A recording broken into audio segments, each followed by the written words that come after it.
But welcome to day 2 of the inaugural Africaribbean Trade and Investment Forum. We trust that you had a pleasant night and are ready for another day of discussion on strengthening cooperation between Africa and the Caribbean. One people, one destiny, uniting and reimagining our future. We begin today's program with Session 6, a panel discussion on improving logistics between Africa and the Caribbean for the promotion of tourism, trade, telecommunications, and investment. It's a topic which was touched on by several panelists yesterday. So this session is devoted to discovering practical ways of improving logistics between Africa and the Caribbean. And I invite the opening statement by the Honorable Vera Songwe, former Executive Secretary of the United Nations Economic Commission for Africa, to come to the stage and make her remarks.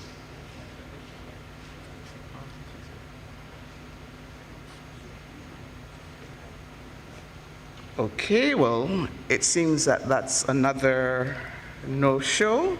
So, then we begin with the first panel, and we invite the panelists on stage. Senator the Honorable Lisa Cummins, Minister of Tourism and International Transport of Barbados.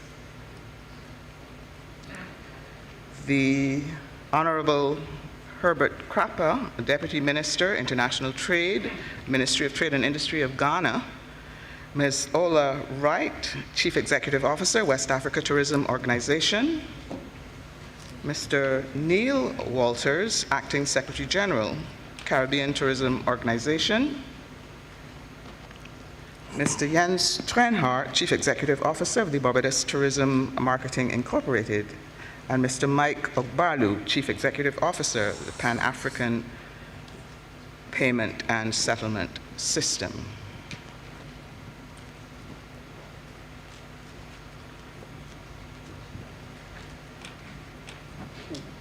And our moderator.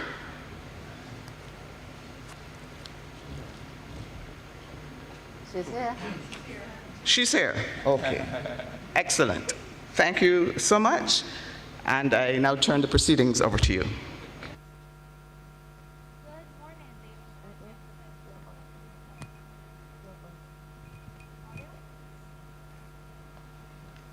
Good morning, ladies and gentlemen.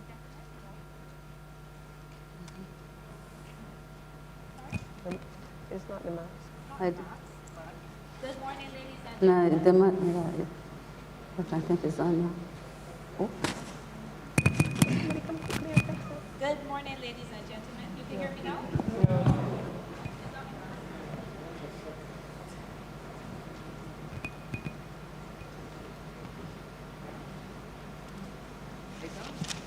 Could you?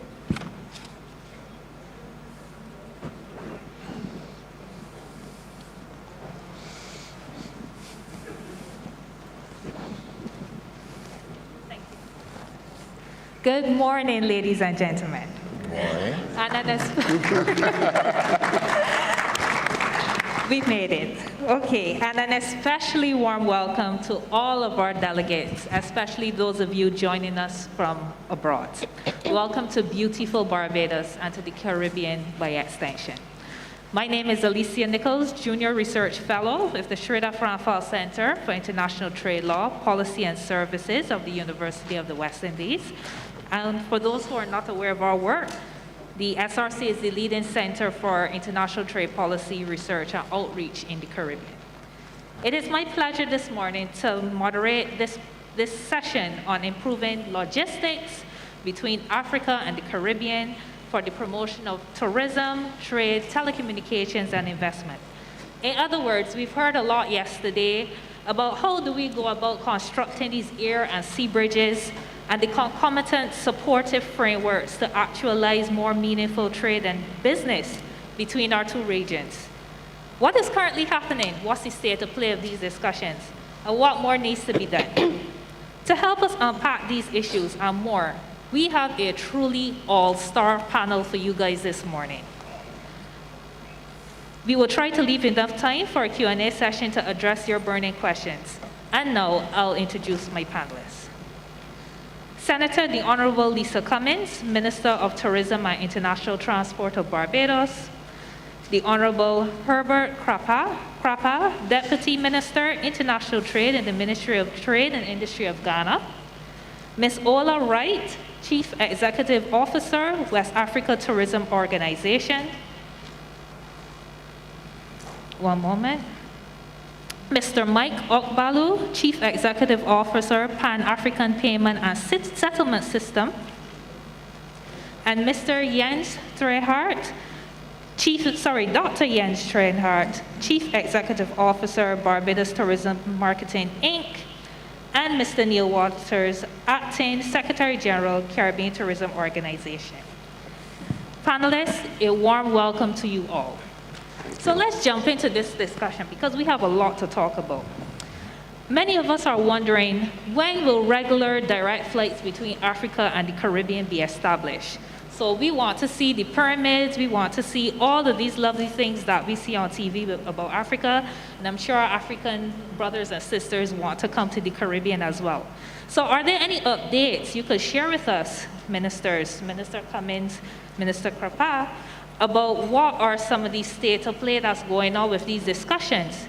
And are there any challenges that have been encountered so far? Minister Cummins, I'll start with you. Thank you very much. It's a pleasure to be here. Of course, Barbados welcomes all of you. Yesterday was amazing. We've had a wonderful past few days with all of you here.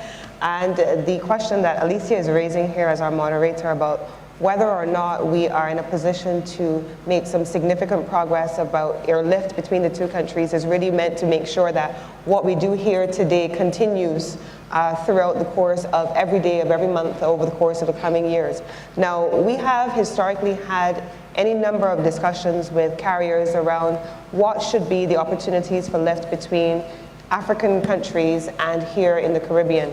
We've had a number of attempts. None of them have been able to yield the kind of results that we're hoping for. But in the last year or so, I'd like to think that we've made a number of significant steps to be able to bring us closer to the thing that we've all been looking forward to. So I don't think that it gives any of us any pleasure when we need to be able to go to an African country, or you coming to the Caribbean. Many of you talk about having to spend 28 hours, 40 hours moving between the two regions, going through London, having to navigate the difficulties of transit visas in the US and in the UK.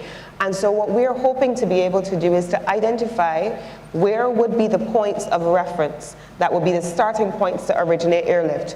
We started conversations with Air Rwanda, we started conversations with Ethiopian Airways, we've had conversations with Etihad as well. And we've also had discussions with Kenya Airways. We have already signed air services agreements with Kenya and with Ghana. We should be signing further air services agreements with our partners as we move forward, and that in itself will then lend to negotiations with our commercial partners.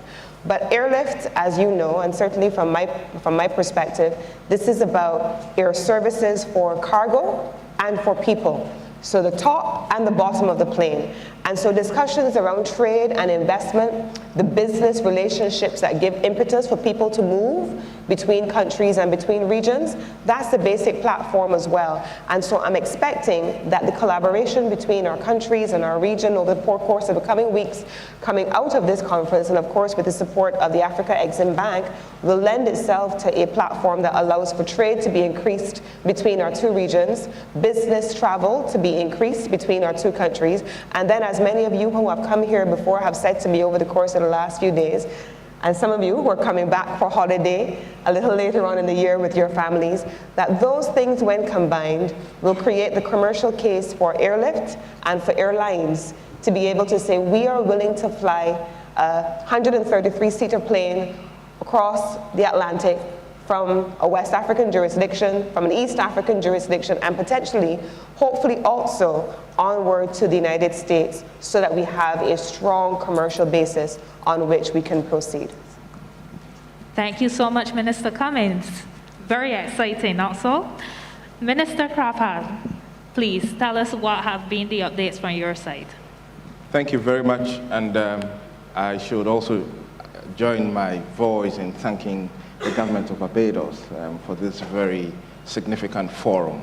I was telling a colleague yesterday that I have not attended any forum that has seen so much friendship, camaraderie between the participants who are willing to engage in an open manner and willing to see that the engagements produce positive results. And I think to that extent, government of Barbados and the Africaribbean Bank deserve to be commended for putting this together.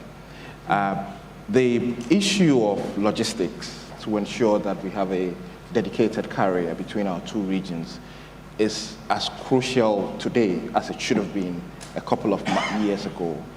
Thankfully, there's a lot of cooperation agreements that are being signed to ensure that we see some degree of dedication in terms of transport, air transport between our two regions.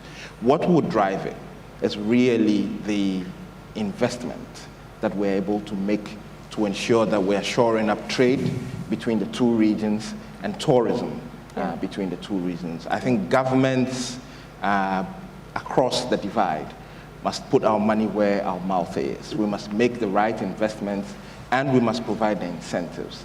And the private sector as well, while government is making the investment into those areas, the private sector also needs to complement the capacity building that the government's put in place to ensure that they also see and seek opportunities that are available in this sector.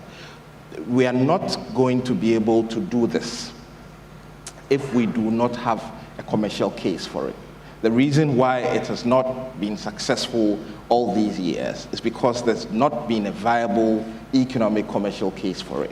And so we have to look at it from that standpoint. And I'm very encouraged by the approach that the Africaribbean Bank is taking, the practical approach to see that we are actually putting deals on the table. Yep. And that's the way that, because any carrier who knows that there's frequent movement on the corridor would put a vessel, an aircraft on the corridor. But if there is no commercial case, I don't see how that happens. And I'm encouraged also by the fact that the current heads of state of the AU are gathering a lot of momentum for the implementation of the African Continental Free Trade Area. We've moved into actual implementation. We have what we call the guided trade, which involves a couple of countries, Morocco, Egypt, Ghana, Tanzania, Tunisia, and Cameroon. And I probably would make a case to the AFCFTA Secretariat and the Africaribbean Bank to probably consider putting the Caribbean on that guided trade that is currently going to happen, because then we can use that as a test module to see how the transport service, air transport service between the two regions can be expedited. But I think the approach that we are using currently, the practical approach which Africaribbean Bank is using, I think is the way that we are going to be able to drive trade and tourism to the levels that will ensure that there can be a dedicated air service between the both regions. Yes. Thank you, Minister. And you raise a good point. We need that these things wouldn't just come about just like that. There needs to be a commercial and economic case for them. In other words, there needs to be demand pushing that move for the supply of those services, etc. So we're going to move now to Dr. Trainhart and Ms. Wright. With respect to your perspectives, what has been happening from your end, Ms. Wright, in terms of the West African Tourism Organization, and Dr. Trainhart with regard to BTMI, what has been happening on your end with regard to fomenting Africa-Caribbean tourism links? Thank you very much, and I'm going to echo what my brother have said. That it is a privilege to be here. And I'm very, very glad for this forum. Personally, this is something that I have personally been advocating for several years. I come from a family where my great-great-grandfather was taken a slave and taken to the Caribbean. He was lucky enough to trace his way back to Nigeria, so it's a subject that is extremely, dear to my heart. And as an organization, we actually do have, someone from the Caribbean, from the CTO in the UK, who sits on our board. So we see the importance of the synergy. We see that it is extremely important. In Africa, we have the great numbers. And I always say, it's a conversation I've had with airlines in terms of, when they ask, okay, so what is the benefit, how can we be sure that we will get our money's worth if we do have, exchange? Africa has the numbers, that is number one. Nigeria alone, is a people of, over 200 million people. So, what we've always advocated, even within, the sub-region of West Africa and Africa at large, and then, taking the Caribbean and, in fact, the African diaspora at large, with it, we believe if we trade between ourselves, you don't even need any other, continent or any other, place to actually travel. We have, enough numbers. So I believe this is the time, this is very key for us, that this is happening at this time. So when I have a meeting, later on with the doctor, so we're already, strategizing on how to, make sure that we drive this forward. One thing that, in fact, I'm going to use this forum, and I thank Africaribbean Bank, because they have been taking the lead on that, is we need, strong, government policies. That is the difference between the Caribbean and Africa. And I always, joke with my Caribbean friends as well, you guys have no choice. You have to make tourism work, that's all that you have. Now, unfortunately, some of the things that are a blessing to us in Africa has also been a hindrance. Because we have so much going on and there's so much blessings, governments have, literally put, tourism on the back burner. But there's been a lot of talks. I'm glad that, my brother from Ghana is here. So we're going to make sure that we drive all this. So we need strong, government policies, that will also drive, innovation from the private sector. But the private sector needs something to really encourage. I always tell people tourism is a private sector driven industry. We don't need to wait for government, and we definitely do not wait for government. However, we do need that policy, and the infrastructure for tourism to, thrive. So that is one thing that we're going to be learning a lot more with the Caribbean. From our end, our capacity building is also an issue. We have a lot of tourism practitioners, but that know how to really understand what tourism really is very key. So these are the areas that we're working on and we're pushing on. I'm going to seize this opportunity as well. As an organization, there's a few, projects that we have coming up. We're launching the West Africa Ecotourism Network. It will be held in Ghana end of the year. So I think that is also a platform to get the Caribbean to actually come. So we're gonna, initiate a trade tourism, visits, and probably exchange. So we're going to, put out the invitation to actually make this probably the first, so that we'll get the Caribbeans to come, into, Africa. And though we're having the launch in Ghana, but we'll make sure that, we do show you a few more countries in the same block. So we'll probably do something like Ghana, Togo, Benin, and Nigeria. So that's 4 countries. So at least you will see, and I think that will kickstart the relationship. We have had some charter flights in the past. This shows you that people are eager and people are willing. And some of them have actually been very successful, but we need a continuous thing. So it's not just a one-off charter flight, whether we need something continuous. So I'm glad that my sister has mentioned that there's been talks between Ethiopian Airlines and Kenya, Rwanda. Those are actually good African airlines. So we'll make sure that that happens. From our side, we're totally ready. We know that the diaspora is actually the 6th region of Africa, and this is something that we've always been advocating for. So there's not going to be, a slack on that side at all from our side. So we're ready to, take this forward. Again, that's very promising news. And Dr. Reinhardt, I'll bring you in here, and also Mr. Walters with regard to the CTO perspective. But before I go to you, Mr. Walters, Dr. Reinhardt, with regard to BTMI, could you tell us a bit about what you guys have been doing? Good morning, everybody. It's an honor to be here on this panel with my minister.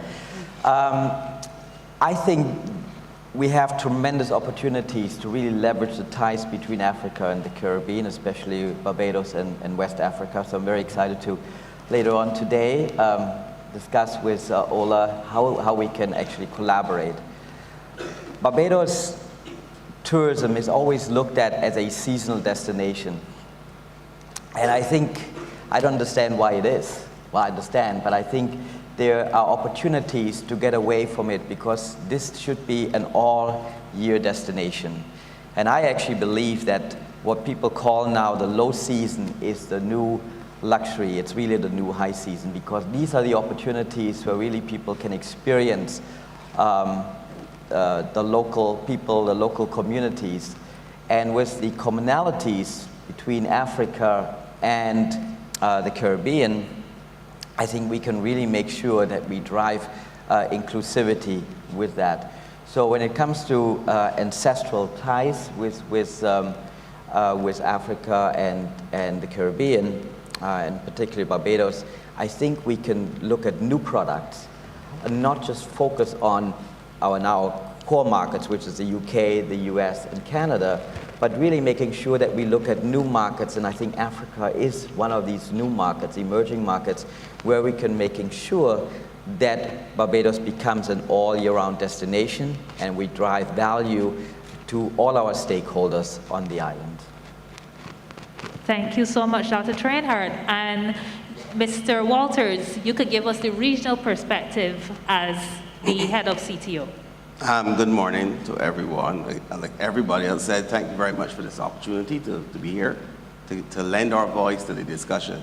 As was mentioned already, the CTO has some links to the African continent through our chapter in the UK.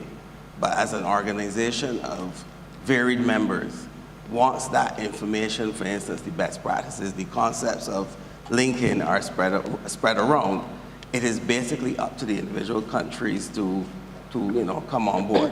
We already have a level of travel between some countries and Africa, and in some cases very specific countries in Africa along the same lines as have been mentioned already, based on investment links, links in terms of diaspora, links in terms of other cultural, etc. realities.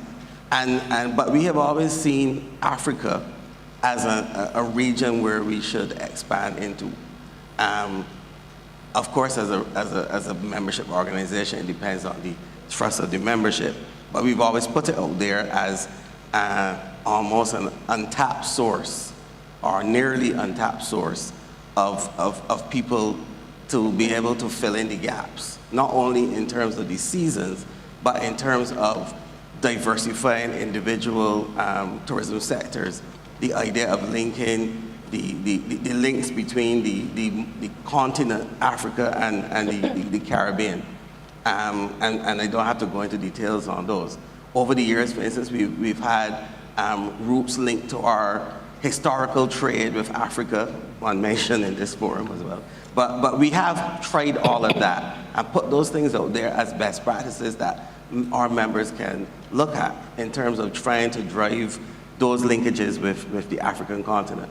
That will continue. Of course, the pandemic we're coming out of kind of put a little stymie to that, but the intention is to go back into looking at what we still see as an emerging market, and a market that has a significant potential for growth. If I can, sure. If I can come in on where Neil said, I am the outgoing chairman of CTO. Not yet, but imminently. Next month, I will hand over to the next chairman of CTO. And over the last 2 years, I've had the opportunity to chair CTO's Council of Ministers. And in our most recent meeting, I did say to my colleague ministers and across the region, and I think I want to share that here now, because we are here among a number of agencies that represent our regions. We have the Caribbean Development Bank, who's been a partner with us, Africa Exim Bank that has been here, we have the West African boards, and we have the CTO. One of the things I said in my last meeting with the CTO was this: I don't know if I believe that individual countries in the Caribbean, including, I speak in this instance for Barbados, we have offices around the world. We have offices in the US, offices in the UK, offices in Europe. We're now preparing to set up offices even in other markets through our embassies, using the footprint of our ministries of foreign affairs. We now have a presence in Kenya, we have one in Ghana. And I've said to the CTO members, I believe that the time has come for the CTO to take the opportunity to go as a first mover into the emerging markets and to represent our countries in those markets where we do not have an existing presence. I don't need, as Barbados, for example, to have an extended reach even beyond what Jens and the BT and my team, for example, are spending in the UK. So what is the value added that the CTO is going to be bringing in a new incarnation of Caribbean and African tourism? What is the value added that is going to be brought in terms of raising awareness and building relationships between our two regions? And I believe that this is the time for the CTO and potentially Africa Exim Bank and the various regional tourist boards across Africa to collaborate. And the CTO may need to have, for the first time, an established office based in Africa that focuses on white labeling the entire Caribbean and then having dedicated regional tourist boards from each country share their experiences and the product that Jens spoke about earlier, to then build that traffic and that commercial case that we've been making reference to that will support airlift. That has to be a thrust that potentially we can agree on coming out of a forum such as this, and potentially coming out imminently of the CTO Council of Ministers and Executive Council meetings coming up in another couple of weeks in Cayman Islands. But I think perhaps Neil and colleagues, I'm going to throw out the challenge in the waning weeks of my chairmanship of CTO. I really would wish that before we leave this place today and tomorrow, that we open those conversations around whether the CTO needs to now collaborate with our regional African partners and establish a presence in the African region. That's good. And I agree with that challenge, Minister. Thank you so much. And I see from the audience they appreciate the wisdom in that as well. So I'll move now to Mr. Okbalu. And as you would know, the title of this panel looks at logistics. And we're not just talking about logistics in terms of shipping, we're looking at the wider scope of logistics, so the financial logistics, etc. And Mr. Okbalu is a payments expert. He is the head of the Pan-African Payment and Settlement System. So Mr. Okbalu, can you tell us a bit about this payment system? How does it work? Can it assist Greater Africa Caribbean trade and tourism? And would a similar system between our two regions be a possibility, and would it be useful? I know that's a mouthful, but I'm sure you can handle it. That's fine. Thank you very much. And once again, thank you for the warm welcome to the Barbados. We've had such a wonderful time so far. When you talk about infrastructure and logistics to support trade, tourism, investments, and so on, one key element is payment. Trade doesn't happen without payments. Tourism, when people move, they have to be able to spend. You know, investment is also the movement of funds. So clearly, if we do not have payments sorted, then the integration that we would like to have may not happen. Now, we begin to look at Africa, we begin to look at the diaspora Africa, and we say to ourselves that it's important that this payment infrastructure that will drive trade, that will drive investment, and of course, Prof talked about in intra-Caribbean and African marriages. When that happens, payment is also involved. So clearly, everything that we do in life is about we create content, we consume some of them, and we exchange some with the rest of the world. And the only way we exchange them is payment. So what has PAPS done? PAPS has created a payment rail that will be able to guarantee that member states are able to trade with each other in their domestic currencies. And what that will do is begin to lower that hunger for third-party global currencies. So we've said to ourselves, can we look at payment and trade? How can we bring more efficiency to payments? If payments take 5 to 7 days to clear and settle, if we bring it down to 1 day, or in our own case, 120 seconds, what that means is going to allow businesses more time to be able to trade and to turn around their inventory, okay? So what we've done basically is to put in place a world-class payment infrastructure that is able to clear and settle transactions in local currencies, that cuts out all those expensive correspondent banking relationships. It's like, and I talked about a simple idea in my last panel discussion. If today, when we travel, in traveling from Lagos to Accra, we don't first of all travel somewhere halfway around the world before going to Accra. We don't ship goods that way. We don't communicate that way. Why should money travel those parts? So we think that by bringing efficiency to payments, okay, we can actually accelerate trade, accelerate tourism. When people travel, they want to spend, and they want to know that those transactions can be settled.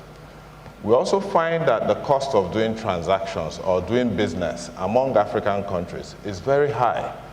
So if, for example, you look at person-to-person remittances around the world, you find that in sub-Saharan Africa, that's where you have the most expensive corridors. So you find that people who are neighbors, who live right next to each other, find it much easier to pay for and do business with counterparties thousands of kilometers away. Yeah. And we think that we can solve that. Now, bringing it to the Caribbean, again, beautiful islands, and I'm hoping that my family will come see the Caribbeans. If we're able to put in place an infrastructure, first of all, or support CARICOM and the ECCB to put in place an infrastructure that brings together all the central banks in the Caribbean, and then put an infrastructure that connects that platform all the way to the PAPS infrastructure, such that not just guaranteeing that transactions can take place on the African continent in 120 seconds, but we can also guarantee the same to the Caribbean countries. That will have a major accelerating effect on everything that we do together as a people. Thank you. Thank you so much. And we do look forward to that, don't we?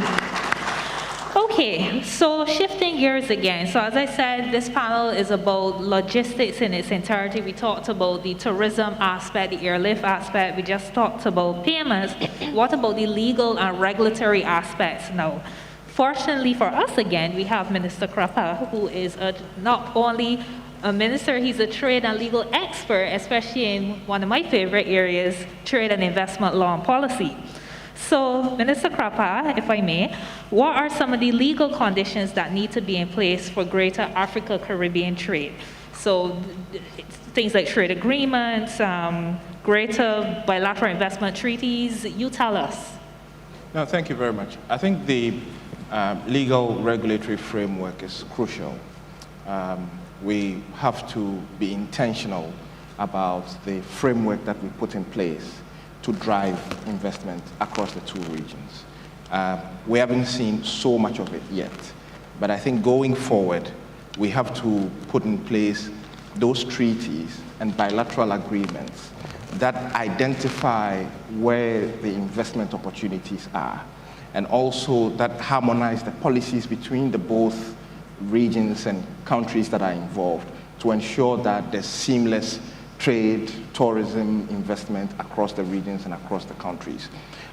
We have to overhaul, for instance, the business regulatory framework in most jurisdictions across the regions to ensure that they are business friendly, to ensure that the private sector is able to appreciate what they need to do and the legal regulatory framework that needs to be put in place to be able to take advantage of those opportunities. We will not be able to make the investment if the regulatory framework is not there. The government's business is not to do business. It's to put in place the architecture, the regulatory architecture that allows business to thrive. And I think that out of the treaties, for instance, the latest one that has just been signed, out of those treaties, we have to start to take steps to set up joint business councils. For instance, a Ghana-Barbados joint business council.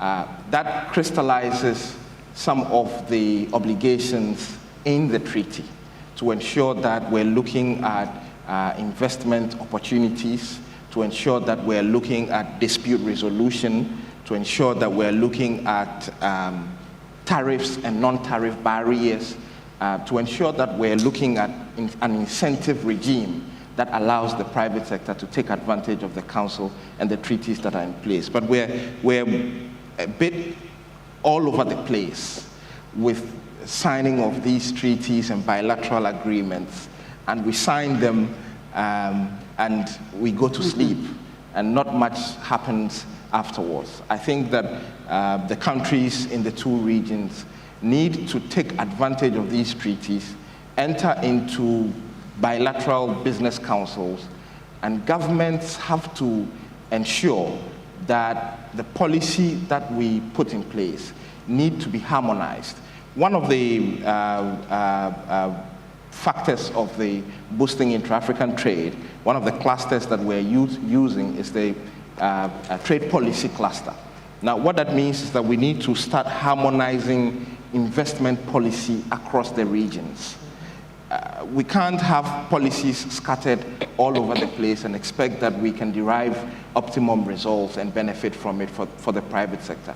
And that's why I'm advocating for harmonizing these investment policies, putting in place, for instance, a legal regime that is not only for the host country, but that makes sure that the business climate in the respective countries across the region is suitable for the private sector. The private sector will shy from venturing into business if the regulatory framework is not there. We know what the challenges are. People complain a lot about setting up businesses, about tax regimes, about land tenure, about we know what the problem is, and we know what the solutions are. I think we have to just be more practical and pragmatic about how we implement those solutions. As a young minister, I attended one of my very first assignments was to attend a dialogue series on the Abidjan-Lagos corridor in terms of trade facilitation. And you can imagine, young minister, I'd spent nights preparing my notes. And then my colleague who took the stage just before me said he had been involved in conversations about this corridor since 1992. So I scrambled for my notes and just put, as you have just heard, because I thought I had prepared all the solutions and all the, what the case that will help us to resolve the problem on the corridor. I think we know what the problems are. We know what the solutions are. I think we should be more pragmatic and more practical and intentional about investment policy and setting up the business councils that would ensure that the climate is suitable for business. And when we do that, governments do that, and put in place the right incentives, the private sector will come on board, and I'm sure that investment will thrive between the two regions. Okay. Thank you. Indeed, there's really nothing more I could add to that. Well said. So ladies and gentlemen, we are coming to near the end of the panel. At this moment, we are going to transition to our Q&A. I know our panelists will have a lot to say, and I know you have many questions. So, yes, please. I'm not too sure if a mic is going to go there.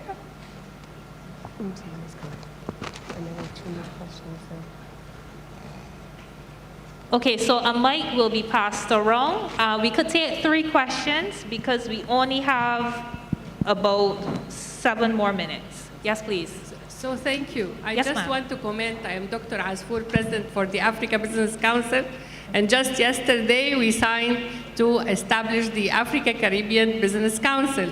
So it's really responding to the minister who was saying that we really, as a regional Caribbean Business Council and also the Africa Business Council that's established in line with the Heads of State Decision Summit to be the voice of the African private sector that includes all the APEX organizations. So on our board is the COMESA Business Council, the SADC Business Council, East Africa Chambers of Commerce, West Africa Chambers of Commerce, Pan-African Manufacturer Association, Union of Industries. So it is really the continental private sector. That's why it's response to what you have been saying, that business linkages already started yesterday. We have a company with us from Egypt that is interested into fishing and fish farm and have the aquaculture that already has a business linkages with the Caribbean private sector organization to start this in the Caribbean, in the blue economy. So exactly as you said, we need the regulatory framework, we need the incentives in order for the private sector to be able to achieve these linkages. And in response to the tourism, under Africa Business Council, we have a tourist cluster that will be happy to promote all the Caribbean tourism as one destination. On the other hand, to also promote the African continental tourism from Cairo to Cape for a Grand Africa tour for our brothers and sisters from here from the Caribbean. So it's an ongoing process that we just started, but we'll be happy as Africa Business Council to support with reference to all the business linkages. Thank you very much. And thank you for sharing that with us. Thank you.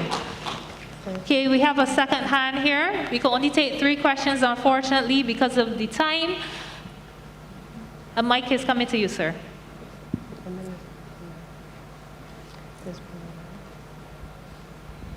Thank you very much. My name is Ben Okoye. I'm the ambassador of Nigeria in Cuba.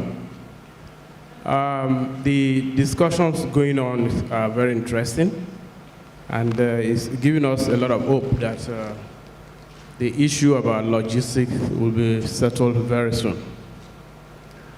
You've talked about the numbers. The Nigerian colleague talked about the numbers. We have the numbers. We're talking about commercial and economic case. The numbers are there. But the issue has always been the willing investors talking about these numbers, whether they will break even, whether they will make profits.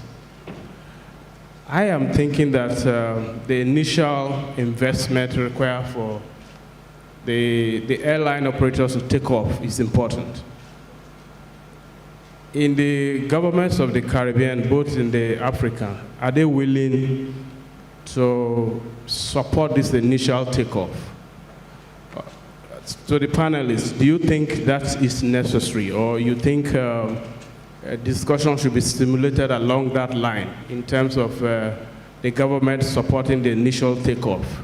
Maybe for supporting payments in subsidy or whatever form it may come for about maybe 6 months or 1 year, when people know that flights are beginning to go this direction of Africa and Caribbean.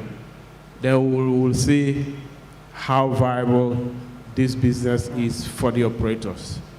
This is what I'm trying to reflect on. Thank you very much. Sir, could you just repeat your exact question again, please? Well, I just made a comment, and also wondering if it would be necessary for the governments of the Caribbean and the Africans to support the initial take-up of flight operations. Initial investments that is required. You know, the aviation industry is very expensive, we all know. So this is part of the problem. I have also personally contacted Ethiopian Airlines and other airlines on the ongoing discussion. This is what they are saying. They don't want to start something that they can stop immediately. Okay. They want to have a sustained business in this direction. Okay, thank you, sir.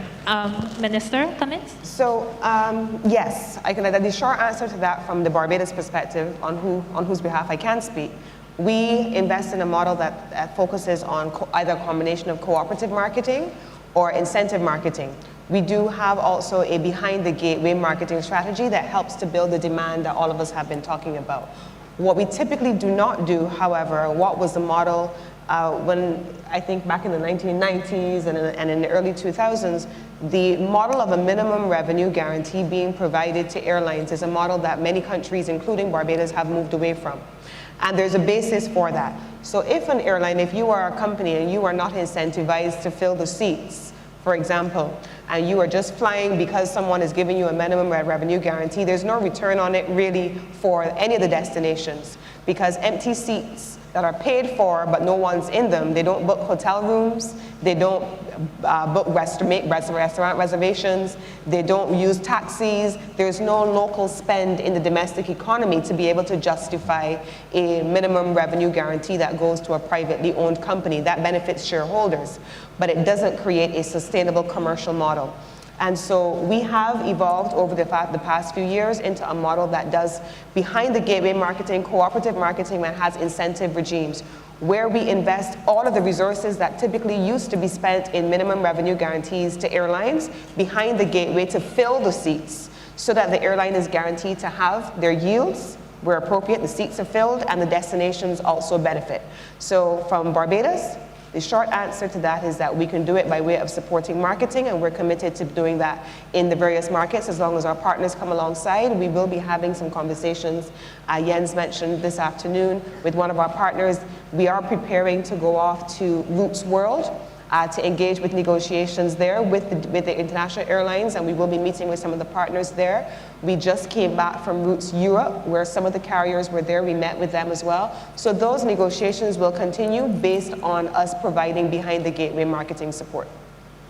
Okay, thank you, Minister Cummins. Unfortunately, I would have loved to go to you, Minister Crapper, but we have to wrap up.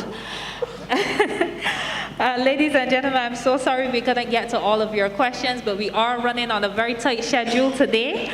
But I'm sure you agree that this was a very insightful session, and I would like you to please join with me in thanking our esteemed panel, and I thank you, the audience, for joining as well. Enjoy the rest of your day.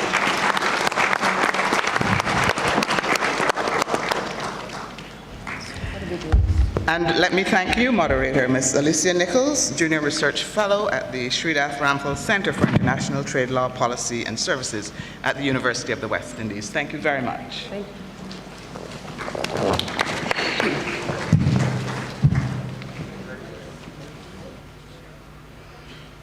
Well, she wasn't here for the opening statement, but she will close. Can we please...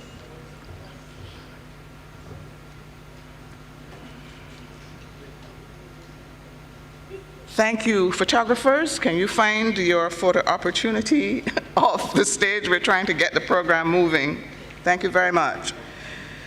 The Honorable Vera Songwe, former Executive Secretary of the United Nations Economic Commission for Africa, had been scheduled initially to give an opening statement.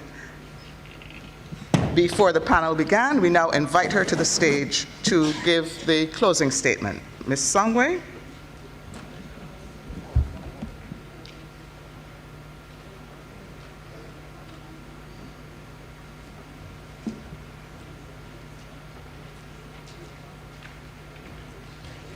You're welcome.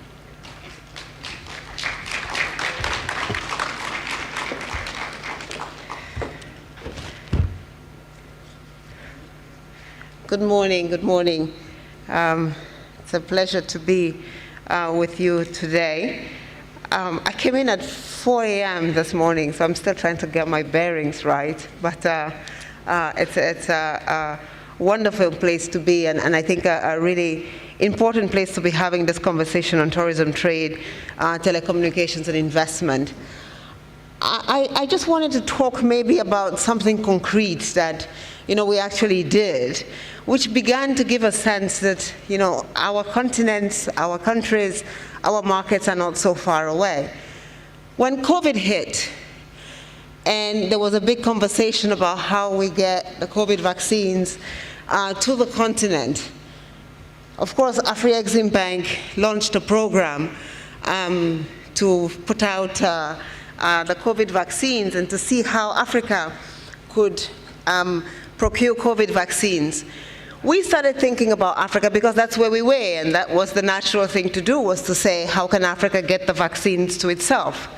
But as we were doing the work, and as we very clearly and very quickly realized, it was not just Africa that was shut out of the COVID vaccine market. It was all the developing countries, and of course, the island countries as well.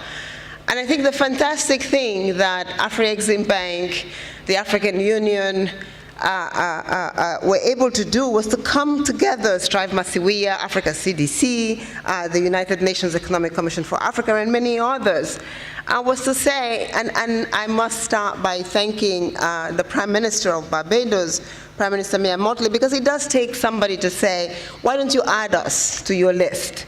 Yes, we may not be on the African continent, but if we're going to be buying vaccines, why can't we come together to buy vaccines together? And this is what happened. We came together as the African continent and we said, the Caribbean is not so far away. The Caribbean countries are not getting vaccines. How can we ensure that the Caribbean countries get vaccines? By the Caribbean countries buying vaccines with the African countries, we were able to do three things.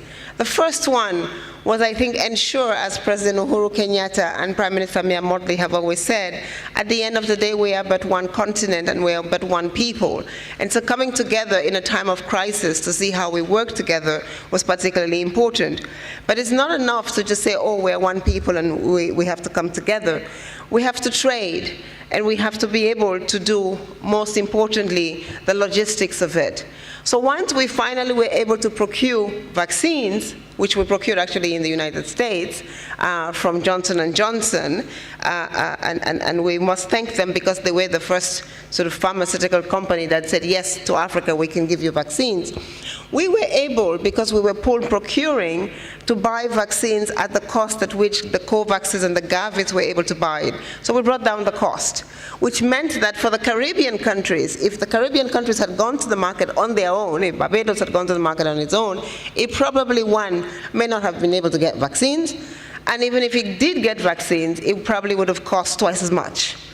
So we did two things with that effort. The first thing was allow for availability of vaccines, which keeps your tourism business open, it keeps your markets open, because had we not done that, a lot of the Caribbean countries would have been totally shut out of the market for tourism for that whole period. But because we were able to give vaccines and actually deliver vaccines first to some Caribbean countries, I think that happened. And again, this is thanks to the joint collaboration between the Africaribbean trade and investment conversations that had started under the leadership of President Uhuru Kenyatta and Prime Minister Mia Mottley. But we have now demonstrated, and in the last session we were just talking about airlines. The airlines that distributed the vaccines were Ethiopian Airlines as well. Those were the airlines that at that point in time were able to fly. And so even managing the logistics of how we were able to distribute the vaccines was important, but it was also a continental effort.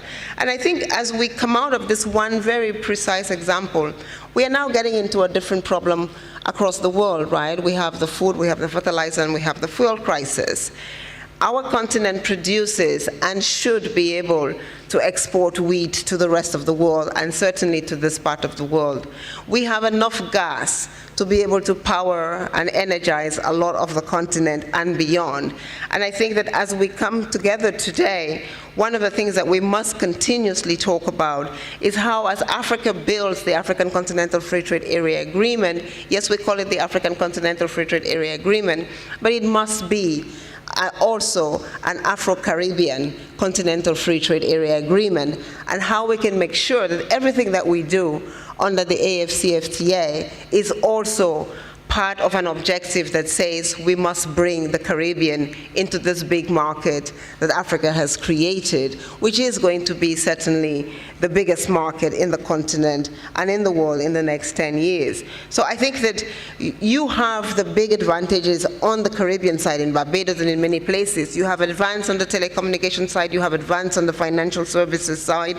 These are very important aspects of how we fix and build our logistics systems.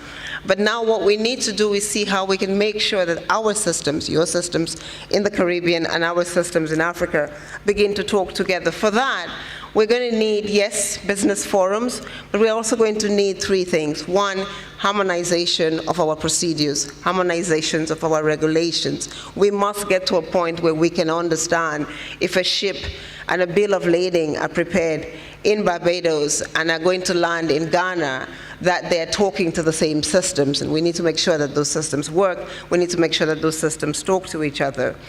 In the area of telecommunications, of course, we need to do more, we need to do better, we need to do faster. Today, telecommunications between the Caribbean and Africa are one of the most expensive. We cannot trade, we cannot do business if we keep the status quo. So this is one thing that I think we need to focus on. We need to see how we work on digitization, digital communications, the whole digital business. It is the future. It is going to be our future and our common future. So we must work together, hopefully during these few days, to see what more we can do to reduce the cost of telecommunications between ourselves. And finally, on the investment point, and this is my last point, under the African Continental Free Trade Area Agreement, we are now working on investment protocols. We're working to see how we harmonize them. What we propose is that the Caribbean countries come together with us quickly so that as we begin to enshrine our investment protocols into law and into action, that we're making sure that we take into account what is important for you. Because it's much more difficult if we move ahead with this and then we have to come back and retrofit. So I'm hoping that part of the conversations we will be having in the next few days is listening to the Caribbean organizations tell us what it is that we need to look at as we do our investment protocols, our competition protocols, our IP protocols, so they are harmonized in such a way that we can work together and build a stronger and better and prosperous future, not just for the African continent, but for the African continent and its diaspora, for which the Caribbean is clearly and surely part of. Thank you very much for your attention.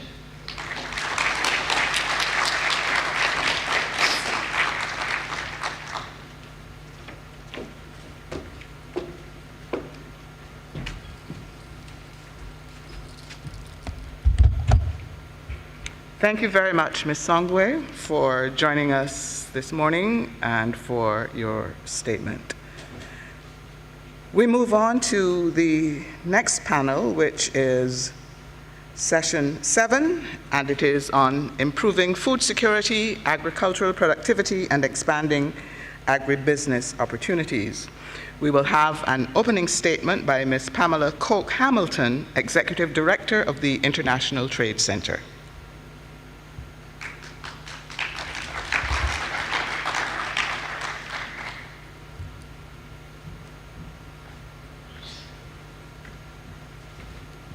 More Bob Marley? No. I promise I won't sing this time. All protocols established. Thank you very much. It's great to be here again this morning. Let me thank you for the opportunity that you've given me to share this morning, on a very important issue, at least for the Caribbean and for Africa. My forebears came from a place called St. Elizabeth, also known as the breadbasket of Jamaica. Essentially, it feeds the rest of the country, but it doesn't have the wherewithal or the support, particularly in terms of water and other facilities, to make agriculture what it ought to be.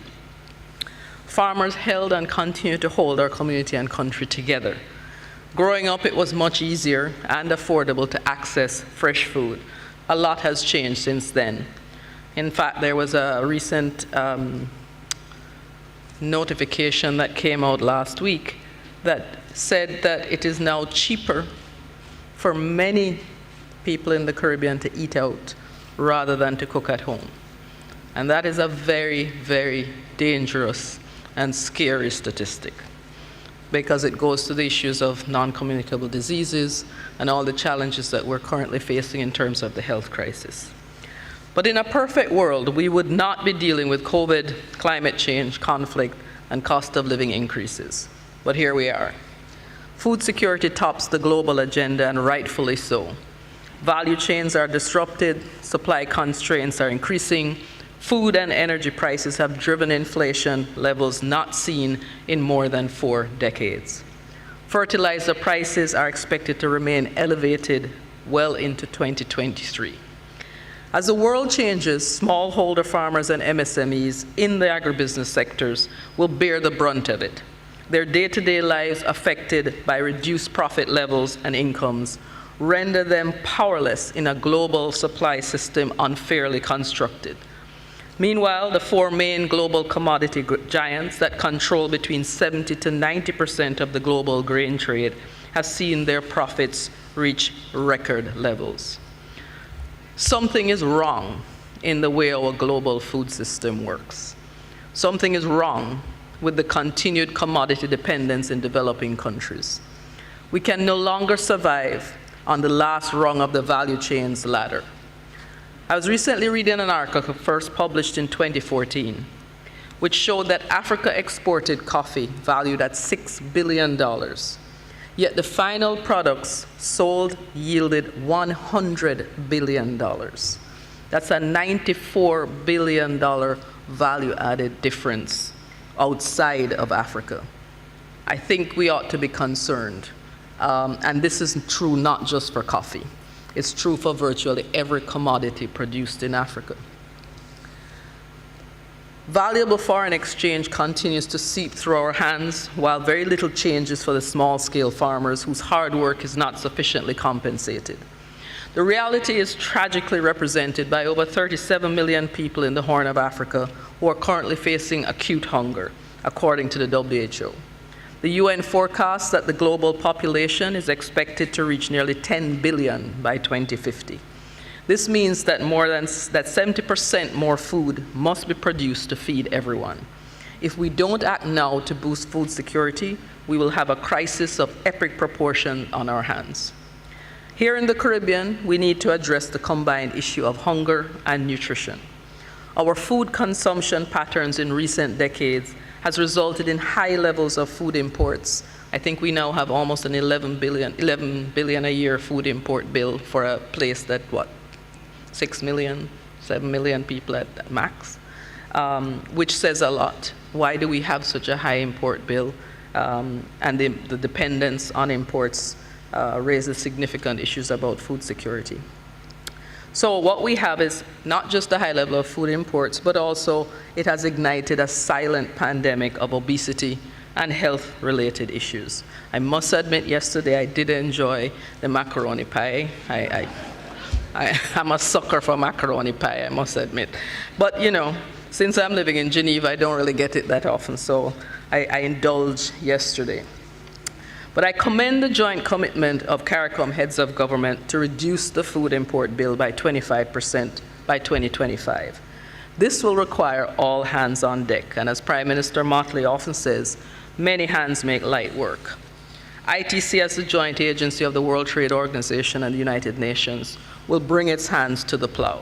You can count on us to support this bold vision. I believe there are 4 keys that are necessary to achieve this. The first is putting MSMEs at the heart of the food security discussions. MSMEs employ a significant number of women and youth and are an important solution to the food crisis and post-pandemic recovery efforts. The second is ensuring increased digital connectivity for farmers and agribusiness. Dr. Songwe just spoke about the issue of digital connectivity and how important it now is to the business of agriculture and agribusiness. If we're not connected, we cannot move into the new areas for AI and smart technology agriculture.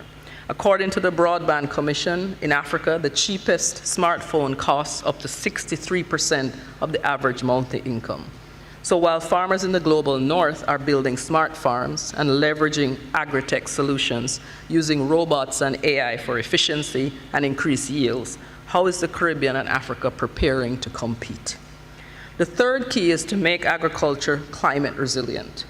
Data from our 2021 flagship SMECO publication report showed in Africa 60% of large firms reported that they had invested in at least one measure to reduce their exposure to environmental risks, compared to just 38% of MSMEs. Severe hurricanes and droughts will wipe us out if we don't address this issue. And this leads to my fourth and final point. We must increase access to finance to help MSMEs adapt and mitigate against climate change. Investing in resource efficiency systems or solar panels requires an upfront investment which will pay environmental dividends while increasing the resilience of the agricultural sector. Across several ITC initiatives and programs, we help producers and MSMEs build resilience to climate change, market shocks, and unlock market opportunities. In Ghana's cocoa sector, for example, we're leveraging climate-smart solutions that support farmers' livelihoods while improving biodiversity. In Jamaica, ITC and its regional partners, CARDIA among others, joined forces with the Alligator Head Foundation to protect fish stocks, restore habitats, and regenerate local economies. Here in Barbados, we're working together with partners to support large-scale investments to generate clean energy by using agricultural products and waste, such as coconut husks. But we have to do more. Collectively, valuable partnerships can accelerate and expand agribusiness opportunities. Africa and the Caribbean must support each other. And I really want to reiterate what Dr. Songwe said about us working together and being mutually supportive. It's the only way forward.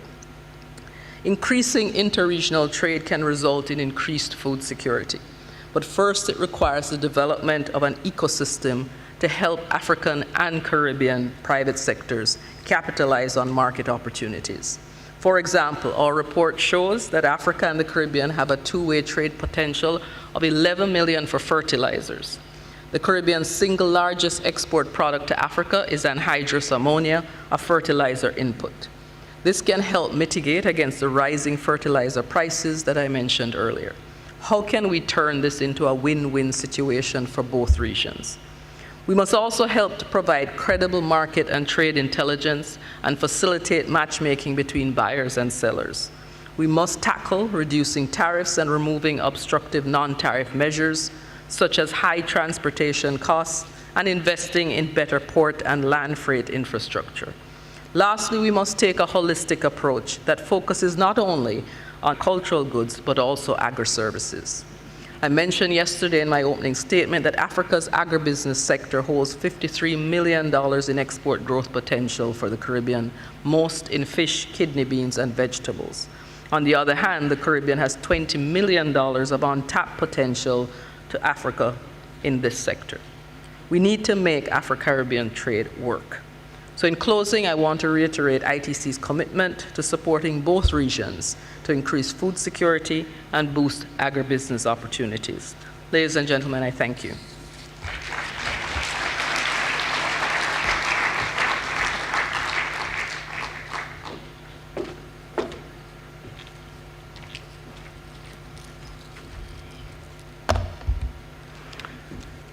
Thank you very much, Ms. Cook-Hamilton. And now we invite the panelists to discuss this topic. And the moderator is Ms. Althea Wiggins, Barbados Special Envoy to Suriname and Guyana. And her panelist, the Honorable Indar Weir, Minister of Agriculture, Food and National Security of Barbados. The Honorable Mamadou Ngalen-Barry, Minister of Agriculture and Livestock in Guinea. Mr. Mamadou Biteye, Executive Secretary, the African Capacity Building Foundation. Mr. Gavin Bovell, Trade and Investment Consultant, Guyana Office for Investment, Guyana. And Dr. Renata Clark, Sub-Regional Coordinator for the Caribbean Food and Agriculture Organization of the United Nations, FAO. Madam Moderator, it's over to you. Thank you very much, Dr. Marshall, and good morning to everyone.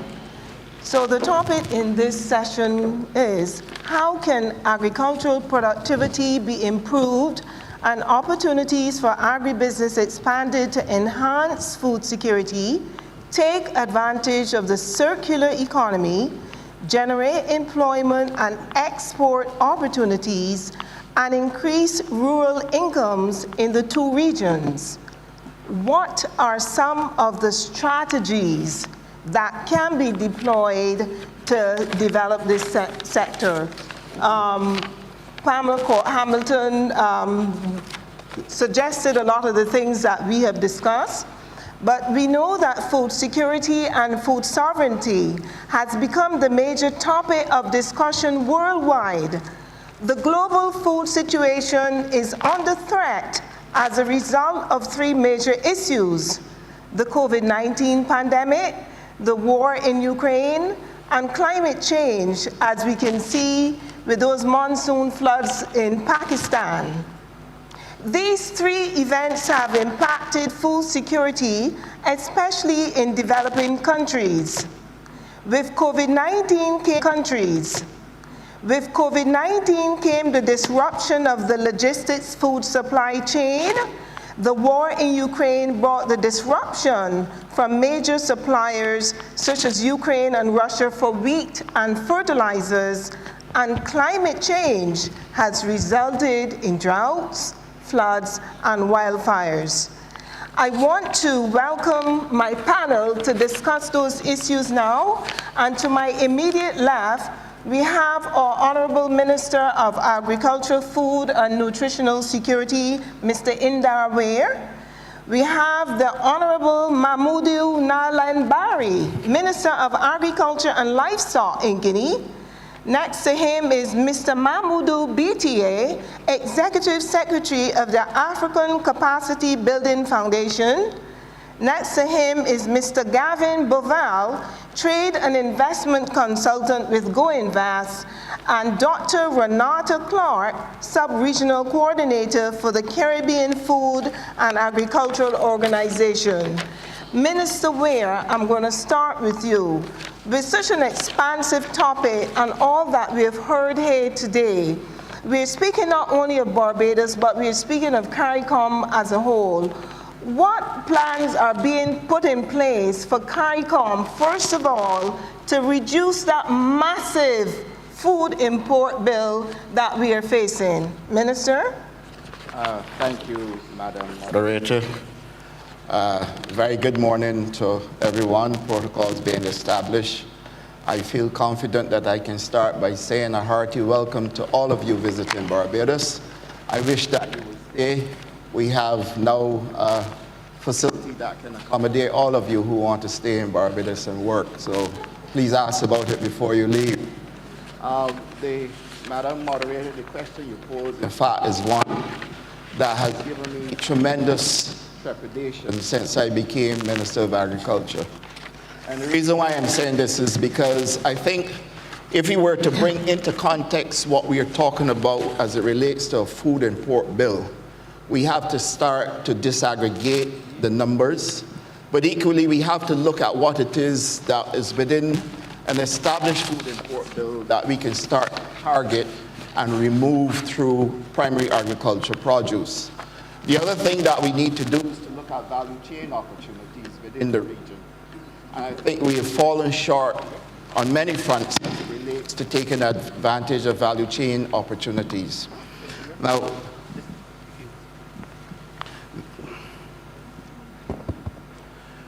our region imports a lot of primary agriculture produce, but more than 60% of what is on our food import bill comes in value chain products, processed items, condiments, those types of things. And if we are going to truly address the food import bill, we have to start to understand what it takes to get back to solid manufacturing so that we can address some of these issues. We also have to look at value chain in products through agri-processing, and therefore our agri-food systems need a total revamp.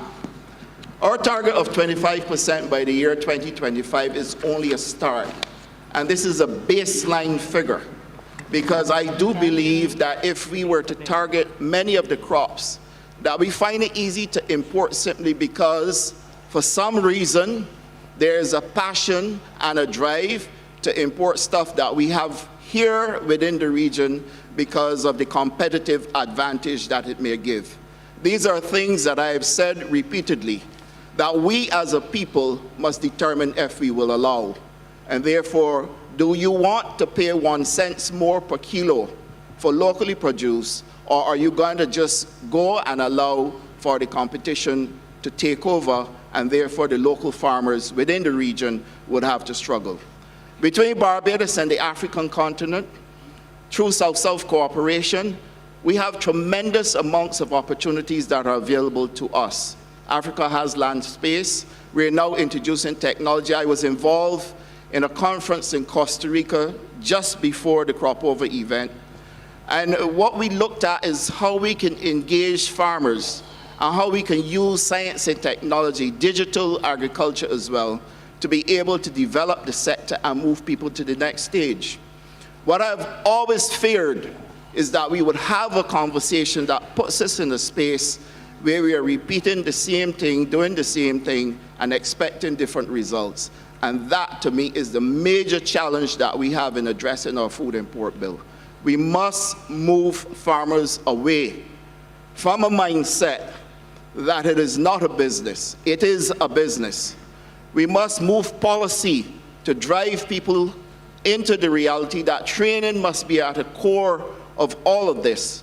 We must move people to the point that they recognize that you must be able to measure what you produce, you must be able to apply costs, you must be able to track your operating expenditure. And equally, we must move people to a space where they understand that if we can grow it here, we eat what we grow what we eat, we have healthier lives, and all the programs and policies that I am putting in place with my colleagues and brothers across CARICOM. We are currently working with my colleagues and brothers on the African continent as well. And I have already spoken to the Minister of Agriculture in Ghana, where I said, as far as I'm concerned, if we can fix the systems, giving us a fair chance to be able to increase trade between Africa and the region, then we, in a very seamless way, will have no borders, no boundaries, fair trade amongst all of us. And these are the issues that we need to address as we move along with reducing our food import bill by 25% as a baseline by the year 2025. I recognize the importance of us getting it right, and therefore the conversations that have started with our international stakeholders, the FAO, ICA, and now we have Agri in Africa that is leading the charge as well. I believe that we are in a good position to reduce our food import bill, address NCDs, and create enfranchisement for our people within the sector. And I sincerely hope that this will be the final outcome as we seek to modernize and improve the agricultural sector. Thank you, Minister Weir. I now move to Minister Nyland Barry. We are talking a lot about the food import bill from the position of food sovereignty, food security, and from a health perspective. We just heard that some people, despite the fact that macaroni pie, because of all the high carbs, would encourage you to get a lot of NCDs and obviously on other issues. So we are looking at two areas of concern.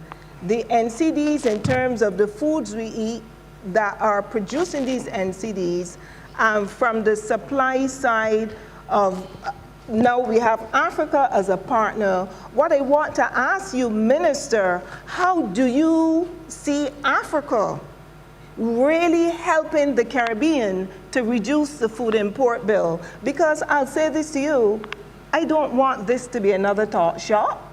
And I know Minister Weir, I work very closely with him. So he is going to be behind us all to make sure that this happens. How can you see Africa immediately of helping us to identify at least 1.2, reduce our food import bill by at least 1.2 billion? And I would also say to you, those figures came recently from the Agri-Investment Forum that was in Trinidad, where the head of the private sector, the CPSO, he identified immediately $1.2 billion where we can reduce, and it's in cereals, meat products, vegetables and fruit, milk and cream, beverages, fish products, and crustaceans. Tell me, sir, help us reduce that bill. What are you willing to do? What can you do? Thank you very much for that very relevant question. I think since last night, I was thinking about how can we start doing concrete things for Africa and the Caribbean. Because I have been attending many forums, and we talk, sometimes the follow-up is not there.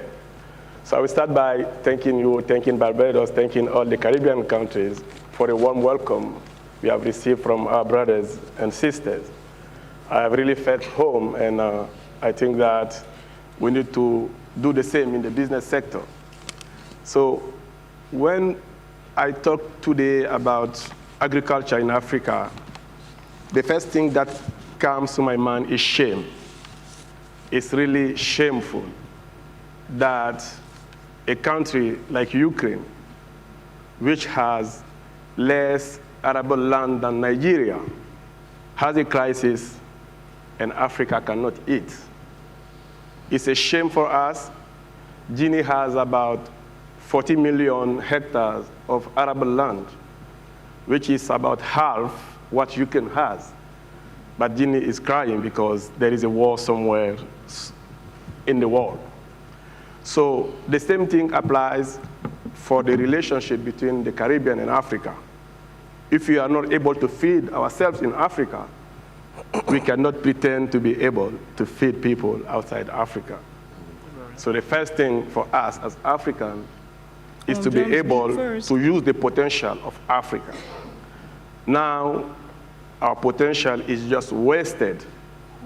You go to Nigeria, lands are everywhere. You come to Guinea, everywhere we have lands. We are not even able to mobilize our own private sector to use those lands. So that's why the first things have to start at the policy level. We need to be able to improve our business climate, to encourage our investors, our local investors first, to trust the countries and invest. So when we start producing more, it gets easier to go outside. Secondly, when I think about what we can do together, I think about starting small. We don't need to start big. I was just thinking about how I can get my next fertilizer from Barbados, how I can get pesticide from Barbados. Instead of importing from China, I can just come to Barbados. How can I bring my potatoes that I produce a lot in Guinea? Last week, I have producers who lost about $500,000 in potato because the local market is small, they cannot export it. How can I exchange this potato against pesticide in Barbados, for instance? So we need to start small. We need to identify niches and start there and grow from there. We cannot start by $1 billion export, but we can start by $500,000, $1 million export, and then from there we can grow and go further. So today, I have some Guinean investor who came with me. I think of GTR SR, who is a big company in Guinea, and who has recently signed a lease over 5,000 hectares of land to produce rice. So I can tell GTR SR, you have to find niches in Barbados. You have to find how you can supply your fertilizer from Barbados. Those are the things we need to develop, and I really believe in the potential between Africa and Caribbean, but we need to work. Thank you. Is that rice parboiled rice or the white rice? Yeah, he can do both. He has a big land, he's starting, and he's also applied for 17,000 hectares somewhere else because he wants to do yam and cassava. So I think the first step when I was appointed as minister was to convince my business people to come in the agricultural sector. Mm-hmm. When you go to our countries, you go to Nigeria, you go to Togo, you go to many countries, you see big mining companies. Mm. You don't see big agricultural companies. Oh, I see. That is very, very sad. That is a shame for a country like Guinea. And those are the first things we need to change locally before thinking to go outside of our countries. Thank you, sir. Mr. Mahmoud Bitier, you're the Executive Secretary of the African Capacity Building Foundation. Please explain to the audience what is that about and how can that help us with our food import bill? How can that help us with our food security? Tell us about your foundation, sir. Thank you very much. First of all, the African Capacity Building Foundation is a specialized agency of the African Union. It's an institution that was created in 1991, initially by 12 African states, to build the capacities of the public sector for economic planning and execution. This institution has grown to 40 member states today, 30 years later, and has expanded in its mandate to actually, in addition to public sector, providing capacity building services also to non-public sector, to non-state actors, NGOs, local private sector, etc. Because it's believed that when you build capacity, it's important to do it in an ecosystem, not just one player in the ecosystem. You have to build a capacity across the ecosystem to really bring up the level for discussion and collaboration. When I look at food security and the agricultural sector from that perspective, between Africa and the CARICOM, I would say that we share a lot of things, commonalities. First of all, when you look at CARICOM, it was said earlier, most of the production, agricultural production, is exported in the form of raw agricultural product. Apart from sugar, which is half processed to brown granulates. This leads to an import bill, food bill of $6 billion, and despite the goal for CARICOM to reduce that by 25% by 2025. Look at Africa at the same time, where I will just take one example, which is a country we look up to, which is Nigeria, which is the second largest producer of tomato, but it is the first importer of tomato paste. That tells also the story of how in Africa also, most of our goods actually, similarly to CARICOM, are not processed, which gives us the lowest value. The second thing that we share in common is actually the inefficiencies within the agricultural value chains. Both here in the CARICOM and in Africa, a minimum of 30% of everything we produce actually is lost due to those inefficiencies, lack of storage, etc. So the opportunity is now that commitment for CARICOM to reduce the food bill, but also in Africa, the food market is going to triple to $1 trillion within the next 15 years, actually from its $300 billion value right now. So to me, looking at all of that, I think that one of the areas where we can collaborate is really about how do we make sure that we are adding value to our agricultural production, which is how do we invest in processing of our agriculture. So that provides a huge opportunity for private sector investment, but also it provides a huge opportunity for job creation for the young people, for the youth. Particularly, both regions actually have more than half of their population actually age below 25. So that is a huge opportunity. Second, around that is also exchange of knowledge and technology. If we look at the keynote speaker spoke about digitization. We have seen during the pandemic 3 years worth of digitization happened in just 1 year. Yes, yes. So, and the world is not going back. So this is, and we've seen also that those business people, if we look at agricultural farmers as business people, actually those who were able to be connected actually withstand the crisis. Some of them even did actually grow, but those who were not were the ones who were the hardest hit. So this is important, particularly to participate in digital platforms, e-commerce, because 70% of the wealth to be created in the next 10 years actually is going to come from those digital platforms. So our farmers and our agriculture need to be connected to that. What that means, it means increased investment also in digital infrastructure in rural areas as well. So I think that there is, and also actually digital financial inclusion is going to be also extremely important to give access actually to a large palette of financing opportunities. So I believe that before even we can talk about export, it is really absolutely important that both regions actually exchange knowledge, share best practices, and actually really build the capacities of their farmers. So am I reading you correctly? Both you and Minister, you're actually saying that Africa is really not yet ready to export to the Caribbean. Is that what you're saying to us? Not exactly that, but I believe that actually there is a huge opportunity.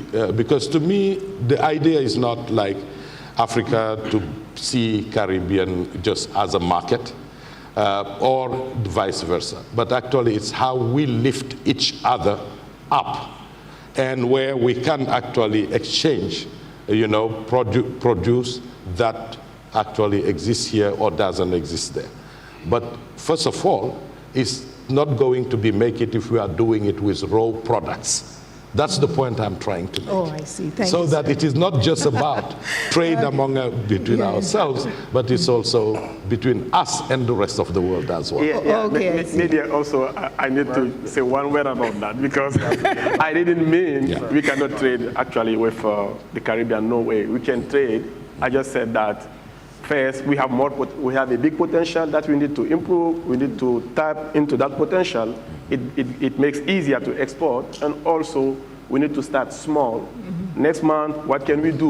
We don't have to wait for the biggest thing before starting to export. Okay, thank you. Dr. Renata Clark, you've been around a long time. You've heard a lot of these conversations, and you know exactly what it takes to achieve these goals, and we do not want this to be another talk shop.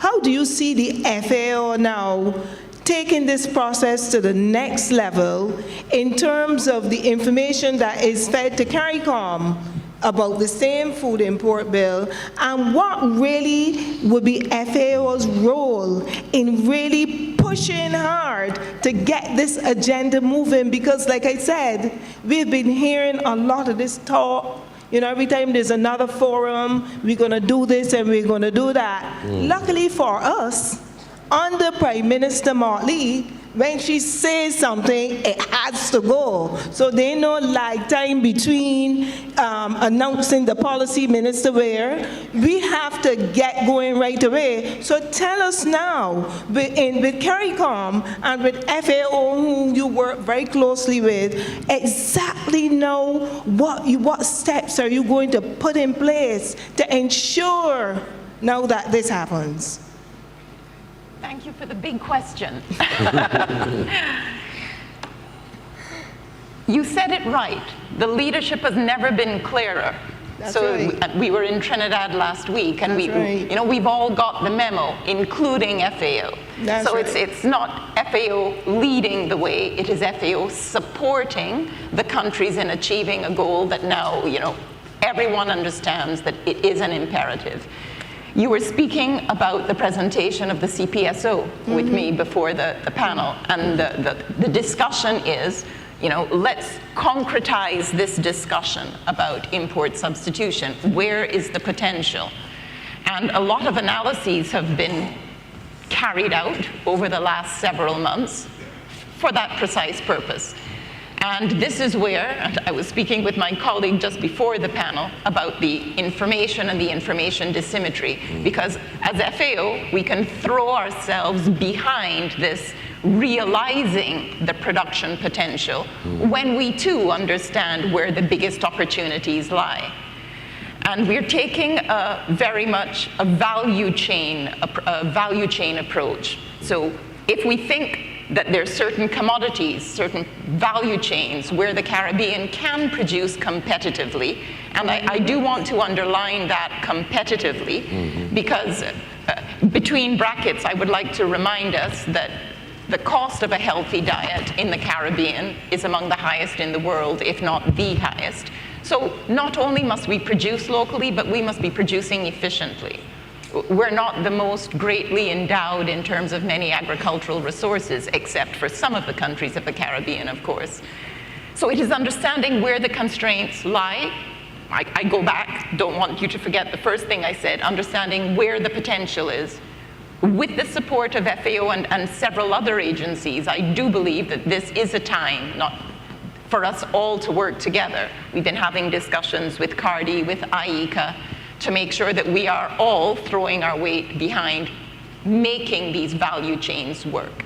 Sometimes the problem is at the production level, access to seed, access to planting material. Sometimes it's around the processing elements, the infrastructure, to avoid that what we've produced is simply waste. Sometimes it's about, better connecting with markets and the regulatory certainty that can facilitate exchange. This was another comment I had with my colleague just before. So there are many things that are under the tip of the iceberg that have to be put in place to make sure we can be producing and marketing efficiently. And we are very much on the way. Thank you so much. I think we have to be honest with these conversations, and sometimes it comes down to a case of who is going to bell the cat. The CPSO identified these figures, and they are responsible for, I would say, one of the largest conglomerates in the region. So sometimes people say things, but then you have to put them into action. So here it is now. You've identified $1.2 billion in information. Do the supermarket chains in the region sign contracts with the farmers locally and say we're going to take, because if you're thinking practical, you want to reduce this food import bill, you just don't want to say it. You have to put these things into place. So I'm saying then, if you want to stop, because don't forget this food import bill, people think it's government, People see it as government. It is the private sector who is responsible for this massive food import bill, and they are the ones who have to drive this process. So are they going to put in place, Gavin, where they're going to sign contracts with farmers, the supermarkets, and say we're going to take all the fruits and vegetables that you are producing, and also we might help you to upscale so that we don't have to import a lot of our goods extra-regionally. So speak to me about that, Gavin. Well, as you would know, Althea, what we've been doing at the Ghana Office for Investment in collaboration with Export Barbados is really working on developing those private sector linkages to be able to get the big missing link. Because we have all of these conversations and numerous conferences and forums, but the missing element is the private sector. They're the boots on the ground, and they have to take the financial risk to ensure that this food import bill is reduced. One of the things that I am constantly in conversation with the private sector, both here and in Guyana and across the region, is what is it that they need in order to increase their level of investment, particularly in agriculture, right? One of the key things that always comes back is quality. not the ability to produce a lot, but the ability to produce of a consistently high quality, because we in the Caribbean and in Africa, we have developed Western taste. Whether it comes through the television or whether it comes through the travels that we have developed a taste for high quality product. But we're not seeing that reflected in our own agriculture and agribusinesses industry. What is it that they need in order to increase their investment to be able to achieve that level of quality? Right? And again, it comes back to the policy. Again, it comes back to disseminating the information that's available. Information concerning things like sanitary and phytosanitary concerns that have to be addressed when you're moving agricultural product across borders. I think one of the opportunities, I sit down, I've met a lot of persons yesterday, and I think the opportunity that I smell and that I feel in the air is an area that has long played Caribbean agriculture, scale. Africa presents an opportunity of scale. In order for us to combat this issue of, as Minister Weir spoke about, the competitive advantage of having a lower cost input being replaced for a higher cost locally produced product, we have to produce at a scale that allows a per unit price that is competitive. And if we're producing for a local Caribbean market, we're not going to be able to do this. And when I say to my African colleagues, we want some of that market to give us the ability to produce, we're saying it in a way, not that we want without giving, because we believe we have just as much to give as we are willing to take. But there is a partnership that is necessary in order for both of our regions to be able to achieve what we want to achieve in terms of our food security and our combating of the non-communicable diseases. So from a value chain perspective, we have to start at the very beginning of the value chain. And that's not with the supply, it's with the demand. It's with the customer.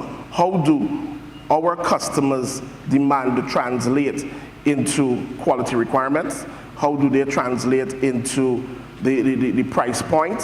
How does that then make it a competitive and compelling offer for the private sector to invest? And what policies can government, both within the region and in Africa, put in place to foster? Because we have to be realistic. This market isn't going to appear out of the air. It has to be nurtured. What is government willing to do in this time of high economic stress and the need for tax dollars?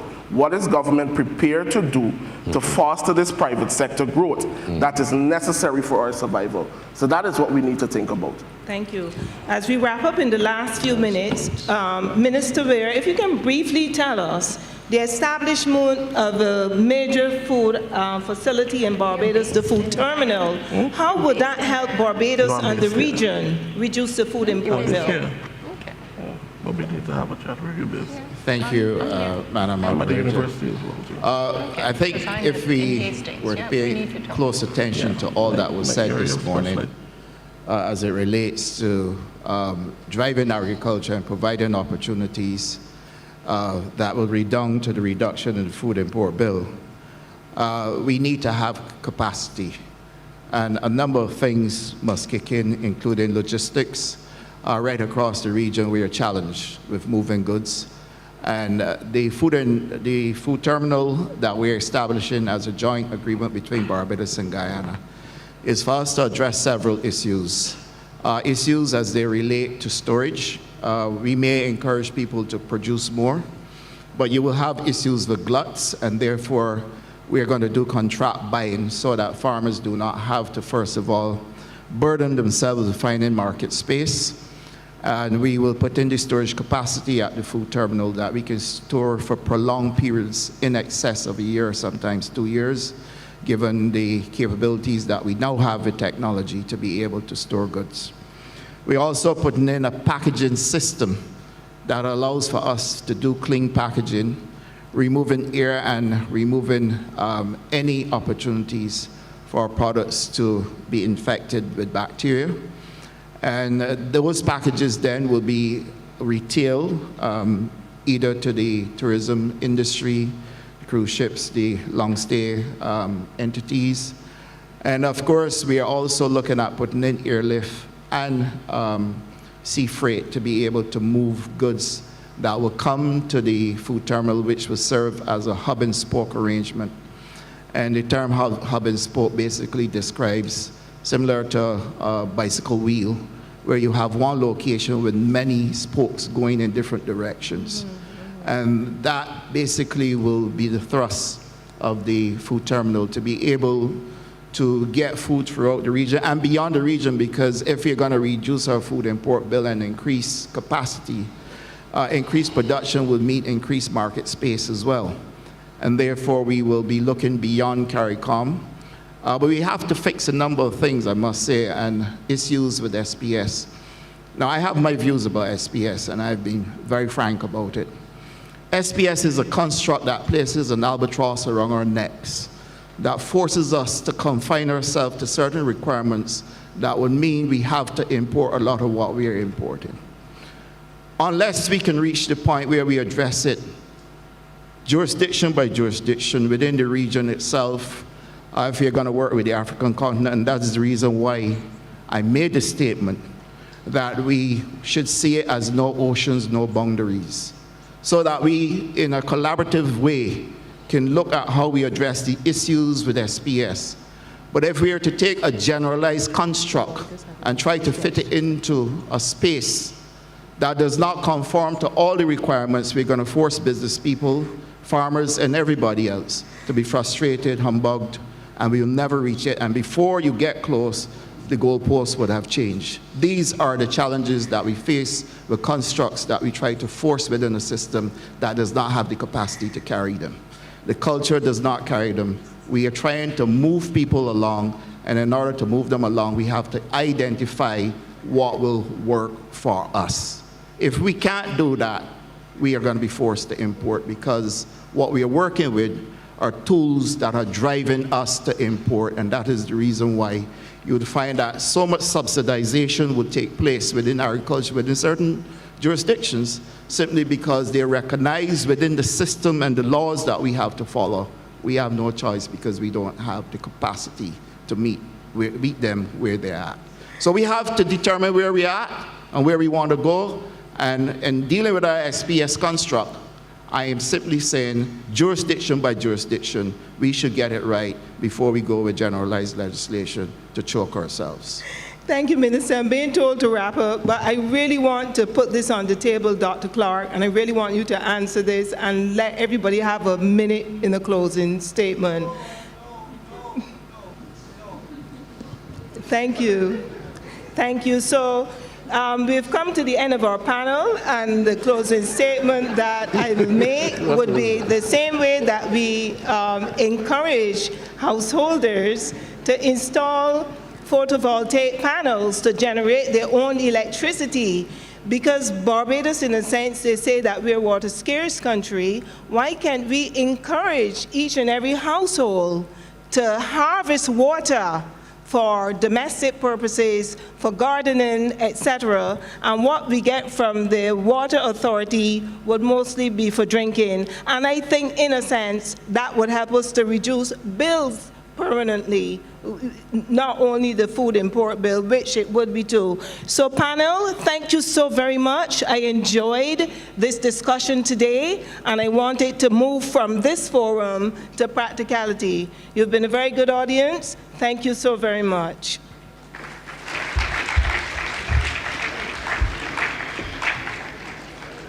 Thank you, Madam Moderator and panel, for your very interesting discussion. At this point in the program, we are preparing for a signing ceremony of an MOU, a Memorandum of Understanding, which seeks to facilitate collaboration between the Barbados Investment and Development Corporation with the African Export-Import Bank in establishing working arrangements necessary for the delivery of sustainable financing for the proposed Exim Bank of Barbados. I invite the Chief Executive Officer of Export Barbados, Mr. Mark Hill, and Mr. Dennis Denya, Executive Vice President of Afrexim Bank, to the stage to sign this MOU. Gentlemen?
Thank you, gentlemen. And now it's tea break.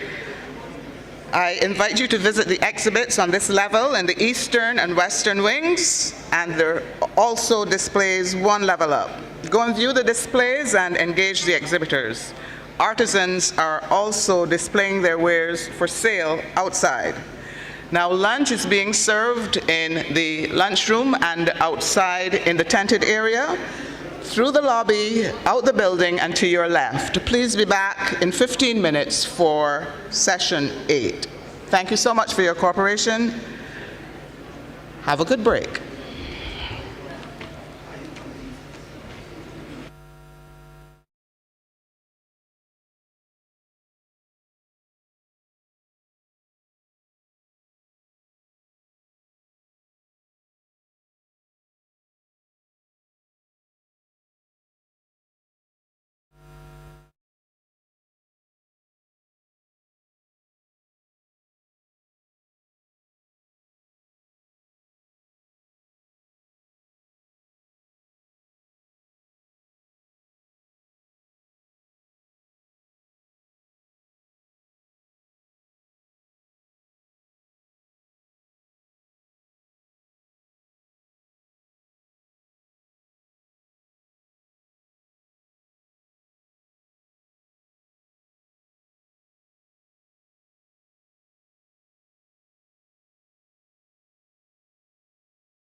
So we're going into session 8, healthcare and life sciences, collective health security through pooled procurement, shared intelligence, and response.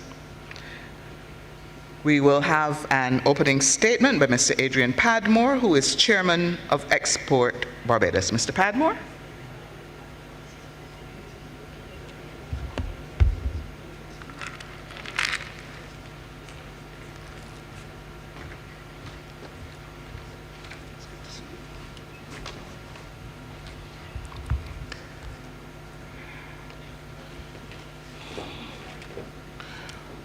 Good morning. Protocol having been established, it's an honor for me to be speaking today at this forum, specifically in this session dealing with health, care, and life sciences.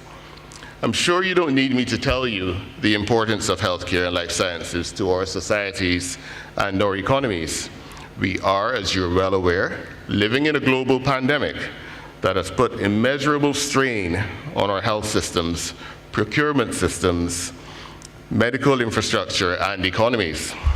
And while the lockdowns may seem like a distant memory, the impacts of this virus continue to plague our countries. And these will be felt economically for many, many years to come. So while in some ways the global response to the pandemic was impressive, in many ways it fell short for our two regions.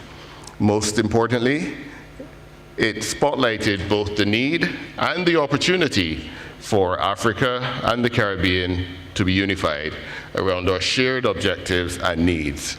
It exposed untapped markets, opportunities for collaboration, and the power of a shared voice. It also uncovered the significant human, natural, intellectual, and financial resources sitting in our nations, which we must leverage for our own mutual gains. It's no secret that both the Caribbean and the African Union hold a plethora of knowledge, know-how, skill in health and life sciences. Our knowledge of the land, the plants, animals, seas, and oceans is etched in generations of tradition. This knowledge is, in essence, a homegrown science of which our societies and economies have been built. A significant portion of Barbados's certified exports are bio-based and rely in some way on the life sciences for their development. Yet still, the majority of our scientific knowledge remains untapped, underutilized, or undervalued, relegated to terms such as bush tea for a cold, or grassroots, or survivalist innovations.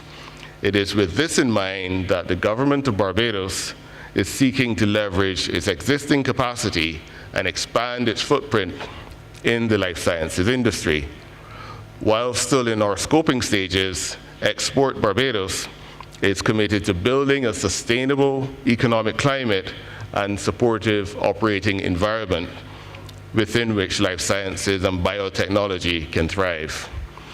By November of this year, we will have in hand a comprehensive strategic plan for life sciences, which will provide a roadmap for development of the sector and exploitation of Barbados's potential in the industry.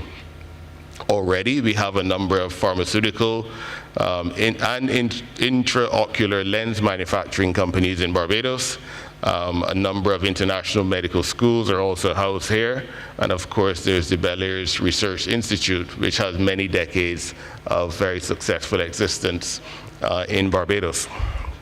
Efforts are currently underway to build relationships with Rwanda, Cuba, and Switzerland to accelerate our learnings as we build the life sciences industry in Barbados. Our International Food Science Center is soon to be launched and will increase the country's capacity to deliver life science products at international standards. So while in its early stages, our strategy is very much outward facing, and we are looking for you to join us in this endeavor. The world-class medical innovations arising from the likes of Cuba and South Africa show the potential our regions hold. By 2023, the global life sciences industry is expected to reach over $2 trillion in gross value. Barbados is ready to get on board. However, we must be clear. Pursuing this industry is not just an economic effort to build larger, more diversified economies, though this is, of course, one of our key motivations. Beyond this, we're also driven by a social necessity to ensure our healthcare systems, infrastructure, and people are resilient. Now more than ever, we must rely on our respective expertise, resources, and skills across both the African Union and the Caribbean. We have seen the successes of pooled procurement, shared intelligence, and a unified response with the African Vaccine Acquisition Trust, AVAT. Through a unified approach and pooled purchasing power, the AVAT was able to secure life-saving vaccines for both the African Union and the Caribbean at the height of the pandemic. So we are, as the saying goes, stronger in numbers. In this regard, it is in this regard that Export Barbados is committed to growing business relationships and building partnerships that foster cross-regional business and investment linkages. We see the African Union as a strategic partner in this endeavor. The opportunities are endless, from medtech and cloud data systems to neglected crops and antimicrobial resistance. Barbados is ready for business, and I hope you are too. Thank you.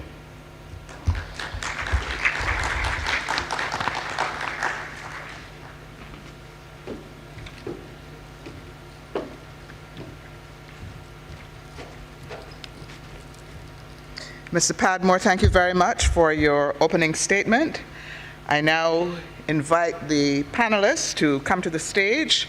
The moderator for this session is Dr. Kenneth Connell, who is Deputy Dean, Internationalization and Recruitment at the University of the West Indies. Ms. Fola Laoye, co-founder and CEO of Iwasan Investments Limited, a health investments holding company. And Dr. Joy St. John, Executive Director of the Caribbean Public Health Agency. Mr. Mark St. Hill, who is Chief Executive Officer of Export Barbados.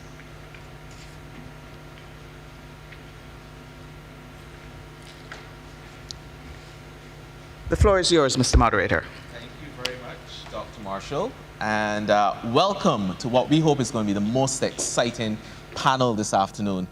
And interestingly, we were asked, we probably had the most exciting part of this panel in the panel preparation room, which you missed, but we plan to replicate that here on stage. And we have some hopefully actionable points to take away from the panel discussion.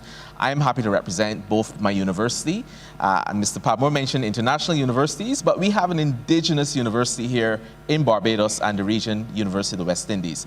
So let's jump right into it.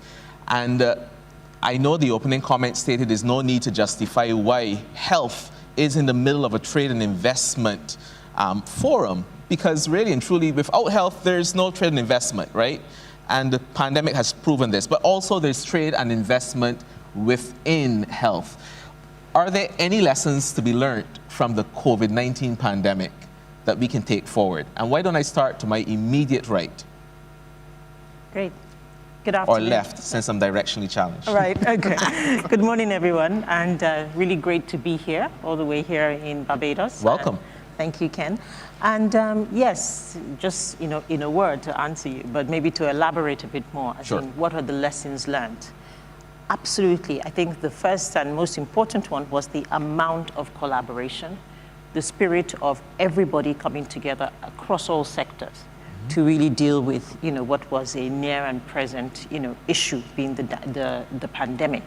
And what we found particularly through that was, of course, there was a need to leverage, leverage supply chains, leverage investments, leverage skills, and so on. And of course, technology playing a big role.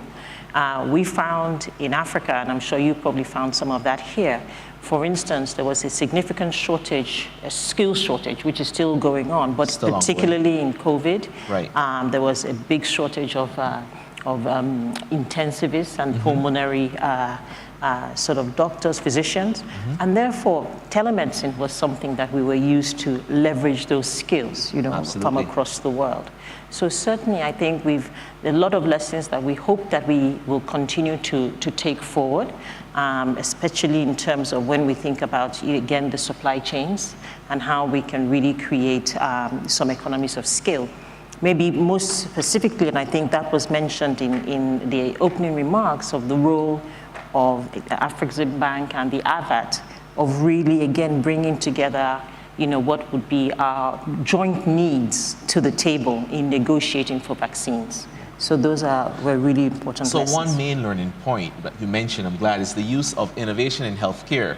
All of a sudden, as an internist, I can speak to this, we had to be in hospital until we realized we couldn't be in hospital. We had to employ innovations like telemedicine.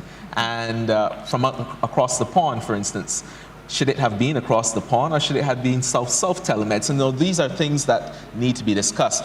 And Joyce St. John is the executive director of CARFA. And let me start by congratulating her, of course, as being our university's most recent honorary graduate. Congratulations. Thank you. And what is the role you think that COVID-19 has played in accelerating the health agenda?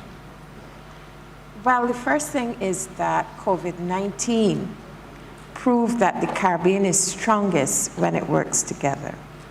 The second thing is that it forced us to collaborate in the virtual world and to strengthen all of the systems around that so it became safe to collaborate.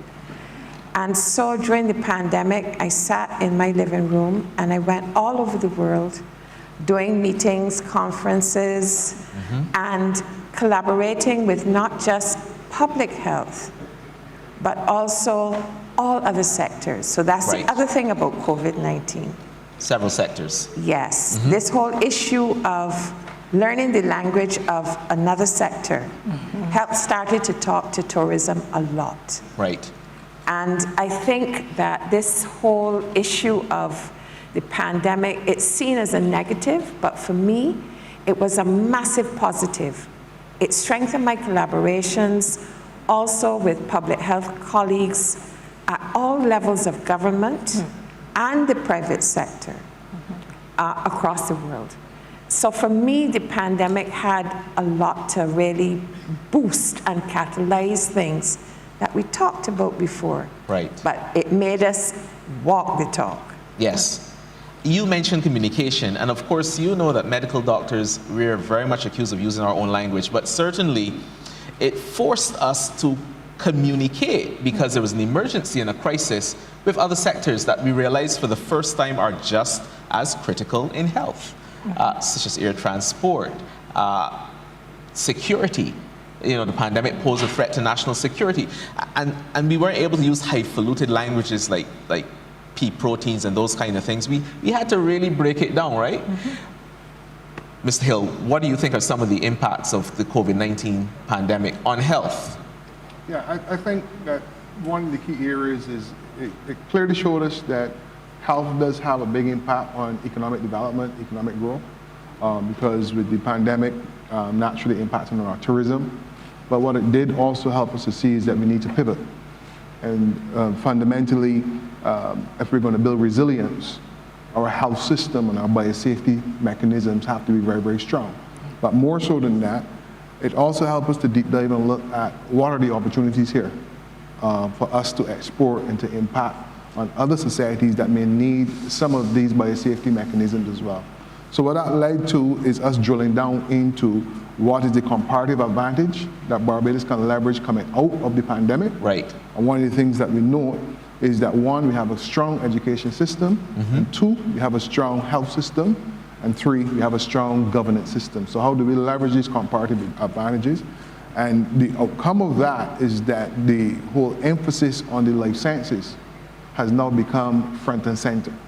So before the pandemic, persons most probably weren't very acutely aware of biotechnology and things like Pfizer. It was or even news. chronically aware. Yeah, but how vaccines were produced and the process, and then we have persons who were like, this vaccine get produced too fast, this and that. But what it has done is sensitize us to the fact that there is this industrial framework out there around biotechnology, around life sciences, around medical technologies that now we're seeing between 12 to 15% growth per annum in this particular market. So for us, it's exciting because it's a double-digit growth opportunity. So COVID has essentially been the burning platform, and I'm learning from my business colleagues that you're kind of building back better when you go through a burning platform, right? The audience, I'm going to just signal to you, we're going to look at 5 Ps on this panel: people, products, policies, and programs, and the final P is not our jurisdiction, it's party, and that's this evening right next door at Ilara Court. So we'll start first with the people. You mentioned movement of people and shortages of people. Sure. And I think that's, shall I say, perhaps one of the key burning issues now for the health systems, particularly post-COVID. Post-COVID, I think we've seen a huge HR dynamic around the world. Oh, yeah. And where, lots of sectors, not just healthcare, are really suffering from shortages of people. And healthcare has been hit particularly hard, and especially healthcare in our part of the world. From the African perspective, we are now pretty much a net exporter of, of health workers. Health workers. To the West. Right. And it is creating, a significant issue because we already are in a resource-constrained environment where, there's need to catch up, in terms of the number of those who are trained, especially with the populations that we're also having to look after. But it also creates an opportunity. One, to train more and to really, bring more people into the system. And in fact, the training opportunity is being looked at also from, a financially sustainable point of view as well, because, there is a real sort of export, revenue that could come out of this. And so therefore, how we think about people, both in terms of, their own opportunities in country as well as being export is one.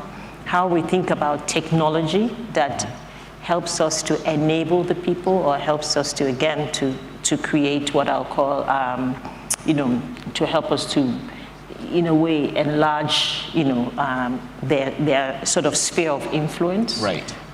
Telemedicine platforms particularly have become, are here to stay, literally. During COVID times, most of the hospitals found that they shifted something like 60-70% of consultations and patient face-to-face appointments online. Yes. And did that. And this hasn't necessarily shifted back. No, it hasn't. And if anything, what it has done is it's helped us in some ways to also go through what I'll call the last mile. Right, hopefully. Again, hopefully. Again, because of the shortage of skills, right. We are able to leverage telemedicine now to really create more accessibility for those who are not even in the main, in the main sort of, shall I say, cities or main veins to be able to access the services. Yeah. So I think certainly, we've realized that, again, that the flexibility, and being able to think innovatively has certainly come through the So pandemic. when people hear people, they think training of people and skilled laborers, and automatically you start to think about the universities.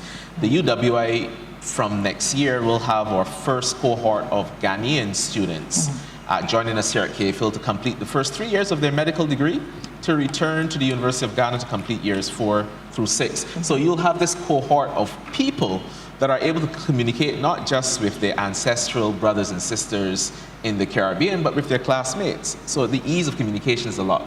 So, but also, Joy, there is the exchange or maybe the insertion of people in terms of joint committees towards common goals in health, like vaccine committees, those kind of things. Do you want to speak about that? How are people utilized in that manner, or can be utilized better? So the communities of practice that was the way that CARFA was working anyhow, because we have 26 member states in the CARICOM region, but only 3 locations in country. So communities of practice, networks, we utilize networks very heavily. The networks that I think really exemplify this whole issue of upskilling and training across the world was through the Global Health Security Agenda. Right. And CARFA became a member. It's really a member state body, but CARFA became a member. And we chaired the app group, which dealt with biosafety and biosecurity. And through that process, we saw the expansion of the group. We saw more Caribbean people coming into this global forum. And we saw the creation of a family that found a way to ensure that biosafety and biosecurity was at the same standard around the world. Right. All regions of the world work together. And they found ways to have alliances and call on each other for upskilling and problem solving. But the networks of practice include, for the Caribbean, include research ethics, include public health laboratories, and recently formed networks for focal points for NCDs, nutrition, and mental health. Right. And so this community of practice paradigm not only sounds good, but it gets the job done. My question to you immediately is, how sustainable is the family? So is the family still happy and working together, or? The family is still working together under another chair. And the family is still ensuring that biosafety and biosecurity retains its position of prominence in the health authorities and ministries so that it's funded and resourced. Which is critical. So other people outside of health, of course, are important to make health work. How does Export Barbados play a role there? Yeah, well, the key role that we're playing is really looking at the business of science. Right. You know, so while, you know, the medical fraternity primarily look at it in terms of delivering the services, we look at how can we leverage our medical comparative advantage and create that into industry. But tying back into things such as NCDs and other non-communicable diseases, the reality is that manufacturing has a part to play in making sure that we can create products that does lend itself to a more healthy lifestyle. Right. Going forward. So while the doctor may be telling you, you know, eat right, exercise right. At least we try to. At the end of the day, I'm going to the supermarket, I'm buying cornflakes. Yes. Right. I'm going to the supermarket, Yes. I'm buying juice and stuff like that. And that is in that manufacturing space. So one of the key things that we're looking at with our life science space is how can we bridge the gap between products that are manufactured and taste great and products that boost health at the same time. And are nutritious as well. Yeah, so we're really closing the loop between what's happening from the practitioner point of view and what's happening with the industrialist point of view so that we're fostering a more life-centric society. So the main question out there that I'm hearing is that healthy foods are just too expensive in the region. And it's cheaper to just buy fast food. It certainly is more convenient. I will admit I'm guilty. I'm on holiday, it's allowed. But you know, you just go to the drive-thru and just get something, a snack that's quick and easy, right? But if healthy food was easily accessible and also affordable, then more people are likely to eat healthily. And this is where policy comes in. So I'm going to stick up to products, but in terms of health products, Joy, I mean, is there a mechanism in the Caribbean that speaks to this, like the importation of healthy products into the region, standards, front of package labeling, those kind of things? Yes, at the CARICOM regional level, there are several streams of work that are ongoing. Let me give the chronological one. There's a 6-point policy package, right, which is trying to reduce childhood obesity. Then there was the front of package warning labeling on food. That standard process is ongoing. That's being pushed by CrossQ. And there is also the Intergovernmental Working Group, a mandate of the Joint COSOD, which is Ministers of Health, and COTED, which is Ministers of Trade, meeting in 2019 to look at how they can improve foods that are rich in or high in salt, sugar, and fats. And that intergovernmental working group process has been ongoing at the regional level and just got the agreement of the Joint Ministers of Trade and Health Forum to look at eliminating trans fats in the Caribbean space. It's a major space. Definitely. It's a major space for NCD innovation, yes. remember. Yes. So we are continuing that tradition. And the other work stream that is ongoing to me, which is really exciting, is heads of government driven to ensure food security. And this whole push has been seeing fora in different Caribbean countries, most recently in Trinidad and Tobago and Port of Spain, the Agri-Forum. Right. So it is almost like there is a melting pot of processes ongoing to ensure that we create an environment that fosters healthy choices in eating. And driven, as you said, by heads of government. Now, one thing, legacy I think that COVID has left us, which many of us as Caribbean citizens and even global citizens, we probably did not realize before, but our heads of governments can actually work together when there's an urgency or an emergency, right? They can come together for the good of the citizens and the people that have them in office. And so we learned that from COVID. The private sector also plays an important role in these products and in getting people. So how does the private sector play a role in terms of product generation? Well, I mean, for us, we look at healthcare as both as a product and as a service. Right. And in both ways, we then look at to what extent are we partners, with government in providing. So like PPP? Both in PPP right. and even just in the P, which is the private side as well. I mean, right. in Africa, you'll find that something around 40 to 50% of services are being provided by the private sector, and something around 60 to 70% of spending in healthcare is coming from the private sector. And that is either coming from out-of-pocket spending or from insurance, private insurance. So therefore, the role that the private sector is playing is becoming more significant in terms of really being able to shape what I would call a market, and a real marketplace for, like I said, for services and for products.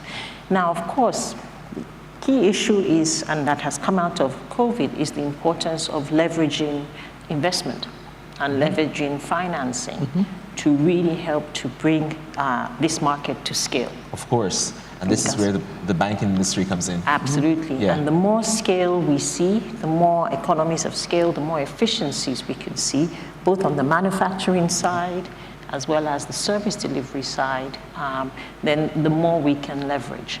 I mean, one of the key things that we tend to have sort of had as a real challenge is the lack of manufacturing, and therefore being extremely reliant, on, shall I say, the West, for machines. And if you remember, there was this massive shortage of ventilators, during COVID. Of everything, really. Of everything, Yes. but I mean, ventilators was one that Critical. was so stark in everybody's mind, Yes. and there was pretty much no supply chain in Africa because we didn't make them. Absolutely, yeah. So it did focus our minds more in the fact that we have to create more of these manufacturing chains, be it the drugs or be it even equipment and devices, on the continent. And we had to also be able to leverage, our economies of scale in purchasing agreements and really being able to come to the table to purchase, in a more effective way. So would you believe it, we are at the midpoint of this panel, and we promised the audience in our kind of pre-panel, what I like to call hype session, that we would come up with actionable points, because this isn't just a casual discussion. At the end of this, we want you to leave with some actionable points that you can hold us, or maybe hold our governments to, to take forward. And one actionable point that we discuss is how do we get people to come together, especially academics and scientists, to discuss the research, to discuss the science. It's so easy now using technology, and perhaps I know of one institution on this stage that has a 60-plus year history of a scientific meeting, but it doesn't include the diaspora. And should we not be having discussions with our colleagues or brothers and sisters in Africa? Yes, and you're referring to CARFA. Oh, really? Okay. CARFA has inherited a process which was started by one of its progenitor organizations. And this year, we're hosting the 66th Annual Caribbean Health Research Conference. Which is blended. In Kingston, Jamaica, and for the first time, it will be both face-to-face and online. Last year, we did online. This is one of the silver linings of the pandemic. It would be rather pleasant to include our brothers and sisters on the continent of Africa. Right. Now, this is the first time we're hosting the blended model. We found out it's very expensive, but there's something exceptional about being together in a research excellence space, face to face. And so if we have a target in terms of the year, I would love to have some serious discussions about how we can twin on this with another, maybe CDC Africa, maybe Yes. Africa CDC, Africa CDC. maybe something like that. We could twin together and have a meaningful forum. So action point number one, an academic forum in 2025. With an emphasis on young researchers. With an emphasis on young researchers across the diaspora to discuss those issues that are relevant to us. In the pre-meeting, we actually discussed that a lot of research or a lot of phenomena observed in COVID in the Black community hasn't really been explored because it's been interrogated largely in the Northern American kind of landscape. Wouldn't it be fantastic if we sat down and commented on things such as, why is it that we were not hit as hard in Africa, for instance, from the COVID pandemic? What is the unique genotype? How are we interrogating it? Should we have discussions about natural remedies and how they can play a part? All these are discussions, and the academic forum will add to that. You had some comments. Absolutely, and again, if we think about it from an investment and marketplace point of view, you know, Africans, both at home and in the diaspora, make up a significant and growing market segment of our market. Now there is pretty much no global pharma company that's not taking more interest in understanding the diseases, you know, and the disease prevalence, because obviously we are the fastest growing market globally. And therefore, there is much more that we also now need to do ourselves from a research point of view, and really understanding what our needs are, and using that also to come to the table to raise capital, to really create, you know, what are the products and services, and create a financially sustainable system. Yes. Because the one thing we don't want is we don't want healthcare to become so much more expensive for us that, you know, we then can't actually deliver it to the hundreds of millions of people that live on our continent. Or that it becomes a two-tier type of system. Well, to some extent, that's also an issue. So I think really it's a matter of how do we ensure that we can create enough financial sustainability, enough economies of scale to make this a market that, you know, can be sustained. Okay, so one P that's not on my list that's critical because it's financial. I'm not sure I'm going to make this a P. Maybe I'll say pesos.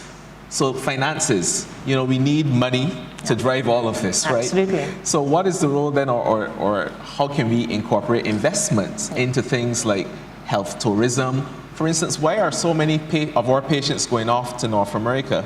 The reason why is because they don't have to take 2 or 3 flights to get to Africa, right? So if we had an air bridge, for instance, that would certainly open an avenue. What kind of other investments do you think would be necessary? Certainly. I mean, no question, medical tourism is something that, is with us, and I don't think it's going to go away anytime soon. So opening the air links certainly would help.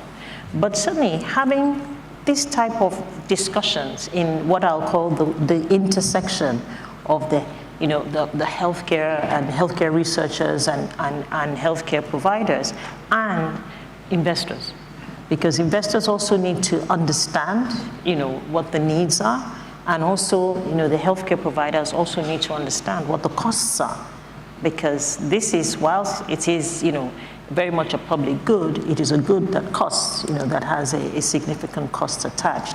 So really being able to have a free flow of those types of discussions and really being able to understand, how do we frame this? How do we make it also a bit more business-like, if I can bring that in, yes.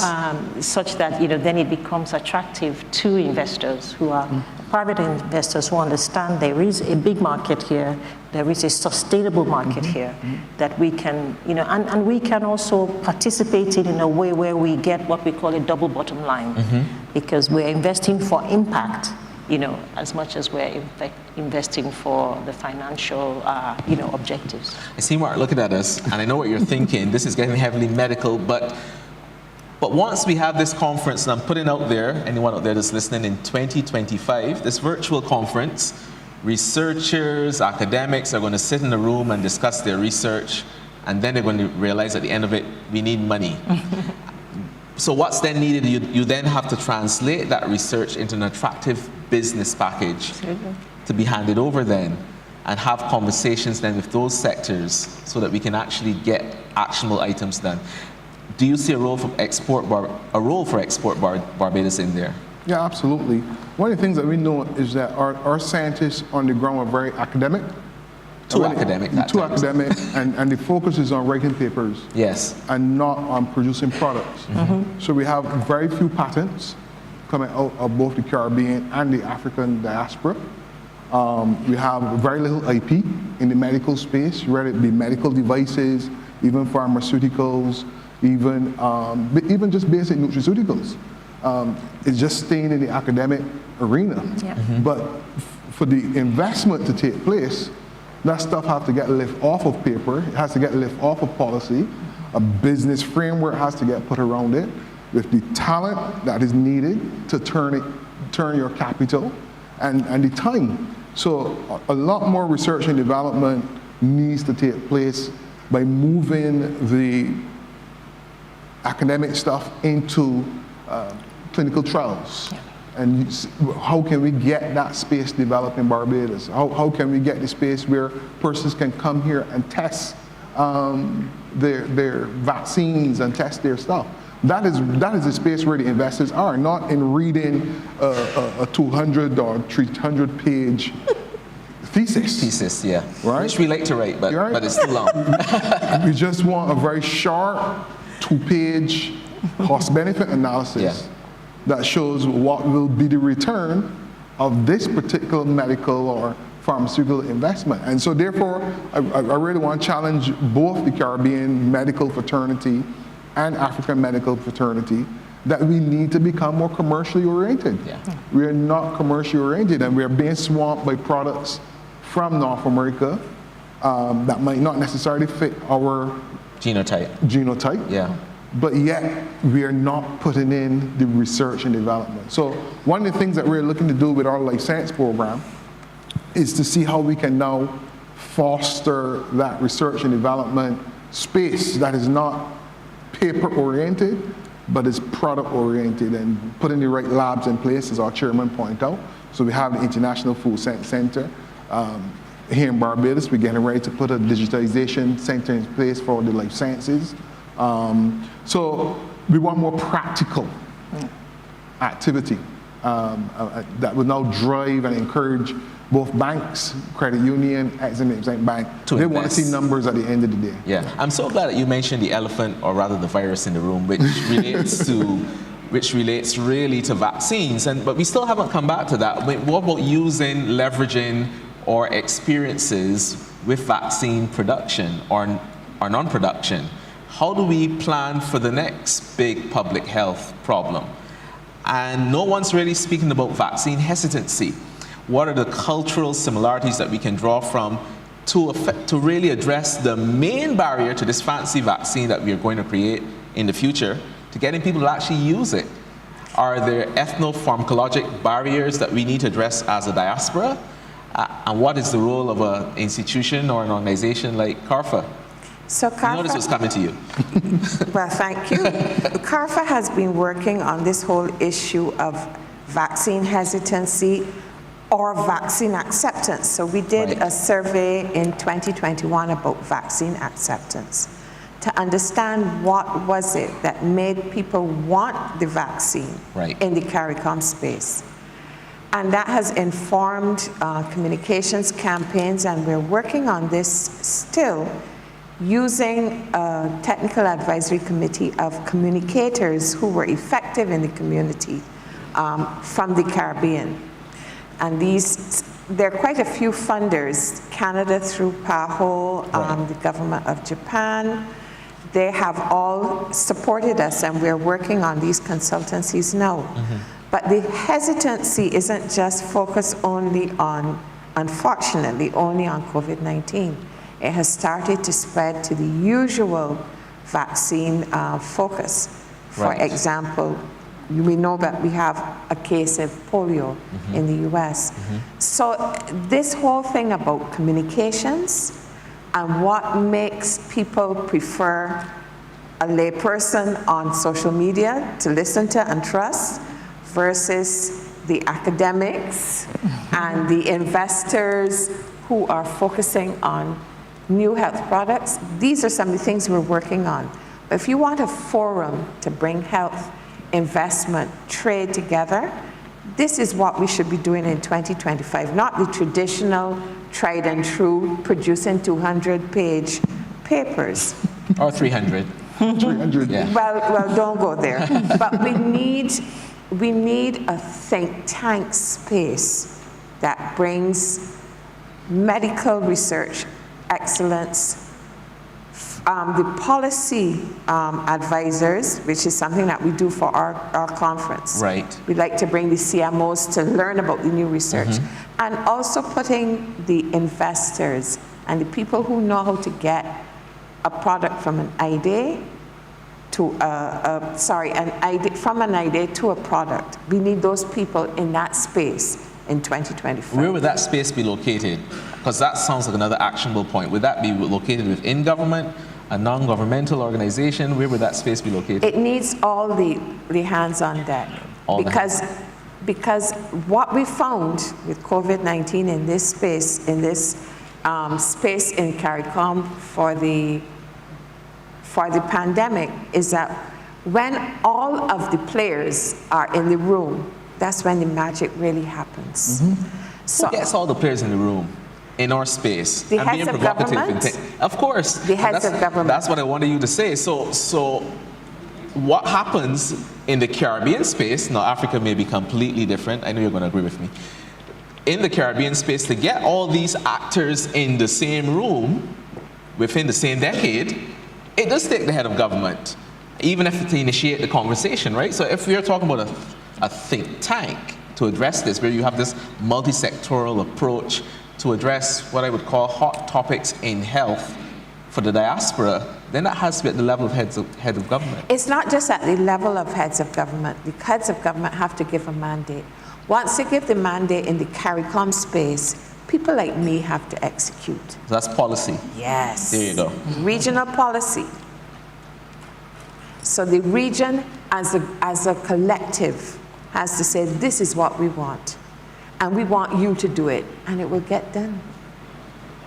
So we now have 8 minutes remaining on this panel, and I'm going to give each of you 2 minutes, because I know you're going to go over time, to kind of summarize what do you think are the top takeaway points for your area so that we can build and leverage this relationship, which has already been formed. Let's just admit that as a given. It has already been formed.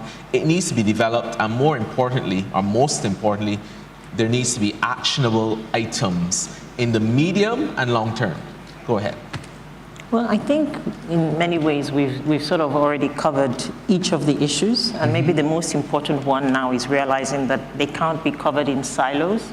So coming together, bringing the research, bringing the clinical trials, being able to with industry to be able to move to, sort of execution, and bringing investors into the conversation is all very important. Right. And in a way, I think even from a health point of view, we have to think about investment across the entire spectrum, from early stage funding to venture capital, and to development finance and so on, because some of what we're talking about, where we're saying we want to focus much more on both our own sort of research and clinical trials, and as well as our own production, needs some of those, what did we call them earlier, the early pilots. The early pilots, proof, yes. The proof of concept. Yes, and therefore, there is investment available to support those proof of concept initiatives. Right. And once you have that right, then the next big issue is taking it to scale. And really being able to match the fact that there is a market out there that can absorb the scale. So I think it's really just making sure that the investment discussion is really in the room, as much as possible. At an early stage. At an early stage. So even planning for 2025. Even planning for 2025. You want to bring the investors into the conversation. Sure. Yeah. So I want out of this, I hope that this was not just thought of as a talk shop. I want out of this a statement, a communique. And I want to have a mandate to convene the conference with a counterpart, either academic or public health. Right. And I also want that mandate to be given at the next Heads of Government meeting in February 2023. What CARFA will do is to ensure that our networks of research ethics committees are prepared. Right. CARFA will also ensure that we have the infrastructure and a nice location for the 2025 conference. So perhaps what we can do blended. In Africa, a face-to-face venue. In the Caribbean, a face-to-face venue. And then we do the virtual. Yeah. And I also want to make sure that we prime our young researchers so that they are ready to be in a space where innovation is recognized and seen as a product seen for product production. And I want to ensure that there is a unit of excellence, of innovation in the Caribbean, which can then be taken by the African investors and the banks and scaled up for the new market. That's excellent. And you've actually given us some short-term, the communique, medium-term and long-term goals in that wrap-up. Mark? Yeah, well, the two things I want to speak to as I wrap up. Two things in 2 minutes. In 2 minutes, Go ahead. yeah. One, we have a large cadre of young scientists in the islands, and I also believe in Africa as well, that the price point to hire a local scientist, whether it be for testing, for clinical analysis, or basic analytical services, is about 50% on the Barbados side, the cost of actually using a UK or a US scientist. So we want to have more nearshoring of medical, pharmaceutical research and development. And we have a vested interest in our own people. Yeah. Right now, the University of West Indies put about 1,500 students per cycle in that biochem, biology space, because everybody wants to be a doctor in the Caribbean, if you understand where I'm coming from, but or a lawyer. Right. But most of them either end up doing biology, chemistry. So we have to create jobs for bioscientists. Because it hurts when you go to the Chanel supermarket and the youngsters there who graduate with a first class honors in chemistry, but he's a cashier because there's no job, because the private sector is not investing in science. So we need to move it beyond this fear of doctors having their own private doctor spaces and turn this into industry that creates at least another 10,000 jobs for Barbadian. And why does that scientist need to be in Chanel or even in Barbados? Why can't they be in Africa, providing that intelligence in the diaspora, right? Well, it is, because we're having significant brain drain. And a lot of young people are leaving the island because our private sector and our doctors who also have the capital are not reinvesting in research and development. And that money is not even going south-south. And it's not even south-south. Yes. So there has to be a big paradigm shift in terms of how the mature scientists and doctors that have capital, how they reinvest some of their own capital that they made as doctors. You just taught me that doctors have capital, but so there's that, and then this is profitable. Sure. Right? This space is a $1.3 trillion space and is growing at 15% per annum. So double-digit growth is happening. So there's a matter of us really, again, the same issue that we have with the plane flying from Ghana over here, we have the same problem in the life sciences. It's just a matter of a choice. Doctors need to take, scientists need to take, and recognize that this is a powerful industry that can get us to significant levels of economic growth. Yeah, thanks. Thank you very much, panelists. Ladies and gentlemen, the COVID-19 pandemic has certainly been a burning platform.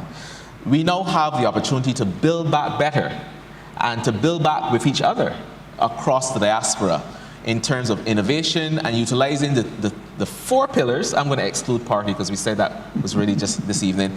People, products, policies, and programs. We have some immediate action points that we're going to work on in the post-meeting. We're going to have another post-meeting. Can I add one P? You can have 30 seconds. Profit. And profit. Pesos. Right. And the pesos as well. We need to get finances in there. It's been a pleasure having this discussion with you. Unfortunately, you've missed the best part of our discussion, which is going to happen right after. But please join us, reach out to any of the panelists with your questions, queries, or innovations. Good evening and enjoy the rest of the forum.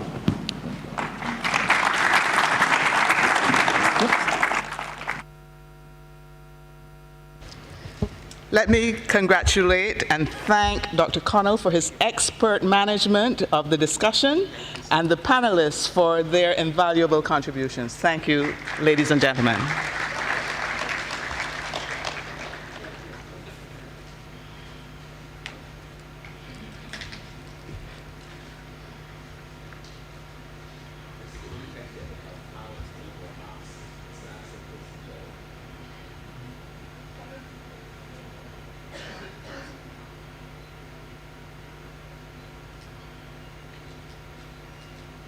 Thank you, ladies and gentlemen.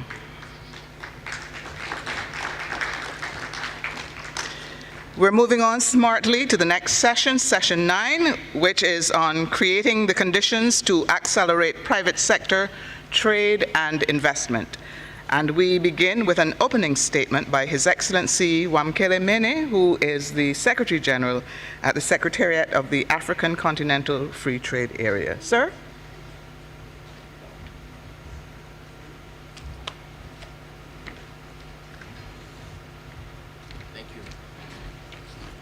Thank you very much, Madam Program Director.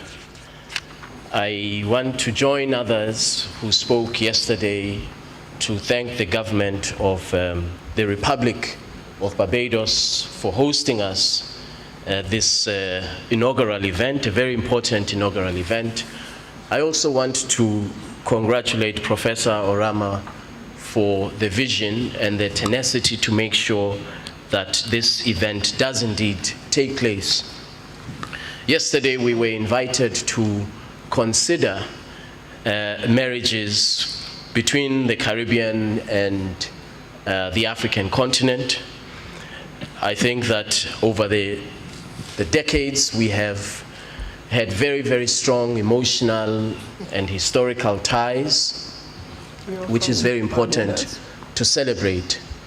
But one of the outcomes of this event yesterday and today, I certainly hope will be for us to take our relationship between the two regions to a higher level, to the next level, beyond expressions of historical and emotional ties, which is important, but to take this relationship to investment and trade flows between our two regions.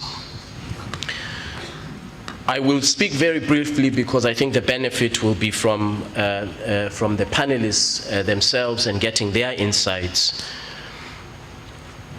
We have significant challenges on the African continent, as many of us know, over the last 60 to 65 years.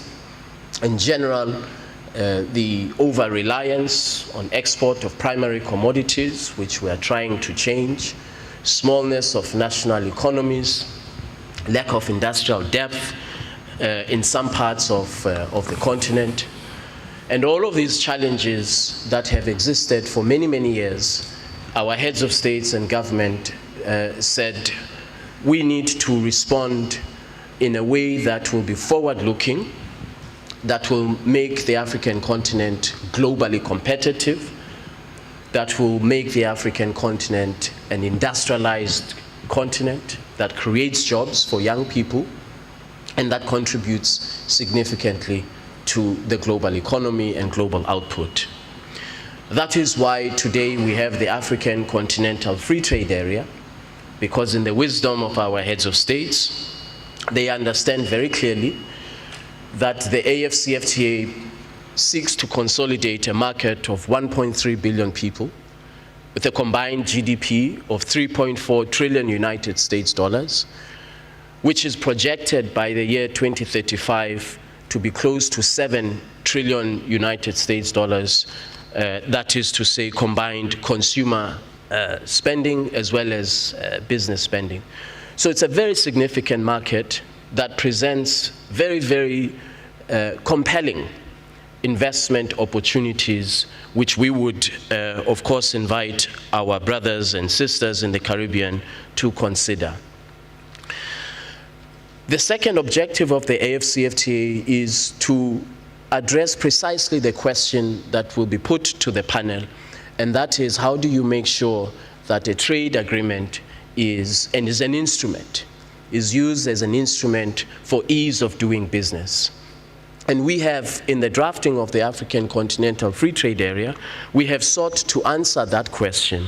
How do we make sure that we create conditions to accelerate private sector participation in Africa's economy, and of course to accelerate investment by the private sector to create jobs for millions and millions of young Africans?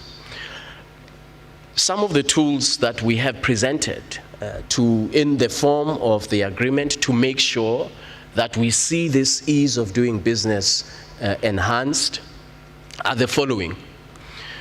You may be aware that with Africaribbean in January 2020, we introduced the Pan-African Payments and Settlement System.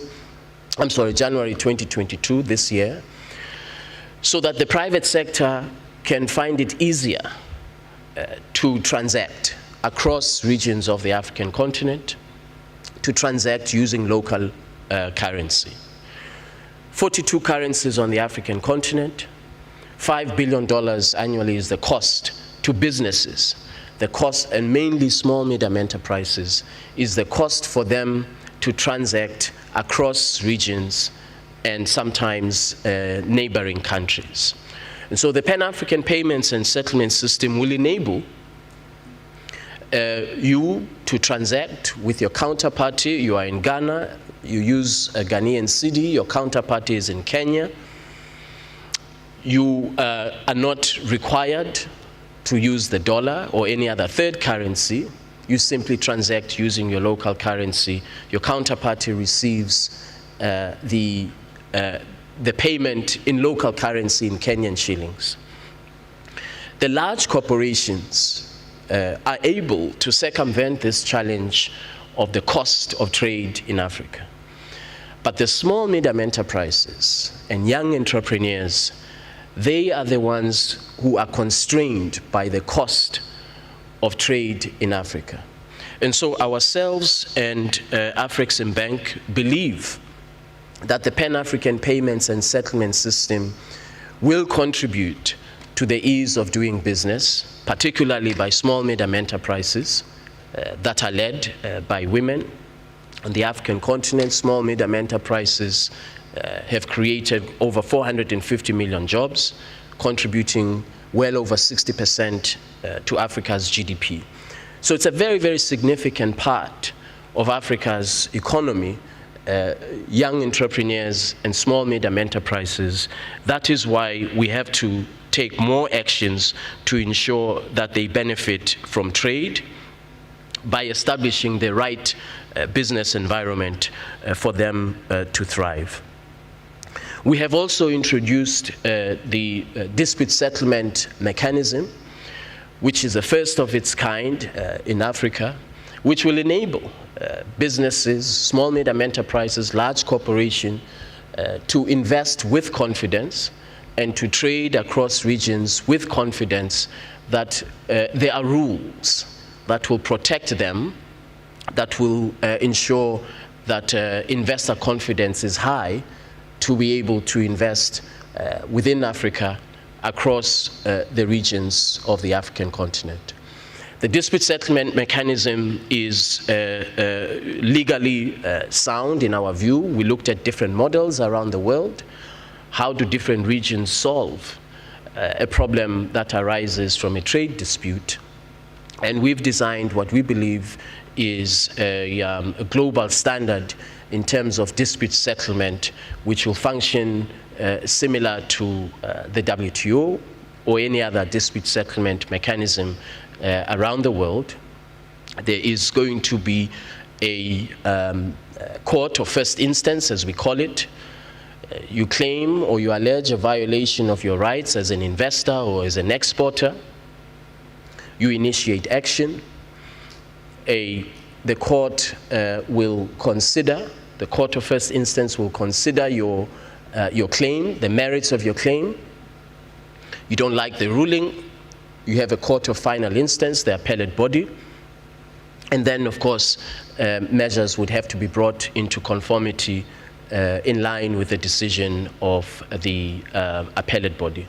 So this system of resolution of trade, investment, disputes under the AFCFTA is intended to benefit the private sector, is intended to make sure that businesses can invest with a high degree of confidence, knowing that their rights are protected. We have also sought to balance the rights of investors with the rights of host governments to make sure that the host governments regulate in the public interest and to make sure that there is no exploitation when it comes to or undue exploitation of natural resources. And so these are some of the steps that I think are critical if we are talking about enhancing investor confidence, creating jobs, and making sure that the private sector is actually the driver of Africa's economy. I often say that people like me, trade diplomats, do not trade. It is the private sector that trades. It is the private sector that creates jobs, that makes sure that a region or a continent is competitive.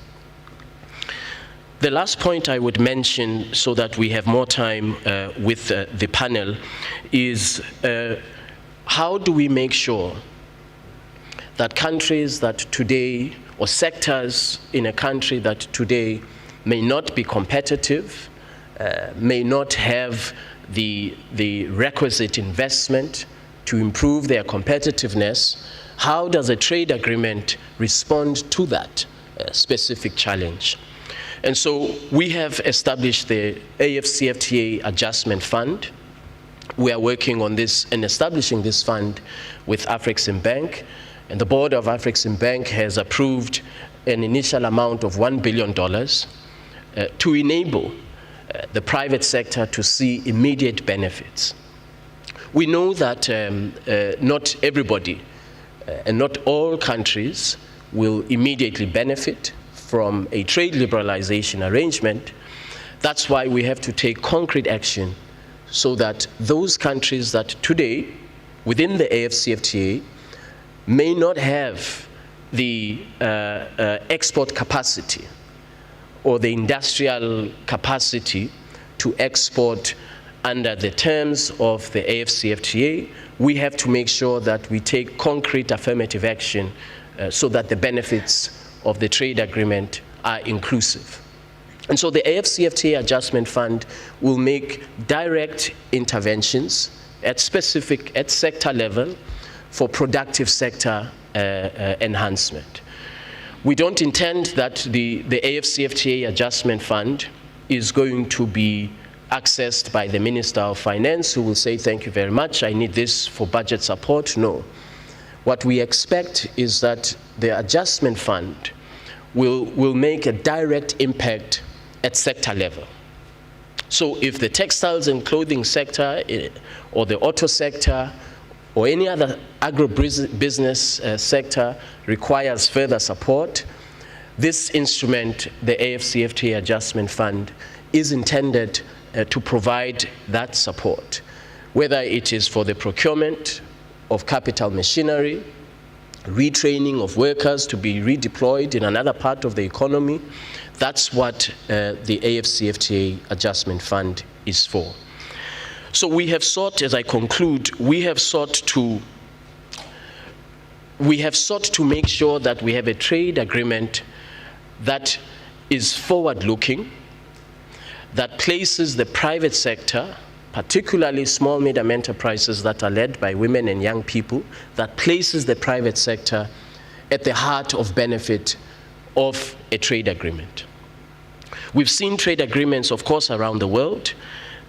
We've looked at the critique of trade agreements not being sufficiently responsive to the needs of the private sector, and we've sought to address that challenge in some of the tools that I've mentioned today. We've also seen how trade agreements have been critiqued in the sense that they benefit only a few, or the elite.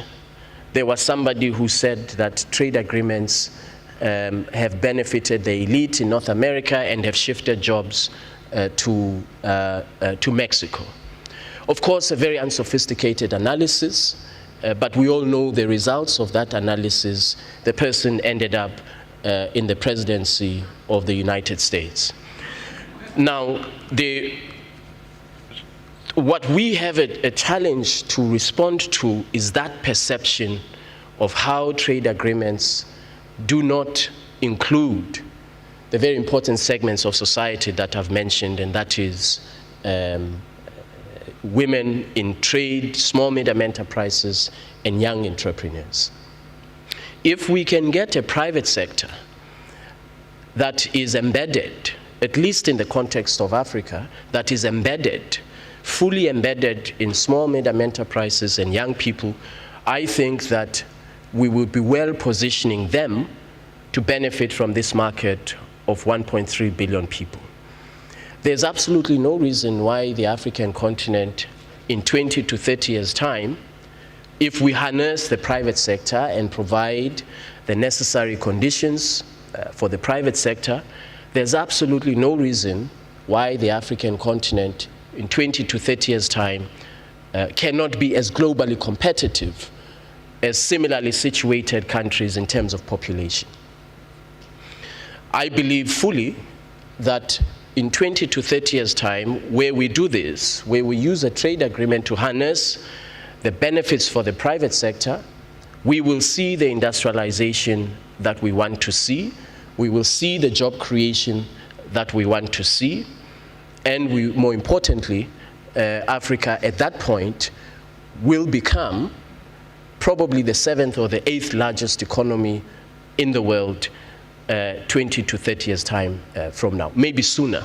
But certainly, I think it is within reach, but it all depends on how this trade agreement will interface with the private sector and how we will support the private sector in terms of the provisions that we have set out in the treaty itself.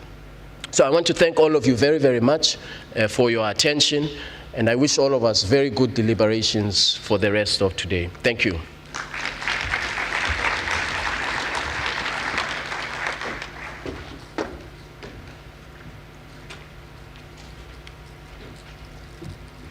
Thank you very much, Mr. Secretary General. And we move on with the panel discussion. And I see from the program that our moderator, Mrs. Tricia Tannis, who is head of the Barbados Private Sector Association, has a very large panel. I'm going to invite them on stage now, Mrs. Tannis and her other panelists, Florizel Lisa, who from Corporate Council on Africa, Mr. Arnold Ekpe, Business Council for Africa, Mr. Mohamed Atef, Elsewedi Electric, Mr. Adewale Tinubu, Oando PLC, Ms. Annette Mark, Caribbean Association of Investment Promotion Agencies, Mr. Anthony Branker, Barbados Chamber of Commerce and Industry, and Mr. Calvin Hamilton, arbitra and a member of the ICC, the International Court of Arbitration. Ladies and gentlemen, the floor is yours.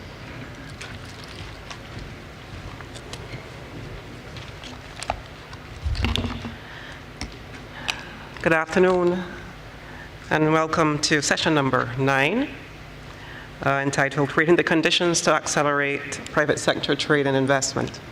I'm very excited about this session because after the diplomacy has rested and after the memorandum of understanding have been filed away, we now have to get down to brass tacks.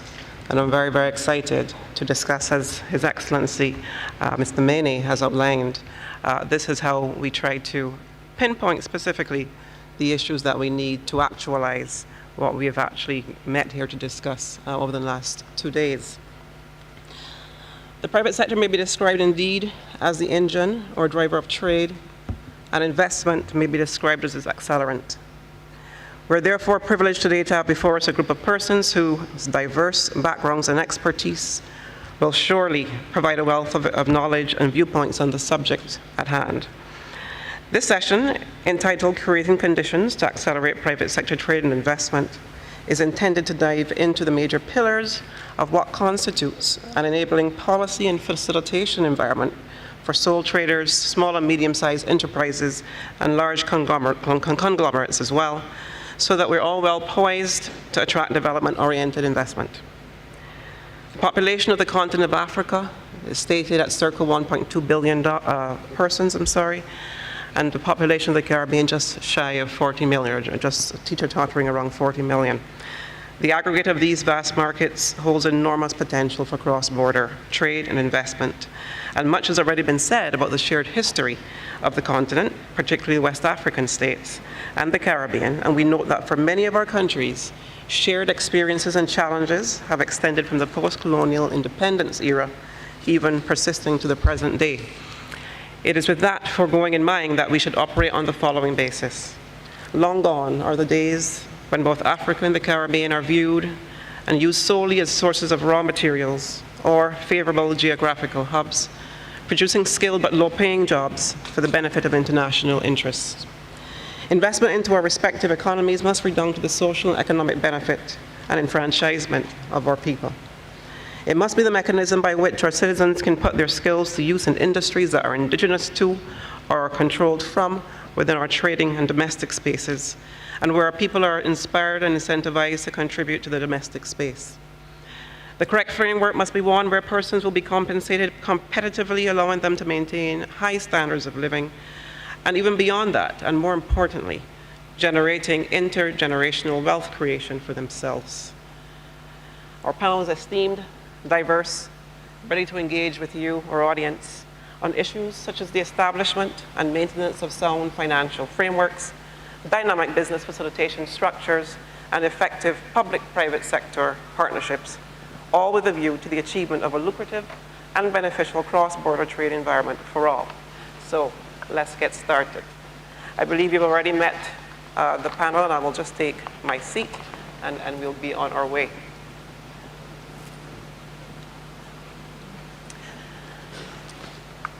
So I will start on the matter of business facilitation, and that's the note that His Excellency Mene ended on.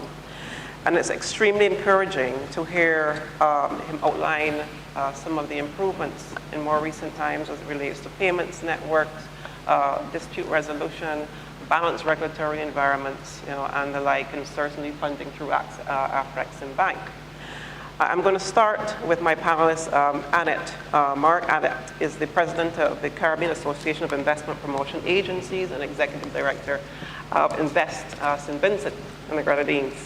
Annette, the World Bank Doing Business pre-COVID report, we know that has been plagued with some issues, but 2019's report seems to have been the last report that seems to have been fairly robust and without controversy. Even at that stage, it reported that there were gaps between regulatory efficiency, inefficiency, and quality across all global regions, including Africa and the Caribbean. And resolving insolvency was the area with the biggest gap between sub-Saharan African economies and OECD high-income economies, as well as in cross-border trade. Certainly, we looked to CARICOM. The three top performing countries at that point were Jamaica, St. Lucia, and Dominica, but even so, struggling with issues such as resolving insolvency and the registration and access to credit, to name a few. Annette, please, on the subject of business facilitation, which is exactly why we are here, and it's the big pillar, please, how can the ease of doing business be improved in Africa and the Caribbean? Thank you for that question. And I do have to start by saying that I know we stand between lunch and the audience, so I'm going to try to be as quick as possible. However, this is a very heavy topic, and I don't even think that we could do that and do justice in giving the answer here today. But I'm going to stick to my points and try to do it. By way of background, the Caribbean Association of Investment Promotion Agencies is an association that represents 24 Caribbean IPAs in 23 member states. CIPA, we generally focus on attracting investment into the region, promoting the Caribbean as a place to do business, and supporting business climate reform among our members. Now, over the past 5 years, referencing to the Ease of Doing Business report, which has since been discontinued, there are 4 top areas. I can't just concentrate on the resolving of insolvencies. And by order of priority, it's registering property, getting credit, resolving insolvency, and starting a business. Trying to do this as quickly as possible, people. In respect to registering property, the number of procedures and the days to register property in the Caribbean is among the highest in the world. Most of our territories are ranked 60 out of the 190 countries in the report. Notwithstanding this challenge, investors to the region have found other ways to do business. They have done leasing of properties for 99 years. In addition, some of our investment promotion agencies are vested with Crown lands and are able to facilitate long-term investments with our investors, with investors. Other investors do enter into public-private partnership with governments, allowing for the use of government land to form part of the investment agreement. Then there's getting credit. Access to inclusive finance is among the greatest challenge that business in the Caribbean face. And that is starting a business and in operating the business. The credit infrastructure system is in need of improvement with, for example, enhanced credit reporting systems, credit bureaus, and public registries. Skipping pages. There are some countries in the region that are advancing changes to their credit infrastructure. Among these are the Dominican Republic, Guyana, Haiti, and Jamaica, which have dedicated credit reporting legislation that have attracted the operators of private credit bureaus. Private credit bureaus operate in 4 other countries: Barbados, Belize, Suriname, and Trinidad and Tobago.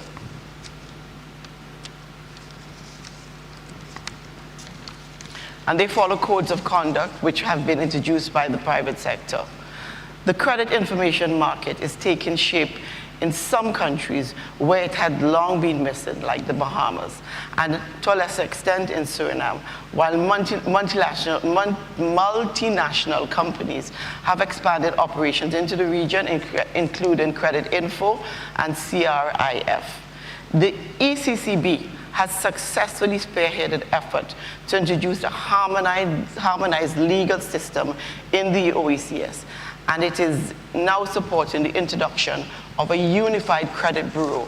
I believe this is to be officially launched in December of this year. At the same time, it has recently started to replicate those efforts by aiming at introducing a unified system for secured transaction. Getting credit from the banks, and please bankers, excuse me, for small businesses is a challenge. They are heavily risk averse. However, there are credit guarantee schemes in the region that allow for businesses and particularly small businesses to access financing and have their loans secured through the Eastern Caribbean Partial Credit Guarantee to the tune of 85% of that loan. This initiative is actually an OECS member state initiative being facilitated by the World Bank and regulated by the ECCB. In respect to resolving insolvency, the Caribbean trails in effective methodologies to resolve troubled debt situation, and those deficiencies were reflected by the low ranking in the Doing Business report. The overreaching goal is to improve the business environment in the Caribbean with effective bankruptcy insolvency systems that provide for legal frameworks to enable viable firms to reorganize where they can be saved and provides an orderly means where they have to exit the market. And this was so evident during the COVID pandemic. We lost a lot of companies as a result of not having these systems in place. So Anna, if I may interrupt you briefly, can we transition to what enhancements have occurred? We would have heard His Excellency outline a few. We do know what the challenges are. What advancements have occurred between the two regions that actually will help to augment some of the issues that you're highlighting? So you asked me at a great point, because that is exactly what I'm going into right now. In the past few years, the Caribbean countries have been focusing their attention on the following: legal frameworks that support credit and debtors that are properly balanced, so to allow for creditors to be placed on an even keel with those institutions that are lending, systems that allow creditors to be adequately empowered. So legislation, they are looking at legislation to ensure that creditors are, again, given certain protections, and the training of personnel. Much of this work, however, is being led by the World Bank through the international funding cooperation across the region. I go on very quickly. There is also starting a business, and of course, we rank very low within the region again. Excluding Jamaica, the Caribbean countries average between 114 out of 190 countries. We are, I'm trying to summarize as much as possible. In the region, starting a business takes approximately 27 days. And at the highest point, Haiti is 97 days. The other way around. The lowest point is Haiti is 97 days, and at the best, Jamaica is 3 days, and I stand corrected if it has improved even since then. Furthermore, over the last 5 years, a number of procedures have been put in place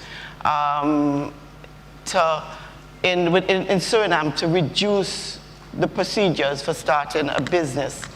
I'm trying my best to summarize. Notwithstanding the challenges, though, there have been some steps to improve the business climate, right? Okay. In 2017. I'm going to have to move on. I'm so sorry. I know it's a fantastically deep subject matter. Like I said, it really does. Pillars, yes. It does take. It's a long topic. It does take a long topic. But unfortunately, we don't have the length of time that it if you just give me 1 minute, then we just say what the. Well, allow me to move on, and I'm sure we're going to come back. No problem. Or certainly one of the panelists, I'm sure, or one of the issues. But thank you so much, Annette. I appreciate the challenge. I appreciate the challenge. We're going to pivot now to another pillar called funding the agreement, and I'm going to go to Mr. Arnold Epke, Chairman of the Business Council for Africa. Afrexim's bank strategy reads in part, its success will be defined by the satisfaction of its stakeholders through increased trade finance and improved facilitation of intra-African trade and value exports. Meanwhile, the Caribbean Export Development Agency also states that they provide a range of funding solutions that can support your business in the short and medium term. And these are just two of several organizations which offer funding to business. Mr. Epke, based on your knowledge of available resources, what can be done to increase funding capacity for lending, particularly to small and medium-sized enterprises in both the African continent and CARICOM? Well, thank you very much. I don't know much about CARICOM, but I can certainly talk about Africa. And I think the challenge we face in Africa is very different. The Africa Continental Free Trade Area is doing an immense amount of work to try and open up the continent, but Africa is actually 54 countries, it's not one country. And it's much easier to come to the Caribbean than to move from one African country to another. It's much easier to move goods from Africa to the Caribbean than it is to move goods from one African country to another. The currencies are not convertible, so it's much more difficult for African countries to trade with each other. We do have certain realistic problems to fix. I have never believed that financing has been the problem. We need to do the basic work on which financing follows the opportunity. If the economics are right, you get the money. But if the economics are not right, you do not get the money. African Bank, for example, has done an incredible amount of work in trying to create the opportunities for African countries to trade with each other and with the CARICOM countries and forward. But when we say that it's 1.3 billion people, it's 3 billion economy, it's not one economy, it's 54 economies. And I think the ability to generate that opportunity, I'm very excited about this meeting, and I want to thank the organizers on both sides for doing it. The attendance is absolutely incredible, very encouraging. And we're not coming here for a holiday, okay? So real congratulations to everyone involved in getting this done. But I'm a businessman, and at the end of the day, the numbers have to add up. We need to make sure the numbers add up. In terms of the opportunities, I've met a few people here. Everyone is looking at opportunities. We are one people. We want to work with each other. There are challenges to doing that, but they're not insurmountable challenges. But let's not be ahead of ourselves. Let's fix the basic problem. And the basic problem is that we have to create an enabling environment for the money to flow, but the money is there. African Bank has already committed, what, $700 million? That they're willing to invest, and they're a relatively small player in the scheme of things. So I'm actually very positive about getting things done, but I think we need to fix what needs to be fixed first and not expect things to happen if we don't get those things done. What is the chief issue that you would think needs to be, what's the chief plank that needs to be fixed? What is clogging the bottleneck? I think the first thing is we have to try and build scale in Africa, okay? 54 countries, maybe 4 or 5 of them, Nigeria, South Africa, Kenya, Egypt, Morocco, and maybe a few in between, make up over 60% of the economy. The others are very small. 14 or 15 of those countries are landlocked, okay? So they have inherent problems. If we make it the market much bigger and open up the market, there's nothing that says Togo cannot export to Nigeria, okay? But right now, it's difficult to do so, okay? The joke is that it takes a longer time to export from Togo to Nigeria than it does from the States to Nigeria, okay? Because of problems that we Africans have put in place. Let's fix those problems. And I think the challenge for me is that once we fix those problems, and I'm not talking about the problem of electricity and all that, we will unleash in Africa a huge potential, which would also benefit the CARICOM countries. Because by nature and by inclination, we are one people. came. So coming here and working, a lot of my friends are married to West Indians, Jamaicans, Barbadians, and all that. Coming here is like coming home. So we will find a solution, but we need to fix those problems first before we move ahead. That's the message I'm trying to convey. Thank you. Thank you, Mr. Ekpe. And certainly if the African continent has challenges with scale, you could well imagine that CARICOM will have more substantial issues with scale and scope, with a population of just around 40 million. So we do support, we have similar issues on a smaller scale, but our issues are very, very, very similar. Well, we're going to pivot to sectoral opportunities. How are we actually going to land this agreement? To that, I'm going to pivot to Motaz Sami. He is the Corporate Treasury Manager of one of our platinum sponsors, Eswidi. Please give Eswidi a hand as well for being a platinum sponsor. Motaz, several opportunities exist for the Caribbean relative to trade and investment with Africa, including potential export markets for goods and services, availability of raw materials, a large potential workforce, high digital adoption. Given this rich economic landscape, which sectors, in your opinion, offer the most potential for private sector trade between Africa and the Caribbean, and why? First of all, hello? No. Sorry, we need a volume on Mr. Sami's mic. Can you hear me now? Could you try again, please?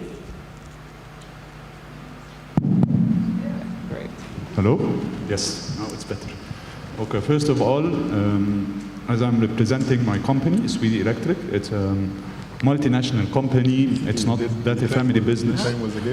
So we are thinking different, that we see here potential and we see opportunities, so much opportunities here.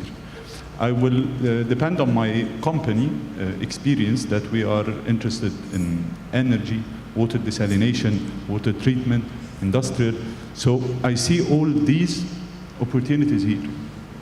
So how we can benefit of these opportunities, it's depending on the Caribbean Union, how they will solve the problem of the new companies to enter the market, how they will figure out the opportunity, a sizable opportunity. Let me tell you something. I hear here in the conference that there are several opportunities for renewable energy. We are interested in renewable energy. But the problem that the scale and the size of the project is somehow it's a very small size to come from Africa to Caribbean to invest in it. So we can land on the Caribbean if there is several opportunities with a good size of opportunities. So I see here the opportunities. I have said the renewable, it's the green direction for the whole world. So we see renewables as water and solar and wind. We see hydropower opportunity. We see the industrial park. This will benefit the Caribbean that they can manufacture locally and they can export their products outside the Caribbean. So there is several opportunities. It's depending on the Caribbean and on the decision. And we are happy that we are here with Afriexim. Afriexim will give the support, will give the finance that can make things happen. We already partnered with Afriexim in several countries in Africa, and we had so much success stories in Africa because of Afriexim. They are covering the finance, and we are doing our job. So we're looking forward to be the same model as we succeed in Africa with Afriexim, that we can succeed here. So Motaz, thank you for that. I want to probe further. Thank you. I want to probe further. So we have opportunities in the African continent. It's a massive landmass, continuous, lots of scale and scope just geographically. And we juxtapose that against CARICOM, small islands separated by water, and fantastic opportunities in terms of renewable energy, wind, solar. How do you think we can actually scope and scale from CARICOM coming to the African continent, given the geographical limitations? It's depending on the raw materials. What can be the raw materials here in the Caribbean that can benefit companies or countries in Africa?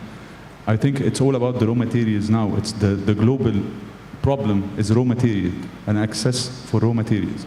So Caribbean and Africa I think we have so much raw materials that we can benefit to export to each other. For sure, the Caribbean, I think there is opportunity for a seaport that can increase the exports from the Caribbean to the African countries. I heard that there is a lot of problem while we were discussing now, that I heard there is a problem between the African countries to export to each other because of the regulations, because of the countries landlocked and everything. So this can be solved if we have an agreement with the Caribbean for exporting raw materials from and to the Caribbean to Africa. Thank you. Thank you very much. Okay, we're going to pivot to policy responses. As we know, successful private sector businesses, we drive economic growth by stimulating domestic income, providing jobs, paying taxes, and so on. But we need governments to facilitate largely the policy spaces in which we have to operate. I'm going to put this question to Mr. Anthony Branker, President of the Barbados Chamber of Commerce and Industry. Anthony, what policy changes and support measures would you like to see to encourage private sector investment in the Caribbean and also in our key African partners to facilitate the Caribbean expansion that will be facilitated by the newly signed Africa-Caribbean Trade Agreement? Thank you, Chair. Well, first of all, before answering your question directly, I think that forums such as this, these are necessary for us to break down that veil that has been obscuring Africa and the Caribbean for so many years, whether deliberately or not. Businesses in Barbados and Africa, we really did not know what was happening in each other's backyard. And I think that the more that governments can facilitate these type of forum, we are starting to open up each other's market to each other. And what it does, it starts to build confidence. I heard Dr. Meany, when he addressed us earlier, he really highlighted that, that investor confidence ought to be high and to be strong in terms of investing in Africa. And that is a critical component to moving, the needle forward in terms of investors from the Caribbean going into Africa. So I thought that what Dr. Meany said was quite meaningful in terms of what Africa has done to facilitate Caribbean businesses coming into Africa. But on the other side of the Atlantic, we now have to ask, what has Caribbean governments done to facilitate us moving goods or services from Africa into Barbados? And certainly we have to look at some type of trade arrangements that would facilitate and tariff arrangements that would compensate for the high freight costs because of the distance we have to carry. So therefore, I think that to facilitate the movement of goods, governments across the Caribbean should be looking at what sort of tariff concessions can be put in place so that African goods could get to the Caribbean at a competitive rate. I think that is necessary. I think also that we have to talk about standards. This resonated with me as I was upstairs with the Ghanaian delegation, because we sometimes put standards in our policies across, certainly I can speak for the Barbados market, that we sometimes put standards in place that inhibit good products from coming into our markets because, we've set a bar that is so high that sometimes small changes to that policy we put a no-no to. I think our government policy should have regulations that says, well, we are intending to build trade between Africa and the Caribbean, and therefore the standards that we will comply with, that we will accept, that the standards, could be such that allows for some flexibility. But I think that having set up for forums like this, it is for service organizations like the Chamber, like the Manufacturers Association, like the tourism organizations across the Caribbean, to build on these opportunities to create we have to move away from just the talking and walk the talk. We have to get to a stage where we open our members to what is available And the service organizations like the Chamber must be facilitating, must be exposing our members to what is available across the African continent. So I think that forums like this will lend to that. But I also think that the Prime Minister said it in her speech. We have to build relationships. Businesses thrive and businesses flourish and trade happens when we build relationships. We have to put maritime and air lanes and have those linkages in place, because when I heard yesterday that it took 28 hours to get here, I was saying, wow, what you mean to go to Africa or to Kenya? I was told today is 30 hours. That it is a 30-hour trip. Certainly that is not encouraging. So we have to make sure that we have the maritime lanes and the air lanes that would facilitate building relationships. There's nothing like face-to-face. The virtual meetings will take us thus far. But we need to have dinner together. We need to sit together. And we need to have these type of lanes and routes open up. But I think too that private sector needs a seat at the table. So often governments go and they go from government to government, and yes, they say that businesses are the ones that trade. But yet they go with governments, persons, a government delegation, and there's no one representing business. Businesses need to be at the table when governments are negotiating. And therefore, thank you. And therefore, when we talk about a change in policy, I'm suggesting that a change in policy has to be one that embraces the private sector as the one who trades, and therefore have us at the table when they are going to wherever. I know that Barbados is opening up discussions with Rwanda and another, I can't remember the other, but where's the private sector in this? And I'm saying we have to move to a policy that embraces the private sector. I will end there. Thank you. No, you're not going to end there, Mr. Branker, okay. Because you've completed so many other questions. I want to probe at that a bit more. You spoke about the fact that we need frameworks and tax tariff agreements and so on. I want you to comment on the existing EPA, the Economic Partnership Agreement, that CARIFORUM negotiated back in, I think it was between 2008 and 2014, which allows free access for European goods and services into CARICOM. I want you to comment on that within the context of what we need. How will that impact on this agreement? And can we do a similar thing? And must we do a similar thing? Clearly, if we want to walk the walk rather than just talk the talk, you've hit the nail directly on the head. We've put a trade agreement in place, that EPA in place with Europe, that allows products to just come in. And we are still in a situation where we will have to pay duties on products from Africa.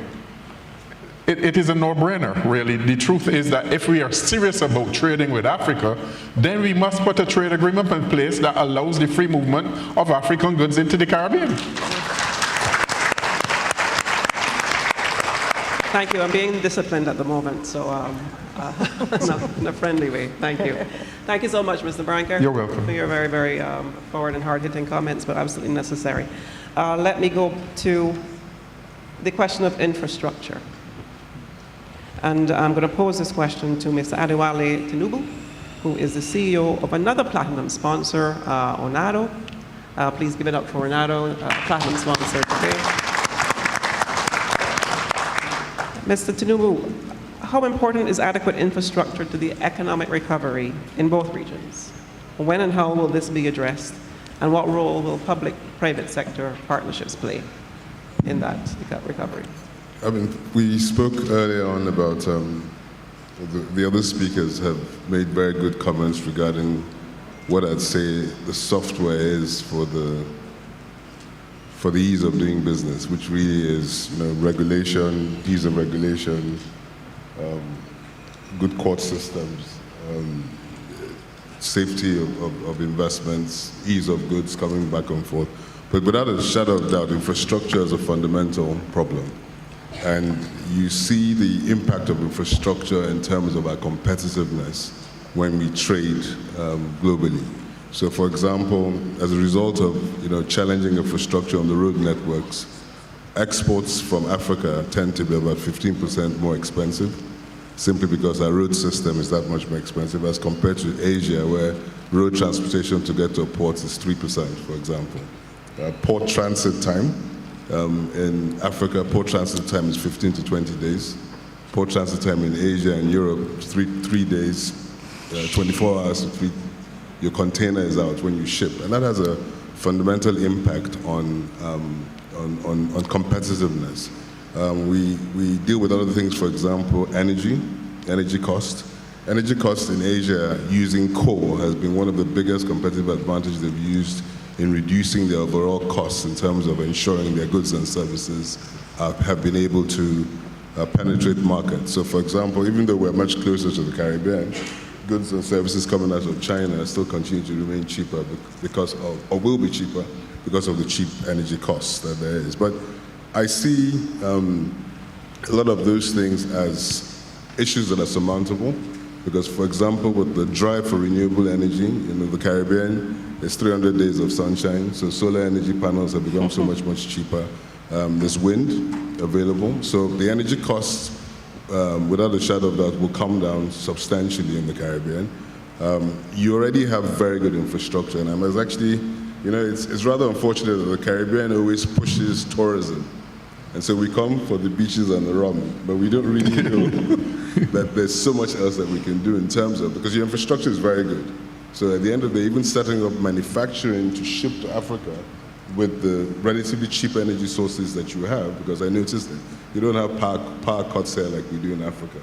I mean, it's constant electricity, infrastructure is good. So there are means of surpassing those challenges that are there.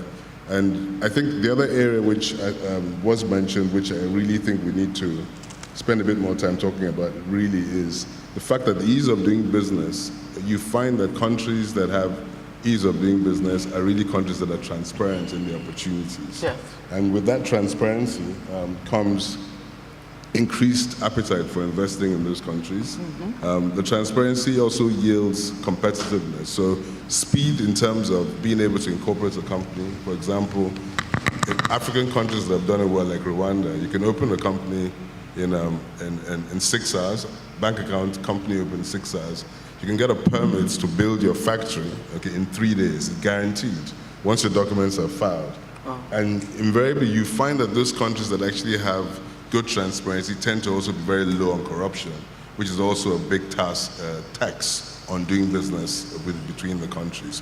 What we did in Africa, particularly in Nigeria, which I had personal experiences of doing, was driving public-private sector partnerships in terms of being able to improve our infrastructure. So one of the things we did to bring down energy costs in Lagos, we launched the first gas distribution pipeline system, where we took on over 200 industries and built a pipeline system. And we worked out with the government a structure wherein we would get gas on credit, we would take project risk, build out the pipeline systems, and we will invariably share the revenue. And that proved extremely successful.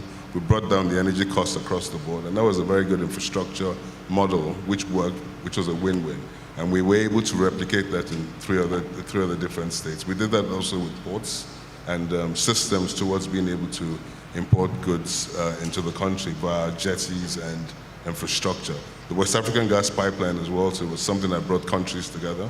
And now there is a North African pipeline system that is being done. But it works when the private sector, has full knowledge of what's available, there's cooperation, and the point that has been made that the private sector needs to have a seat on the table. I mean, I've often said, and I have a critic in the room, Mr. Ben Bruce there, who is always upset with our president in Nigeria, that when he travels, he only takes 2 businessmen with him. Luckily, I'm happy if I'm one of them, but the reality is that certainly having proper exposure, forums of this nature, wherein people really understand what the opportunities are there, and they can actually key into these things. It's actually what you project is what is the result you would receive. And so I think that with the collective points that have been made, I mean, my own take on infrastructure in terms of supporting cross-border trade will be those points. Thank you. Thank you so much for such a comprehensive response.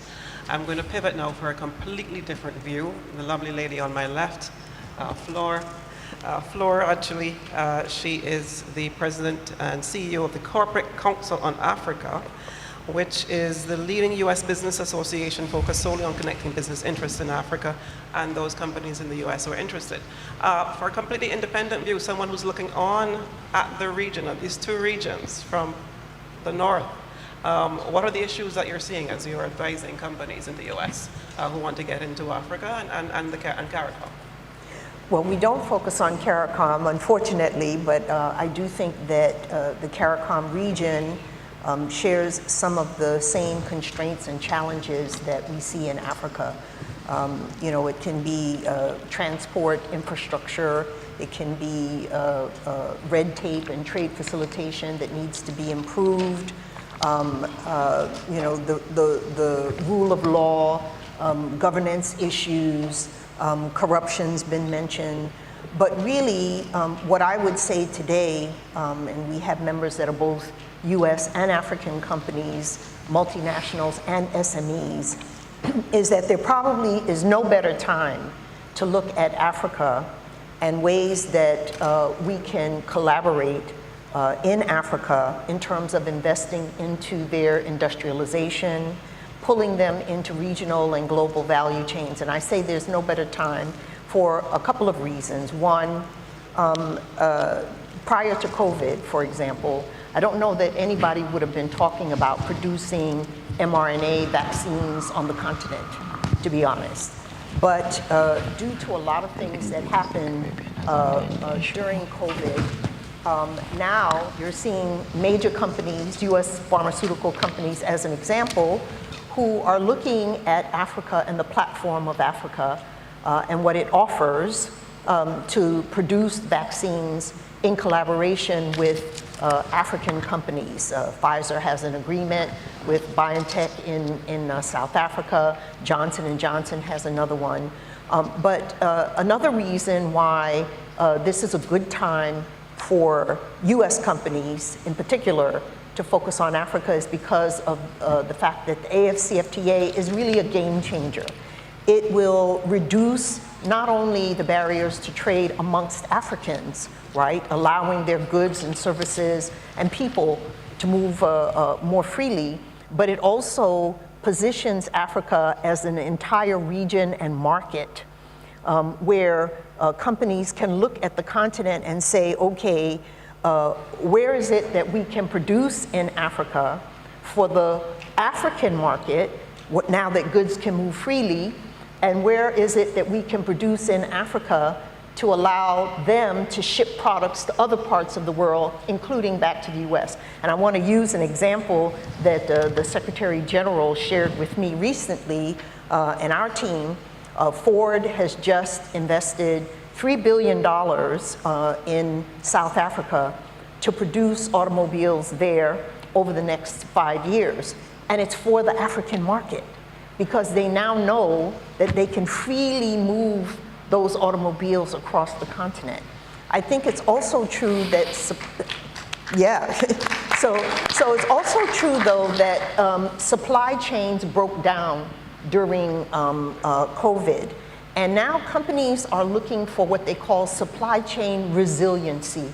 They don't want to be depending on 5 or 6 companies in Japan and Korea and China for their semiconductors, right? And being able to source inputs and intermediary products in Africa, have them move to one country or several countries that have the final production, and have inputs freely moving from other countries there, and then being able to know that those products can then, they're more competitive, the costs are reduced. This is really important. And I'll just end by saying that, you know, for a region of the world, Africa, that still accounts for only 3% of all global trade and attracts less than 1% of the global FDI.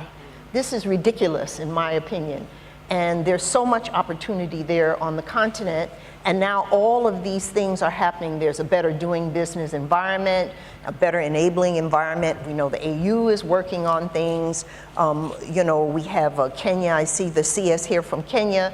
They've been working on a trade agreement with the United States that would open up trade between the two of them, but also enable Kenya as a major economy in the region, and the first country to have signed on to the AFCFTA, by the way, to then be an enabling model for how the US can trade more with Africa. So I'll just end there. Thank you so much. Thank you. Very well responded to. As we wrap up, I'm going to pose my last question to Mr. Calvin Hamilton. Before I take maybe one, I think I can only accommodate one question from the audience. I see one hand up already.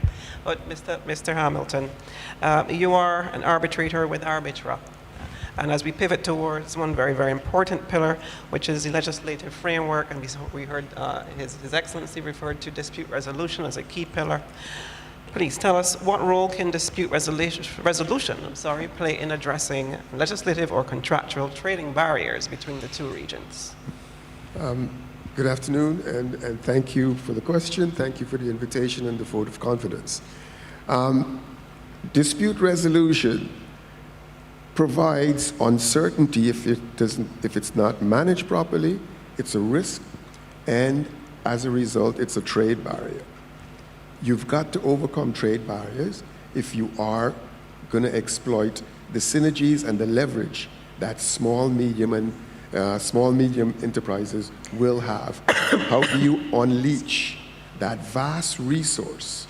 99% in many jurisdictions of those jurisdictions are small and medium enterprises.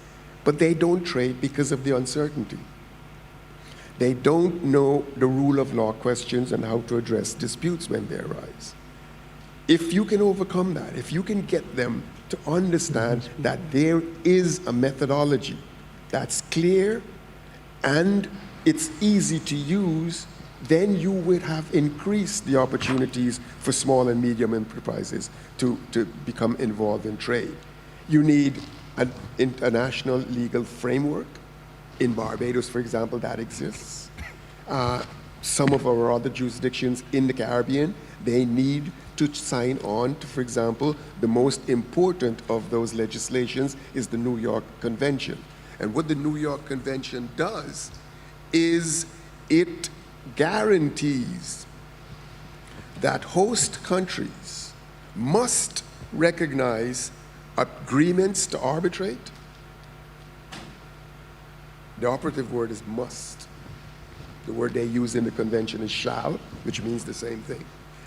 Must recognize agreements to arbitrate and must recognize awards, arbitration awards. Must recognize and must enforce them. So the courts in the national jurisdictions of the signatory countries to the New York Convention have no option, no discretion, but to recognize agreements and arbitration awards.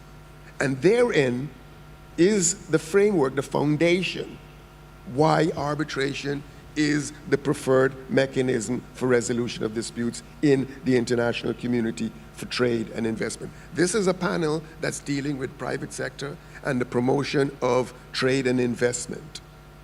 If you have an arbitration clause in your contract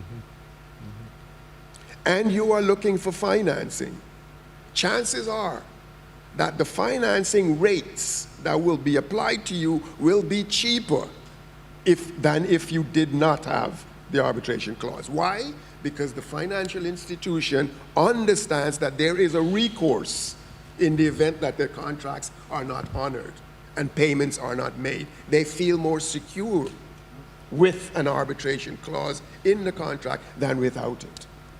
And I think I'll stop there in the interest of time. Thank you so much, Mr. Hamilton.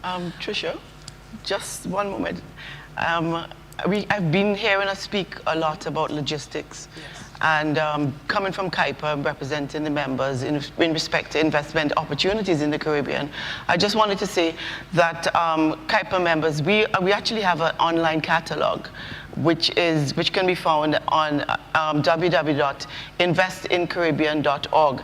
And within that catalog, there are 13 opportunities for port investments and logistics.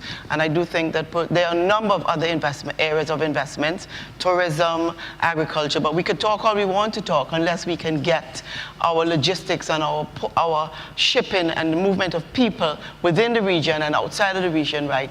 Please have a look, grab me at the end, and we can also speak Thank further. you. I'm going to make sure that that link in that website is posted essentially in the platform. Thank you very much, Annette. There was one hand from the audience. Can we get a mic, thanks?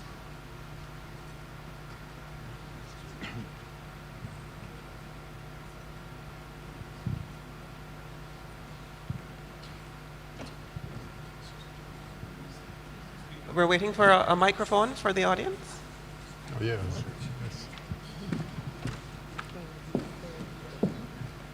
And could you identify the panelists that you would prefer to answer Thank you very question, much. please? Good afternoon. My name is Kadiri Aminu. I'm the Executive Director of Africa Business Council and also the Executive Director of Africa, Federation of West Africa Chambers of Commerce. I would like to make a comment on transport, especially maritime issue that the President of Chambers of Commerce said before. That in West Africa, we have developed a maritime program, Sea-Link. The Sea-Link already got the support from all the head of states. It's a community enterprises. When we developed this project is to connect all West Africa from Lagos to Senegal, from Senegal to Cabo Verde. And we suggested that Cabo Verde should be the runabout between Africa and Latin Africa. So by having this type of discussion, it's good to bring it out that we have already these projects. Under the framework that we signed yesterday with Africa Business Council, we can use it as a vehicle, an immediate vehicle, because we already have the 15 head of state that sign and take it as a community enterprises. That is my first comment. The second comment is that I believe that in the room, there are many Francophones here who are speaking French like me. And since we just listen to you in English, but nobody speaks French here. I would like that we really appreciate them and enable them to bring what I can say in French. Africaribbean is also French and English speaking. Thank you very much. Thank you. Ladies and gentlemen, thank you so much for your rapt attention. I want to extend a hearty thanks to our panelists, Mr. Arnold, EP, Chairman, Business Council for Africa, Mr. Adewale Tinubu, Chief Executive Officer of Onando PLC and a Platinum sponsor, Ms. Annette Mark, Executive Director, Caribbean Association of Investment Promotion Agencies and Executive Director of Invest St. Vincent, Mr. Anthony Branker, President of the Barbados Chamber of Commerce and Industry, Ms. Florizelle Elizer, President and CEO of the Corporate Council on Africa, Mr. Calvin Hamilton, Chartered Arbiter with Arbitra, and Mr. Moitaz Sami, Corporate Treasury Manager, again with the Platinum sponsor, El Swedi. Ladies and gentlemen, my name is Trisha Tanis. I'm the Chairman of the Barbados Private Sector Association, and it's been my pleasure to host Session 9. Thank you so much for your rapt attention.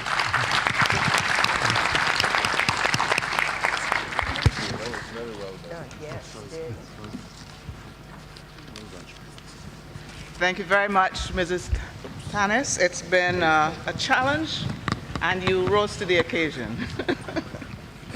So lunch is being served, ladies and gentlemen.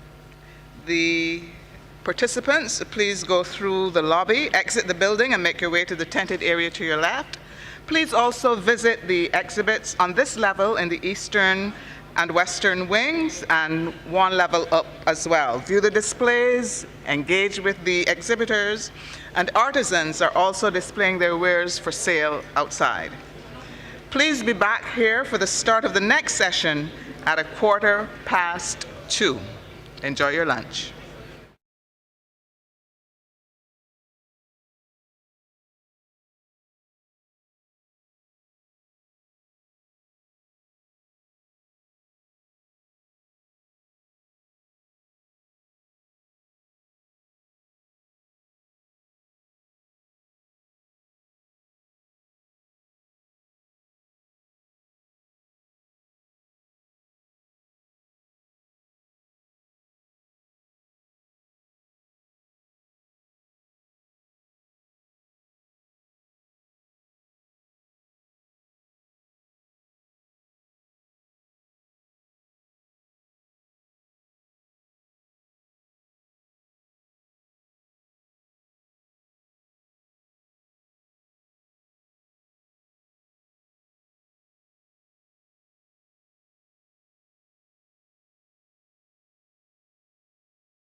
Good afternoon. I guess lunch was very good, that people are lingering. But we're going to get started because this train needs to get to the station on time. Our next session, session 10, is on creating opportunities for youth and SMEs in today's global economy. And our moderator is Mr. Tahir Bulbulia, a business consultant with Export Barbados. We can invite him and his panel to come on the stage. The panelists, Chido Mpemba, Special Envoy on Youth to the AU, Chairperson African Union, Mr. Raphael Saul, Motivational Youth Speaker, Mr. Ryan Mosley, Manager Youth Entrepreneurship Scheme, and Mr. Khalil Kofdewala.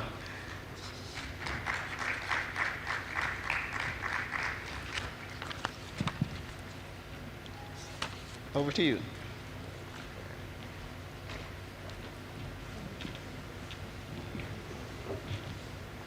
Good afternoon. Good afternoon, everyone. Good afternoon. It's my distinct honor and pleasure to moderate this very exciting panel discussion. I know it's a tough time coming right after lunch, and the lunch has been so lovely. And I know these sessions have been fairly long, but this one is promising to be the most exciting one yet. Agreed, panel? Definitely. Yes, please. On my panel, I have some amazing persons. Ms. Chido Mbana, Special Envoy on Youth to the AU. Mr. Raphael Saul, Assistant Director of the National Transformation Initiative here in Barbados. Mr. Ryan Mosley, he's a manager with the Youth Entrepreneurship Scheme in the Ministry of Youth, Sports and Community Empowerment here in Barbados. And Mr. Khalil Kofdewala, who is a youth leader here in Barbados and a member of the Constitution Reform Commission. So we're going to jump straight into it. The topic at hand is creating opportunities for youth and SMEs in today's global economy. So as I indicated, it's going to be an exciting session, and you will definitely have your chance at the end to have a few questions and answers for our esteemed panel. In Barbados, we usually do visitors first. We're a very hospitable country. So we would, and ladies first as well. So I would throw the first question to Ms. Mbana. Ms. Mbana, over the last 24 hours you've been in Barbados, I hope you've enjoyed it. But you've heard lots of discussion around building business relations between the Africa and the Caribbean. What are some key areas for us as young people that we have to look forward to with this new building partnership and marriage, as our Prime Minister called it yesterday? Well, thank you. Thank you very much for that. I think it's such an exciting opportunity, and I think first of all, the opportunities that have been presented in terms of even yesterday in the opening should be the same opportunities that are available for young people. Because often we tend to differentiate and to separate when you talk about opportunities available business-wise within a context of a country or continent, and we separate that to how we can include young people in that same scenario. So I would say that everything that has been presented in terms of creating the various channels that ensure that there's trading between the Caribbean and Africa, those same opportunities should be presented to the young people. And these are the opportunities that we should look up to. But having said that, we also need to look and tackle in terms of the challenges young people are faced with. Challenges such as access to financing, if we're talking about small, medium enterprise. But do we have access to financing for young people to be able to build on their innovations that will also in turn, help in terms of economic development? And how can we ensure that even when we're making these decisions, we have young people on the table? Examples like governance structures. If we look at the governance structures within the context of various countries, how do we ensure that when we're making these decisions, that we have young people being part and parcel of the decision-making table too? So I think it does really present an opportunity, but in as much as it does so, we also need to look at how we ensure that we fully incorporate young people and how we ensure that there's an enabling environment for young people, because we have so many opportunities, we have so many ideas, and we come with that strength of numbers as well as innovation that we can present. Yeah. That's absolutely true. We often leave out youth in the discussions and say they don't have a seat at the table as yet. They're too young. That's what they often say here in different spheres and different sectors. Raphael, I'm going to come to you now. You work closely with transformation and transformation of people and transformation of sectors. What do you think is needed within the Caribbean in particular to become a global hub for business and trade. They often say the Caribbean is too small and we're not ready to develop. And similarly, on the African side, as per the conversations, it's pretty similar. But how can we know, what do we have to do to transform, Raphael? Thanks for that question, Tahir. It certainly is a loaded one. And I want to pick up from where Chido left off. She mentioned, I think, a really important thing at the beginning, the fact that young people have to be seen as valuable in the inputs that they have to make. I think we can often give lip service to the importance of including young people and hearing their voices, but beyond lip service, what are the structures in place to ensure that their ideas are heard and given credit when decisions need to be made? The narrative, I think, first needs to be changed then, so that we're not thinking about young people as being the leaders of the future, but we are seeing young people as the leaders of today. And if they are the leaders of today, how can we equip them, first of all, but then furnish them with opportunities to be able to make those meaningful contributions so their voices land to the ears of those who do have the important decisions to make. And Chido hit on some very important points there. One of the things that I think is important, if we are going to effectively engage young people, first of all, we do need to change that narrative so that we feel we're not just being tolerated, but we're being effectively engaged. We don't want to seem like a temporary inconvenience to the serious matters of governance and business. Young people want to be seen as those who have a valuable contribution to make, and certainly those whose ideas don't require 20 years of professional experience in order to mature. Our ideas are good and valid from the time we create them and are bold enough to share them. Access, though, is a very important question, and it's one that Chido mentioned. We also need to ensure that in all that we create across the Caribbean, and you spoke about what will be required in order for the Caribbean to become a major hub, access is an important issue, but there are many different dimensions to access. Access in terms of information. What are we being fed? What are we receiving? Are we being given the kind of information that allows us as young people to make the right choices, to come up with the right ideas, to build the right systems, to create the right small businesses? In addition to that, of course, access to capital is a big issue. It is something, and I've had this conversation with a few persons as I've been around this morning, it's something that we've often looked exclusively to the North for. And that has been a part of our history, I think. We've looked to the North as it relates to capital and where are the big venture capitalists and so on. And that has almost been seen as a utopia. And I believe that an essential part of the transition in the conversation is for us, rather than looking towards the North, to start looking directly to the East. And we can then start exploring what are some of the opportunities there for us to capitalize some of the opportunities, or rather some of the businesses that we might think of. And then thirdly, access in terms of mentorship, and equally access in terms of markets. So where are the business leaders to whom our small business persons and entrepreneurs, young, eager, exciting people can look to, who look like us, who share similar cultural moorings, who have experiences with which we can identify, mentors that we don't, again, need to look to the North for, but can look to the East. And then markets. We've been having so many discussions, I know locally. I've had several discussions with many business people about how you build large businesses when you live in a country that has a population of only 280,000 people. You know, that's a big code that needs to be cracked. And I think an important part of cracking that code is recognizing that we don't have to try to build a large business with a population of 280,000 people when Nigeria alone has a population of over 200 million people, if I just pull one as an example. And as long as we're able to establish the synergies to ensure that we are speaking from the same page of the book, to ensure that we see the same types of projects that we're looking to build and work on here in the Caribbean, there are persons in Africa who are looking to build and work on as well. Where are the lessons learned? Where can the cross-fertilization of ideas and experiences occur that allow our experiences to be rich on both ends, but also can allow us to have a bit of a smoother and clearer path towards building the kind of businesses and enterprises that we'd want to build? Just one more point. Go ahead. And that is on the issue of how the Caribbean, not just now as a group looking towards the East, but even as a group looking towards each other. I believe one of the keys to the Caribbean being that hub is us exploring more deeply what will be required for there to be greater and more deep and meaningful regional cooperation across industries in various areas so that we can begin to experience some of the benefits of being each other's close neighbors. And that enables us to, I think, have a louder and more significant voice on other international stages. Absolutely. A louder and more impactful voice as well. And that's absolutely correct. And we're going to go to Ryan Mosley now, who is a manager within the Youth Entrepreneurship Scheme at the Ministry of Youth, Sports and Community Empowerment. Ryan, we heard Chido and Raphael touch on some very strong points, but access to capital and technical resources is a challenge for many young entrepreneurs building small micro businesses.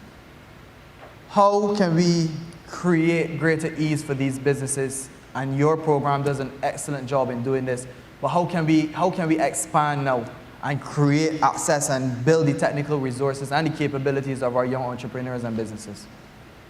Thanks for the question, Tahir, and it is critical that it is coming at this point in our existence, because currently within the Ministry of Youth, Sports and Community Empowerment, we are working on our new national youth policy.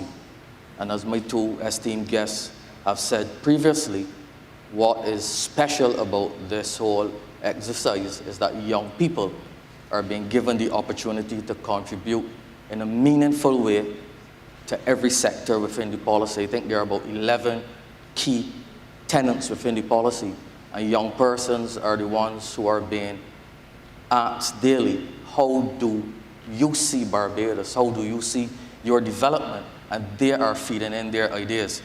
The fact that we are currently at iteration number 5 says that there have been many changes made. There are consultants, very esteemed consultants, working on the project, but the fact that this is the 5th version and we are still not at the end stage, it says to me that as ideas are being sought from young people, changes have to be made. We can no longer have a top-down approach. We must have an all-inclusive approach. We must make sure that the policy, when it is finished, it is inclusive, it speaks to young people, and it provides opportunities. That's a very key word. I remember sitting in a panel just as soon as the lockdown started about 2 years ago, and this gentleman from Britain was saying you have to match training with opportunities. Absolutely. It is okay to train a lot of persons, but there have to be opportunities. Absolutely. So that when they get the training, they feel empowered to take advantage of the opportunities. And I think the entrepreneurial ecosystem here in Barbados, we have seen that need to work closer together. We within the ministry, we focus a lot on youth development, targeting what persons may consider unstructured youth, but bringing a structure to their existence. There are many programs. We would have just completed some training with the National Youth Parliament, where my esteemed panelists would have done some training. So we are even encouraging young persons to have an input in the political sphere in Barbados. The Youth Entrepreneurship Scheme, we promote entrepreneurship. Our mandate is to inculcate a culture of entrepreneurship in young persons. We start within the primary and secondary schools. 10, 15 years ago, we were promoting entrepreneurship as a viable career option. I'm pleased to say now, entrepreneurship is a real career option for young people. It is no longer something that they do when they cannot find a job. Young persons are using their first degrees and their master's degrees and deciding to take advantage of opportunities for entrepreneurship, for self-employment. You know, they are creative, they're using their creative talents to develop businesses. But what would be key, as Raphael said, is rather than we depending a lot on looking north for investment, we tap into this rich source of financing, technical assistance from our brothers and sisters on the African continent. There is market. We often hear market as one of the hindrances, The market there is vast. The opportunities for young people to grow their businesses, to do exchange programs, you know, for our entrepreneurs to travel to the African continent and, you know, and go into programs with, you know, their brothers and sisters in Africa and learn how to actually grow businesses would be a great start. We have to get our young entrepreneurs out of that mindset where, as was said, Barbados is their oyster, and you know it can only grow so far. I mean, we really need to open up, the avenues. You know, the Prime Minister would have, I guess, spoken very passionately about airlift, about banking, cross-cultural banking. Those initial steps would help greatly in really allowing our entrepreneurs to have the scope to really grow businesses, because we have the talent here. And we just need the opportunity, we just need the markets, we just need the access to capital, the access to technical assistance to really see our businesses grow from what we call small to large. And then to global businesses. I think we want to create global businesses. We already have global talents here in Barbados. We should be pushing for global businesses. So yes, the opportunities are there, and I trust that at the end, that we will see those linkages made, that we could see global businesses started in Barbados but become global and sweep and take full root across the world. Absolutely brilliant. I think we need to give the first three a big round of applause. I think Ryan spoke so eloquently there. Access, structures, value, engagement, opportunities, scope. We have to widen our scope. Absolutely. So Khalil, you're the baby in the group. You're the baby on the Constitution Reform Commission. How there's a notion out there that young persons are not connected with what's going on in national matters. There's no motivation. We can talk about all of this, but how, in your opinion, can we motivate our young persons to become active citizens, as we say in Barbados here, but also active change makers within their respective societies? Thank you, Tahir. That's a very important question. I'm not sure, certainly in my interactions, and I think all of us interact at a very meaningful level with a lot of young people, I'm not sure necessarily that young people are not connected or interested, or should I say that they're not engaged. I think that certainly in my own conversations, I know that my colleagues, their conversations would bear this out too, that young people are very much engaged, but sometimes it is that they do not always sense the possibilities. They do not always sense the opportunities. And so the first step is to establish and to show that this is an area in which there is much potential that they can dedicate time, because time is a scarce resource and they could be doing several other things, and that the involvement in national economic life is something that is important not only for themselves but for our countries. I think that this forum is a very good example. Ghana would have been among the first countries in Africa to win independence from the British. I think that would have been in the early 1950s. Just yesterday, or the day before rather, Trinidad celebrated their 60th anniversary. But we have been independent in Africa and in the Caribbean for so long, but it has taken us this long to really apply ourselves in a very meaningful way to reforging the links that really ought to exist as of right between our two regions. And that despite the passage of time, the fact that we are doing that today is an indication of the possibilities that exist. Those in advertising and marketing and so on will tell you that one of the key mechanisms of persuasion is to say to people that other people are also doing this thing. So when you see persons lined up outside of a store selling cell phones to get a particular brand of cell phone, what that says subconsciously to you is that if they're all doing it, then I should be going and buying that particular model of cell phone too. And I think that there are a lot of success stories that exist out there with young people in Barbados who work with the Youth Entrepreneurship Scheme across the region in Africa who have reaped success, and we have to market those stories more to indicate why it is that we need persons to move in this direction. But much more than that, I think we have to respond to persons' concerns.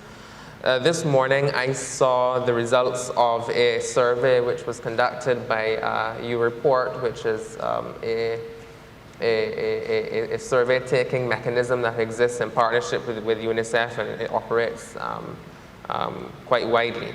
And I saw the results of a survey conducted in the Eastern Caribbean among young persons, essentially about the transition from what they call learning to earning. And that I think 61% of young people in that study indicated that they have had some challenges in finding employment or in breaking the mold in entrepreneurship. And among those challenges, as colleagues have identified, you've had issues, they've identified their perception of the issues to be around access to capital, around the access to technical capacity, the knowledge and the skills required. And thirdly, the feeling that there is not necessarily always an alignment between the skills that they are equipped with at school and the skills that are ultimately important as they enter either the world of work or as entrepreneurs. And so I think that we owe it then to those young persons to begin to direct our minds in a very serious way towards those issues. And I think the final thing that I will say is that one of the most important or effective ways that we can do that is by involving young people in a meaningful way at the in policy making. Around whether that is economic planning, economic and social development, policy discussions, and so on. And that I was having this discussion actually with someone earlier this week, that it cannot only be that we are engaging certain types of young people, but that there has to be a deliberate attempt made to go into communities in which we find young people who are usually marginalized in vulnerable communities, and finding ways to empower the young people in those communities so that they are able to also contribute and have the mechanisms by which to articulate and by which to make a meaningful contribution as we seek to do that. So that those, I think, are, as a starting foray, as a starting comment, some essential elements that we have to do in order to indicate to young persons that there is value, not only value in them, but that we understand, as Chido was saying, the intrinsic value of our young people.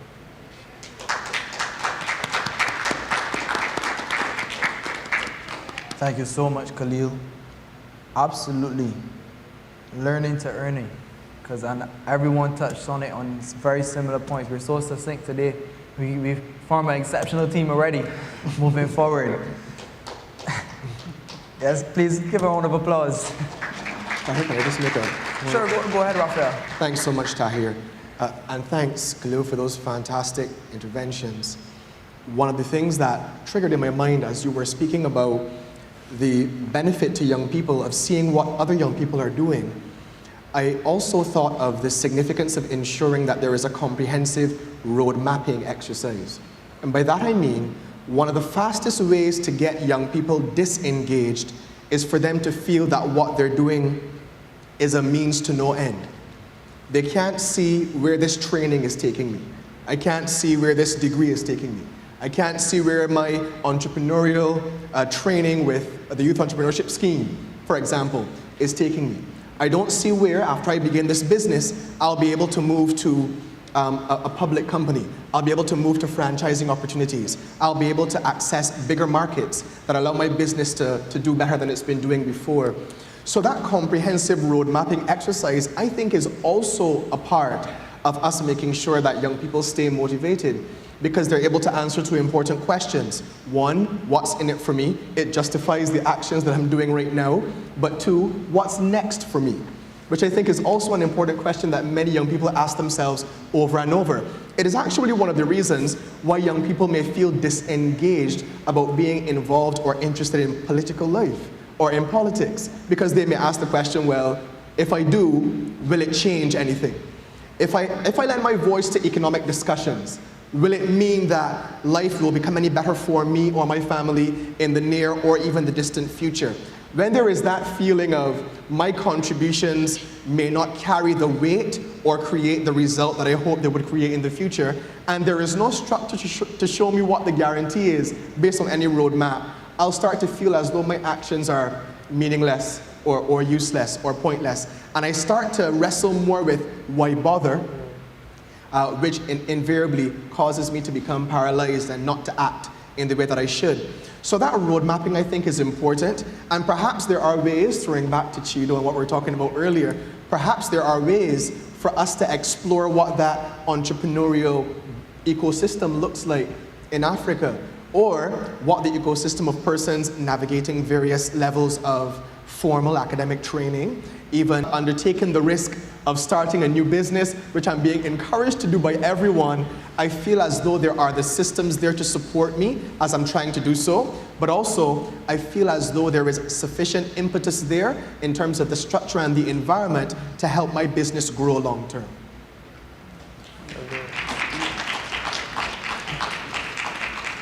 Effective next steps. Effective next steps. Chido, you said you have lots of meetings. You haven't been able to go to the beach yet in Barbados. But I want all of us on this panel free your Tuesday morning, because you're going to be arriving. And we'll be having a meeting to plan some effective next steps to form.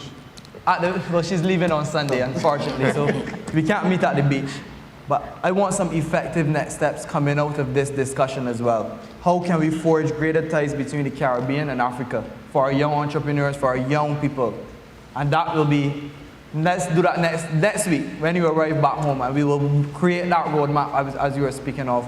And I don't know if my CEO is in the audience, but we'll achieve that over the next few months coming out of this conference and Trade Investment Forum. At this time, I'm going to open the floor for any questions, comments, contributions from the audience. I see everyone coming in. We have two questions. Is there any mics for the audience? Yes, there are. Okay, so you can come. My guy here. Just raise your hand. We have it in the back. Okay, so perhaps also waiting for the question to be asked, I also wanted to just comment briefly on the mention on education. I think it's very important that we look at a multi-sectoral approach when it comes to this. It's interesting that you even quoted the U report, the UNICEF U report, because as of this morning, I was presenting to the ministers of education in Africa a declaration on education and the position of education for youth. And part of those consultations also involved the UNICEF U report, as well as an African Union youth survey that we rolled out, including national consultations. And part of that declaration was young people coming together to say that as we're going towards the United Nations General Assembly, which is going to be focusing on the Global Education Summit, this is what we want to see as young people included, and this is our position as young Africans. And part of that also looked at how can we match the skills when it comes to ensuring that young people have the relevant skills for the job market, but not only that, but looking into entrepreneurship. I think it would take a transformation when it comes to our education system. I think it would also take a transformation when it comes to our curriculum, and above all, it would take a transformation when it comes to policy. And I think that's where young people can come in with such recommendations that we present to our policymakers. But beyond presenting these recommendations to our policymakers, one of the suggestions, the recommendations that came was to say, how can we create a youth advisory council that's focused on education? Because in as much as we might go to our policy leaders, policymakers, and come up with these recommendations, they also need monitoring and evaluation, which goes back to what you were saying, to say what's going to happen beyond that. Yeah. Thank you, Chido. And we're running out of time, Sally. I think we need a part two of this discussion, but we're going to go straight to the audience now. Just say your name and where you're from. I'm Miss Barb. I'm from Barbados. So my comment will be based on my experience in Barbados. Having gone to school here, my son went to school here, same school as I, and my nieces and nephews attending school. There's a lot of incubator programs that pick up people after they've formed, after they've become somewhat disillusioned by certain experiences. The reason I say so, in the years that I've experienced education in Barbados, there's always been somebody or a number of students in the school attempting entrepreneurship. Whether it's an extension of their own family's entrepreneurship, so somebody will bring to school hair ties in their bag and try to sell them to their peers. pizza or something that is not available at the canteen. And as soon as the administration finds out, that is shut down. So we come with these incubator programs after they become disillusioned, after they've tried to get jobs and so on, leaving out the captive market that we have of them in school during a period. So at the policy level, integrating youth policy, health policy, education, and so on, to manage that a simple thing. Every Friday after lunch, it's a marketplace, it's a bazaar. And students get to experience and try out the things that they're interested in. So if somebody's interested in sanitation, there may be OCD, that's a typical excuse. Oh, this person is very OCD, so they'll look at keeping things clean. But they get an opportunity to test out their skills, work on procedures, clean all the other booths for $5 or $2 and so on. Somebody's involved in hair. The girls who plait hair, instead of plaiting it after school or during their lunchtime, they can set a $2, $3 and do that as a bazaar and so on. So getting the policy, the regulation, all the monitoring, but to start it really in the school where it is already in a set environment. There are structures, there are walls, so you can monitor other factors like risk factors of other people coming into the compound and so on.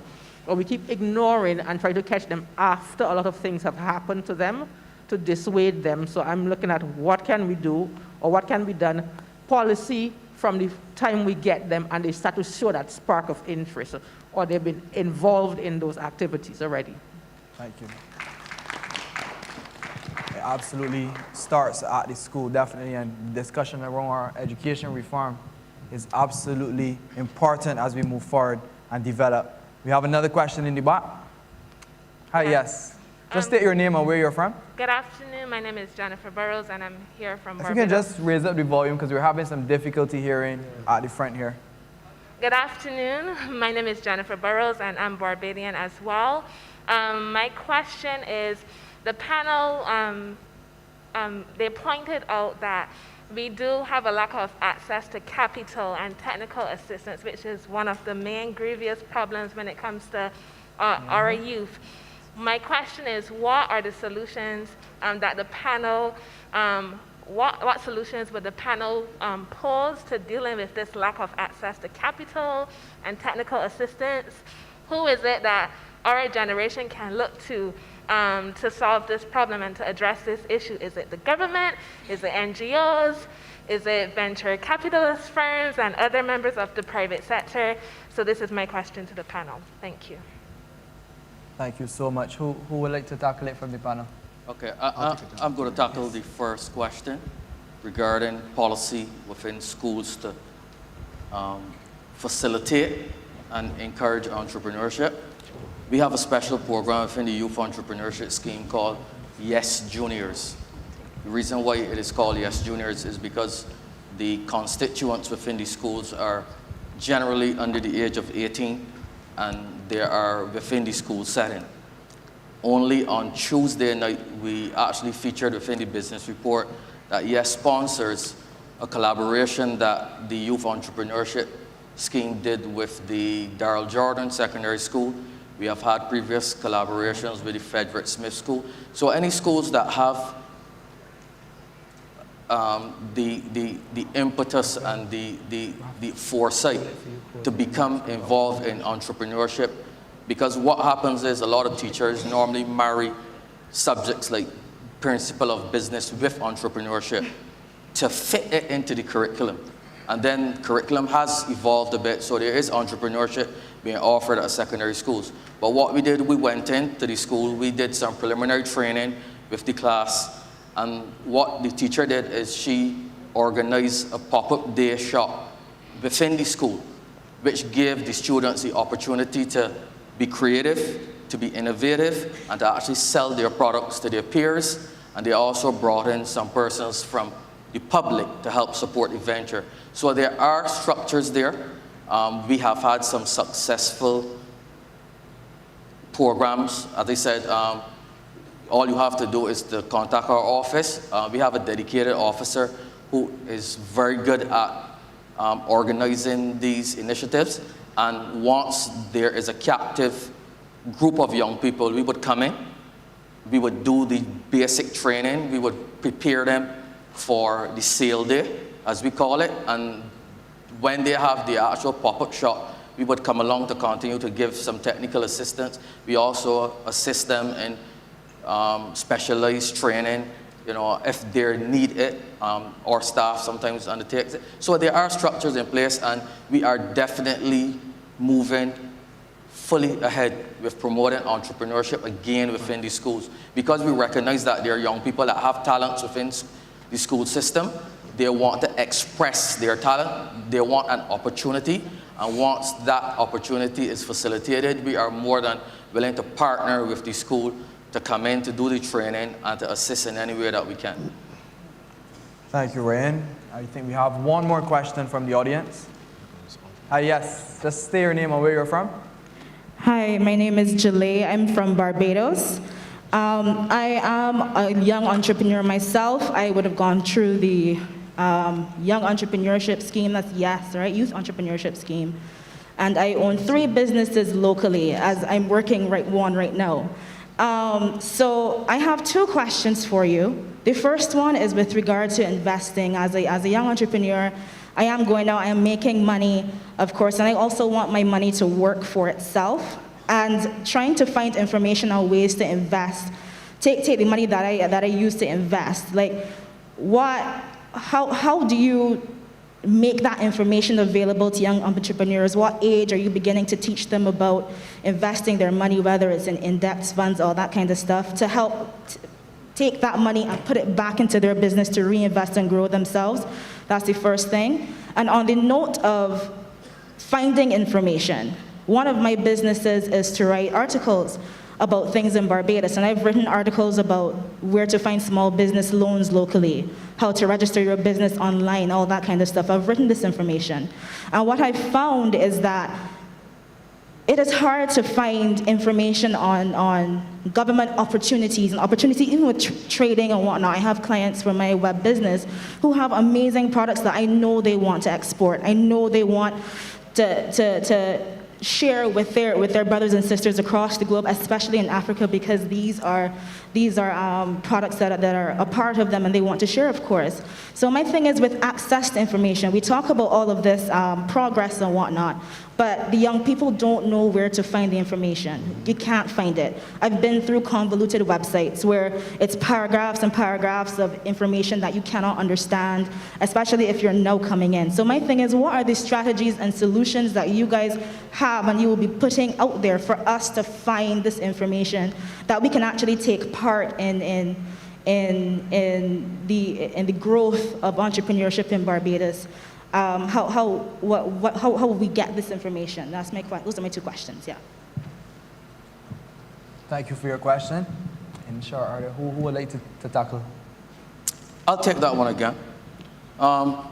Within the last year, 2 years, there has been a heavy investment in the Financial Literacy Bureau within the Ministry of Small Business, Entrepreneurship and Commerce, where there are several sessions within the community, because they have decentralized the training within communities, so persons from communities don't have to travel, a long distance to get the information. So you have technocrats, you have professionals in areas of investment, areas of business development.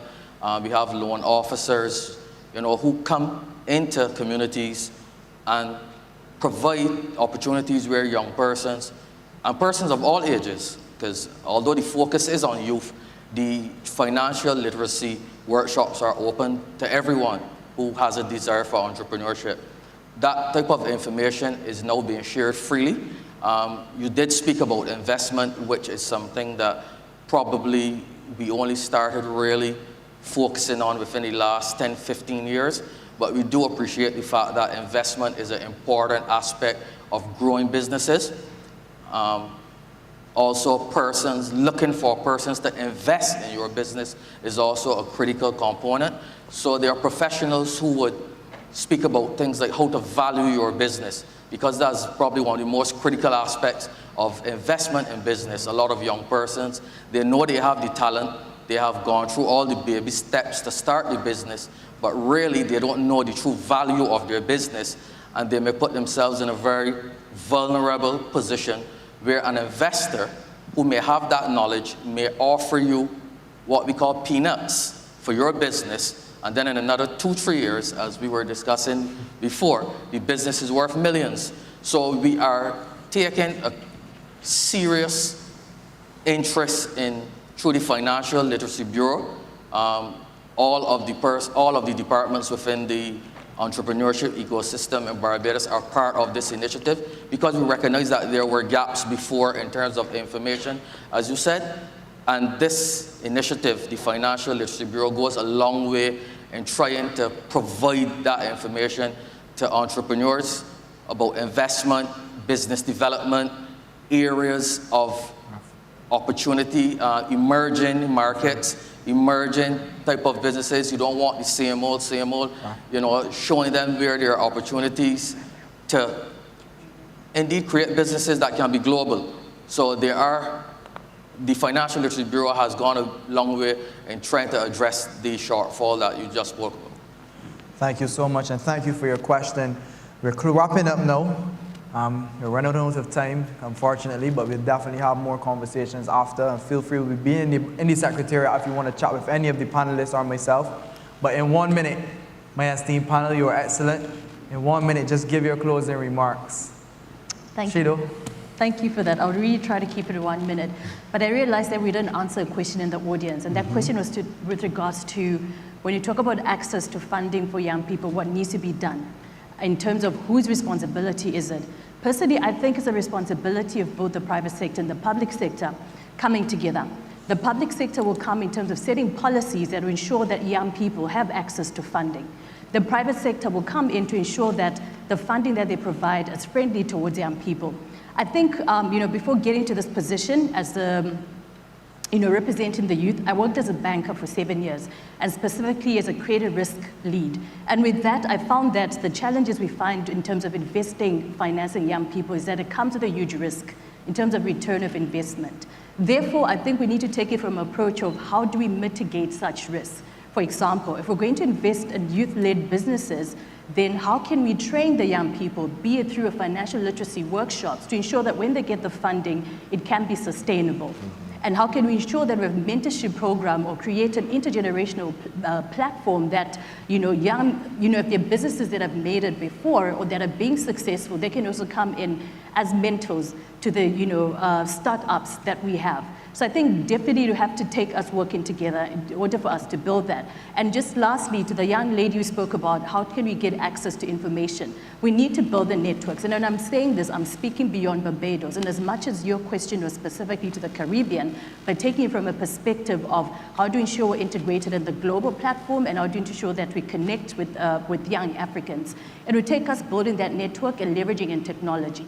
But in as much as we leverage on technology, we also need to ensure that the marginalized community, those that don't have access to technology, that often find challenges in getting information, are included. And we can do that through working with various districts. For example, within a ministry, there's a Ministry of Youth, then I would assume that there are district offices as well, where we can be able to disseminate information, but use it in a holistic way that it could go and create those platforms, or is it councils and networks where we can constantly share and build one another up in terms of our businesses. Yeah. Thank you, Chido. Rafael? Yeah, thanks so much, and Chido, amazing points. I'll just say there needs to be a general thrust of creativity, where we open up our minds to what the opportunities are for ourselves as individuals who are building burgeoning enterprises, and what these new opportunities and linkages with Africa can create and open up for us. As someone who operates in professional services, perhaps there's someone who operates in small manufacturing, in crafts, in t-shirts, in culinary, in whatever space you operate in. I think this is an opportunity to get excited about what the future can hold through the opening of doors that before were a bit mysterious and unknown to us. So if there are any business people here, and I know there are some, the policy framework within which we must operate. Of course, we must do our best to advocate for a business-friendly policy framework. We must do our best to encourage other persons who are in the private sector to work along with the public sector, as Chido has said, to ensure we're able to access the kind of capital that we need in order to build our businesses effectively. But really, it rests on us as the business people to be willing to dare to dream and to build something that will go beyond perhaps what we initially thought of when we first started out. And I'm excited that this opportunity has been presented to all of us. And I want to encourage everyone who is here definitely to make the most of it. Shake lots of hands, ask lots of questions, and ensure that this is just the beginning of an exploration of where you and your business can go. Thank you, Raphael. Mr. Ryan Mosley?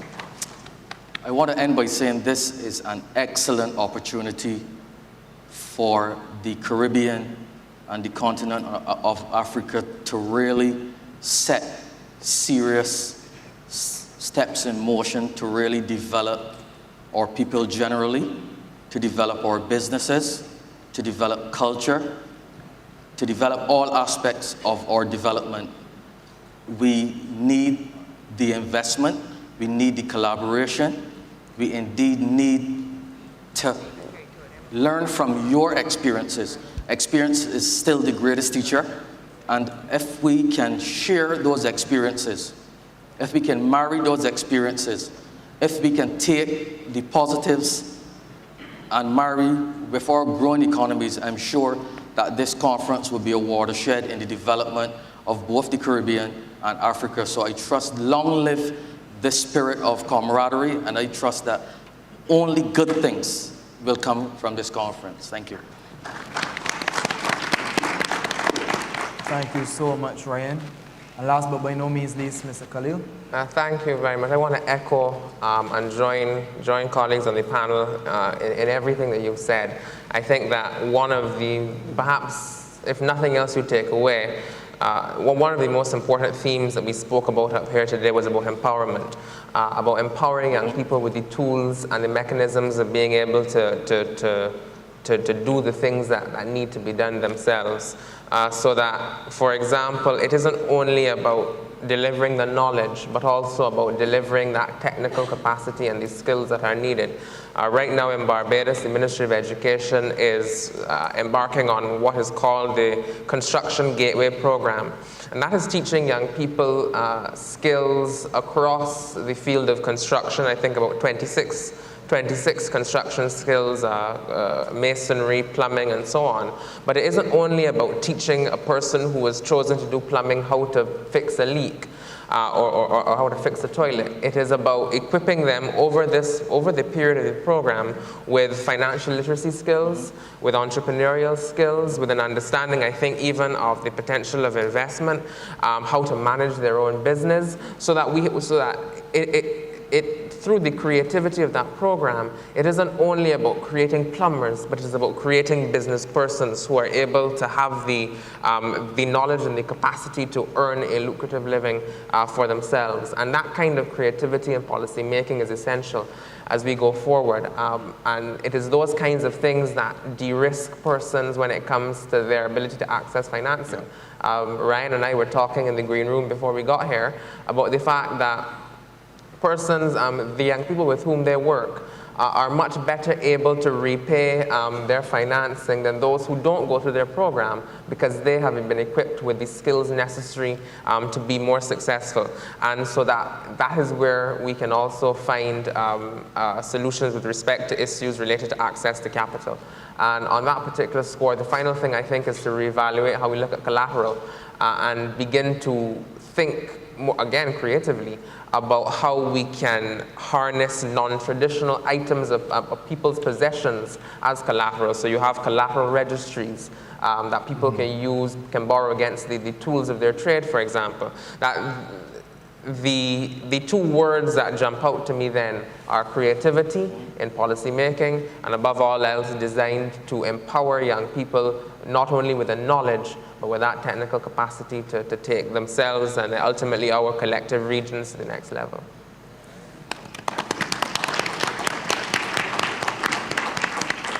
Thank you so much, Khalil, and thank you to my lovely panel. You were excellent. The audience was definitely engaged. But if it's one thing that I will close with is let us use this conference to rewrite history of the relationship between Africa and the Caribbean.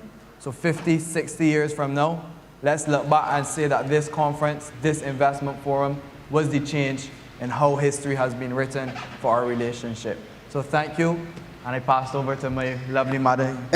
Thank you very much, Mr. Bulbulia, and thank all of the panelists for their contributions. On this subject of creating opportunities for youths and SMEs in today's global economy, we'll have a statement from Ms. Nardos Bekele Thomas, who is Chief Executive Officer of the African Union Development Agency.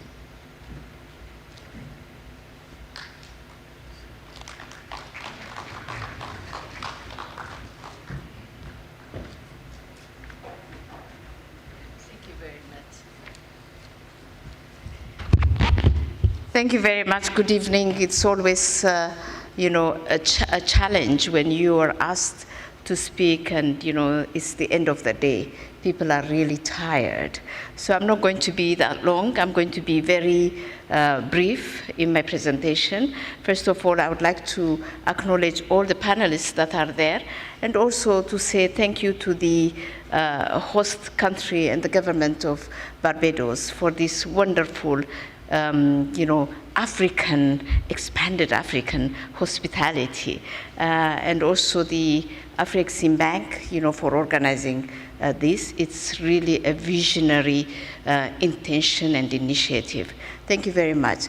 I guess, the first thing I will do is just to explain what my organization would do. I'll just put, my intervention on the youth at the last bit of my presentation. But first, I think you would like to know what AUDA, the African Union Development Agency, is all about, and what is NEPAD, and how does it situate within the African infrastructure and architecture. I think it's very important for us to understand the fact that, NEPAD, actually the new partnership, NEPAD, new partnership for African development, was conceived as a result of correcting the deficiencies of the structural adjustment program and all the problems that it brought about, which defied the real principle of partnership. Partnership which is built on trust, confidence, partnership that is built to make an effective, efficient contribution, partnership that respects the dignity of countries. And that is why, visionary leaders from 4 countries came out with the NEPAD, which is the new partnership for African development. It's really meant to really make sure that, support coming from the various development partners is neutral, is respectful, and the ownership and leadership of the programs are, bestowed on the member states. So, that's how they came out, and they stipulated some priority programs that are foundational and that require support from the external world. The NEPAD came to an existence in 2001 and was effective in 2002. And as we went on, there were many projects that were in infrastructure, agriculture, science, technology, education, health, that were prescribed in this list of programs of priorities for African development that were being implemented. But as we went on, and the transformation of the Organization of African Unity to the AU, the OAU to Organization of African Unity to AU, which focused more on the development, having really done its part when it comes to liberation and independence, and therefore focused on the socioeconomic development. And in the process, the leader of the AU, which happened to be a woman, Nkosazana Dlamini Zuma, thought of coming out with a vision for the continent, a vision that has got a long-term trajectory, a vision that will make sure that, the processes leading to a resilient continent is outlined in a paper, a blueprint, which African citizens can aspire and really express the Africa they want in the years to come, in 2063. And this vision has got implementation plans of 10 years. And in the process of the implementation of the 10 years, then African member states thought of coming out with a development agency. Rather than having to focus on priority programs, they said, we need a development agency that would translate everything that is there in the Agenda 2063 and also in the implementation plan in terms of actionable programs, deliverables, results for Africans. And that's how the AUDA was conceived in 2018 and came to an existence in 2019. But as it came into existence in 2019, it carried also the programs, the priority programs of the NEPAD. And that's why we kept AUDA NEPAD. And these priority areas are from agriculture, again, to infrastructure, which is an enabler to development, science and technology, education, health, and many programs have been implemented. Many programs have been implemented, many infrastructure projects were completed, but there are still some more to come. And I came into this position, I'm just 3 months old, this is a disclaimer. and in 3 months, what I have seen is that, yes, all these programs are still our priority programs. They are still very important, but there are some things that we need to do. And I found out some key, foundational and fundamental activities that could carry our programs further. And the first one is to make sure that our vision becomes the vision of the people of Africa. That is not just the vision of the elites, the political elites, the governments. It should be everybody's vision. Domesticating this vision was critical and very important. So we are embarking now in multi-stakeholder consultations to make sure that these implementation plans become the plans of the people, and they are really accountable, but they also hold, the organization that I work in, and also the member states to be accountable for the delivery of this implementation plan. The second thing, which was very critical, is that we always tend to plan for today or for tomorrow's problems. And we forget that as we sit today, there is tomorrow's problem awaiting us. So forecast planning, scenario building, becomes so relevant and so important to build a resilient and prosperous continent for the next generation and generations to come. So we have included this in the whole planning process. The second aspect, which was very critical and very important for me after coming out from the COVID-19 crisis, is that Africa should not wallow in crisis. Africa should not be seen as managing poverty. Africa should have a long-term development trajectory.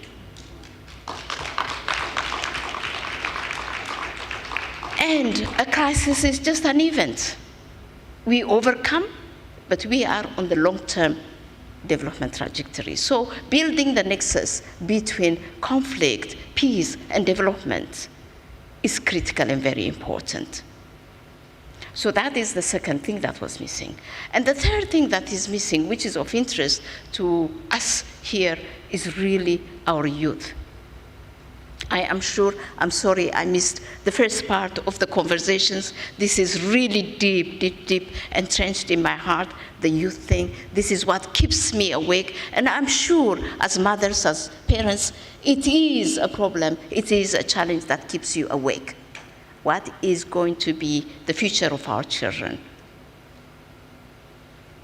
So, really addressing the youth issue and not giving it a lip service in a fragmented manner and in piecemeals is not going to help our continent. The important asset Africa has is people. And the youth is not only the future, but the youth is the present and the future. And therefore, we need to really have a concerted, comprehensive program that would address the youth, but also coordinate everything that is there in a fragmented manner, and really have conferences like this to look at the gap and fill in the gaps, and build on what exists and scale it up. It's not a 50,000 program here and there that will make a youth to be empowered, that would liberate our continent economically. We need to scale up. We need to be ambitious like the young ones are. And therefore, we came out with this program called Energize Africa, which we are launching on September 19 in New York on the sidelines of the GA, the General Assembly of the UN. Energize Africa, young ones, has got 3 components, and we can add more and more as we go on. It's not a dogma. It's not something that is, the Bible. It changes. It has to transform. The first component of it is really to energize our public service. You're talking about conducive environments for young ones to thrive. The conducive environment is created by the public service. And yet, in Africa and elsewhere, the public service is filled with aging population, aging public servants. It's very difficult to understand the young problems. And also, we need a digital mind, a digital system, mechanism to address the young, the youthful, energetic needs of our population. Africa has, 60% of its 1.2 billion population is youthful, is below 25 years, right? Yeah. This is a large workforce that we're missing out. And we are just making them to be hopeless, despondent, and rather than integrating them in the whole socioeconomic transformation, making them to be a threat to the society. And we need to reverse this, and it needs and requires an ambitious plan, a determination, and a resolve to do it. It cannot be done by the young ones. It cannot be done by the government. It requires the private sector to come into play. This is a huge consumer base that you're missing out. This is a huge, innovative, creative mind that you're missing out. So it should be a deliberate process. So the first part of it is how to energize the public sector, the public service, by creating a facility that will mop out all our PhDs, all our master's degrees, all our BS, all our children that are out there looking for a job. And also really building that equilibrium, because the supply and the demand are there. Whenever I go to countries and I talk to the governments, what they're telling me is that, we're lacking capacity. You cannot do it this way. We're lacking capacity. And yet their children are looking for jobs. So we need to create that facility. We cannot be tied up by, budget restrictions. We cannot be tied up by IMF conditionalities. So this facility will mop out all these children from the streets and saving them from, dangerous adventures, to making them to be useful to the public. And we can train them. We give them skills and inject them in the public service. It will help us in the employment. It will help energize and regenerate and rejuvenate our public service. It will make it to be responsive to the needs of the people and the citizens. And therefore, the first aspect is really to create a facility that will bring all these people together and really make use of the energies and make use of the innovative minds of our young ones. And here, when I was just sitting and listening to to the speeches and everywhere, and looking at the possibilities of the Caribbean, and African, exchanges, I see this as a big opportunity. I see the Caribbeans coming to Africa, the Africans coming to help the Caribbean countries in the public service. We are going to create a cohesive Pan-African society in the future.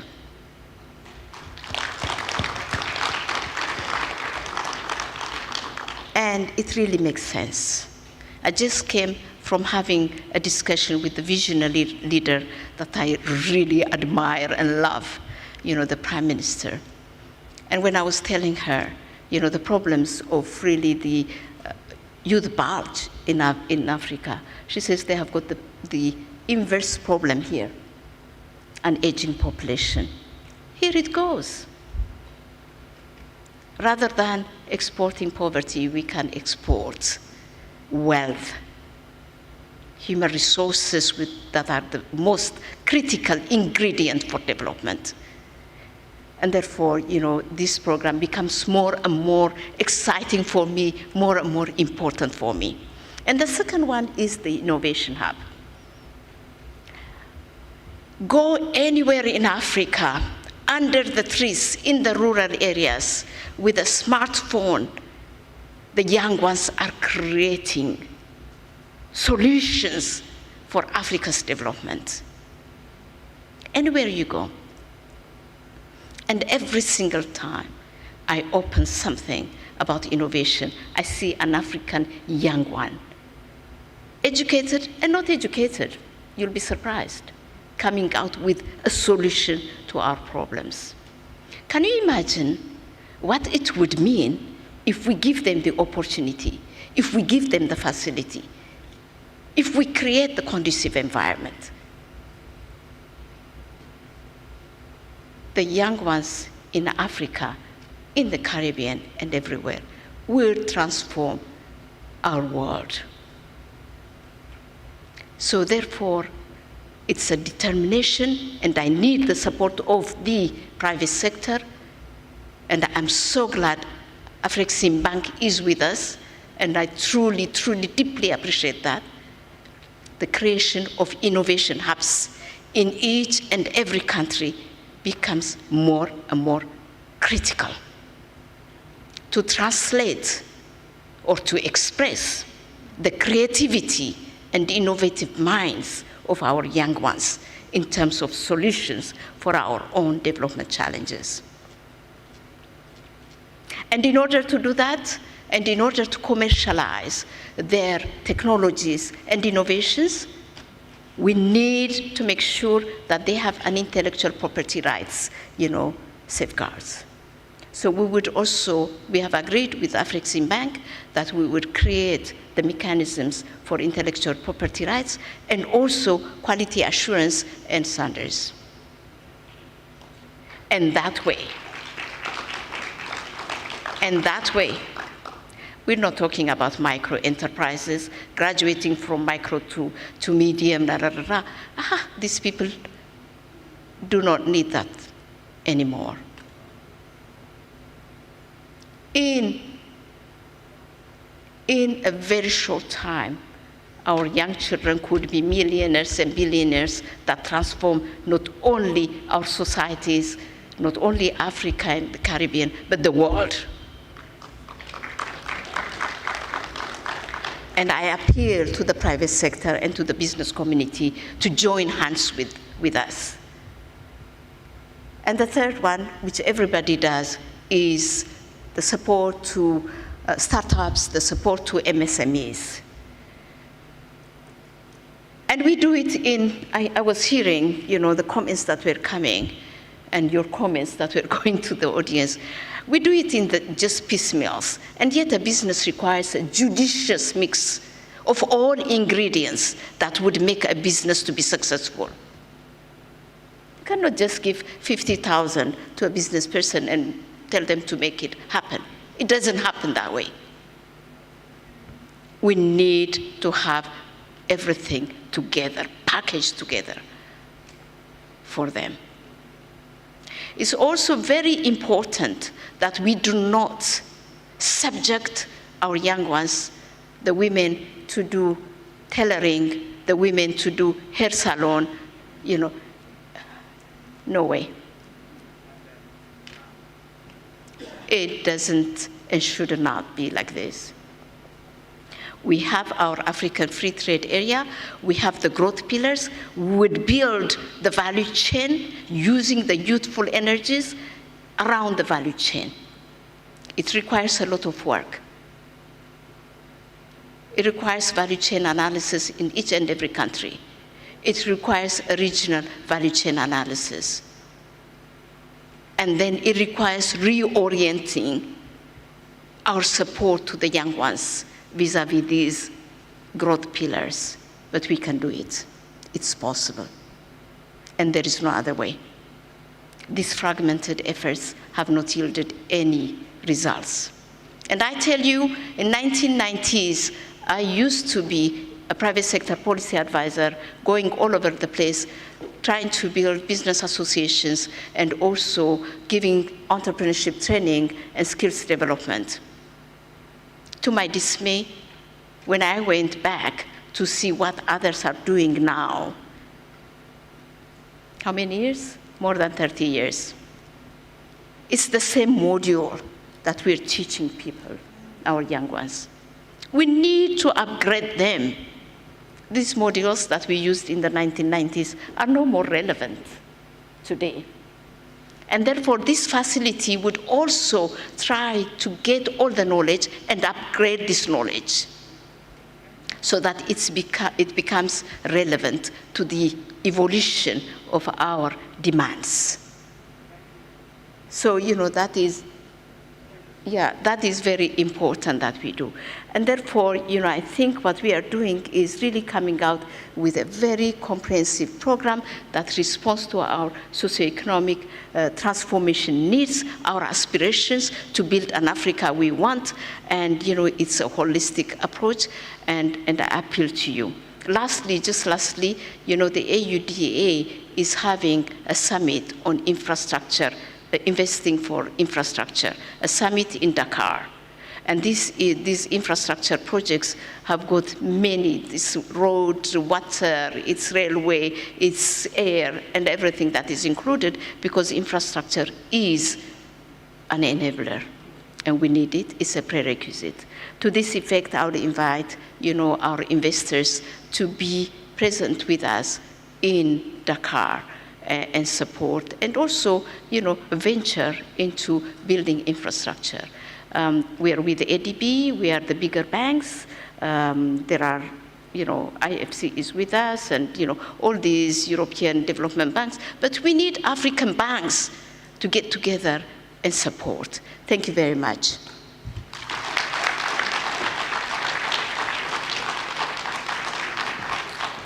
Thank you, ma'am. Thank you, panel.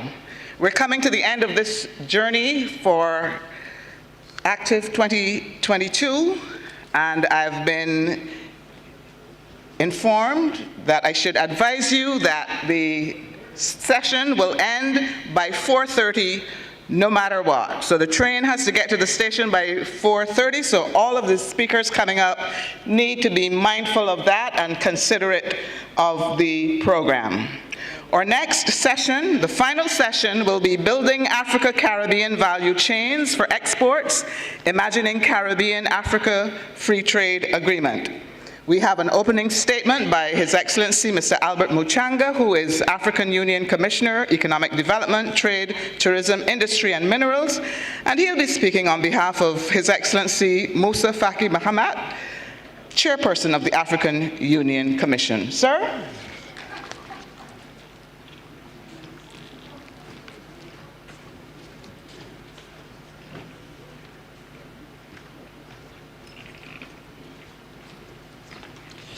Thank you very much, Director of Ceremony, and I greet each and every one of you this afternoon. And go straight to say that I'm extremely very happy. I'm extremely happy to deliver the opening remarks at this session on building Africa-Caribbean value chains for exports. with an added call for us to imagine a Caribbean-Africa Free Trade Area Agreement. It is clear that there are actually two topics in one. The first one is on value chain development, while the second one is on the establishment of a Caribbean-Africa Free Trade Area. We are lucky in the sense that yesterday, the Executive Director of the International Trade Center, Dr. Pamela Coker-Hamilton, launched the study report on expanding African-Caribbean trade, which sets a good tone for discussion of both items. This is because the report offers useful insights on these two issues. Let me bring just 4 of them for the sake of brevity. The first one is of the 4. Its key insights is that trade exchanges between the Caribbean and African regions are currently very low, less than 1% of their respective global totals. The second key insight is that even with this low base, there's potential to increase trade flows between the two regions by as much as 25% within 5 years. This translates into $1 billion in two-way trade flows. The third key insight is on commodity composition. Travel, transport, and business services have huge scope for export growth to Africa by Caribbean countries. On the other hand, Africa has huge scope for its agribusiness, fertilizers, and health programs, health products exports to the Caribbean region. However, trade barriers stand in the way, and this is the fourth key insight. Tariffs are average around 28% in some sectors. And since there's no free trade area agreement, this is a major issue of concern. There are also non-tariff barriers related to regulation, among others. Against this background, in spite of identified constraints, we see scope for discussion of value chain development and institutional free trade between the two regions. And this is in line with the tagline of this forum: one people, one destiny, uniting and reimagining our future. So, let us do it. The starting point would be to create stronger diplomatic ties among Caribbean and African Union member states. Vibrant and dynamic diplomatic relations between Africa and Caribbean states open up possibilities for enhanced engagements on matters of economics, trade, and investments, and in the process, contribute to inclusive economic growth, sustainable development, and resilience in our two regions.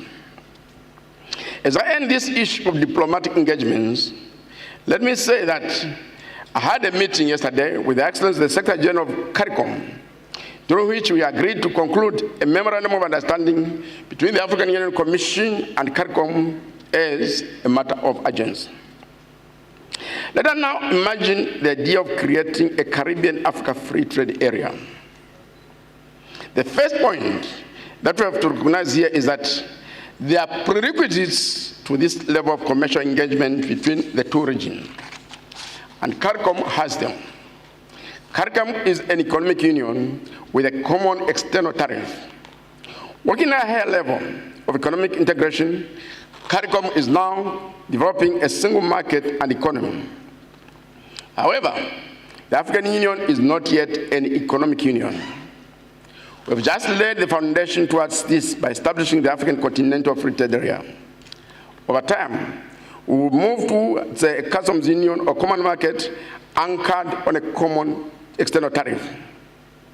That would enable the African Union to emerge as an economic union with the capacity to enter into free trade agreements with organizations like CARICOM and the European Union. At this stage, let me point out that the agreement established the African Continental Free Trade Area provides for bilateral free trade agreements between African countries and the rest of the world, for as long as the benefits accrued from those undertakings are shared with other member states in the African Continental Free Trade Area.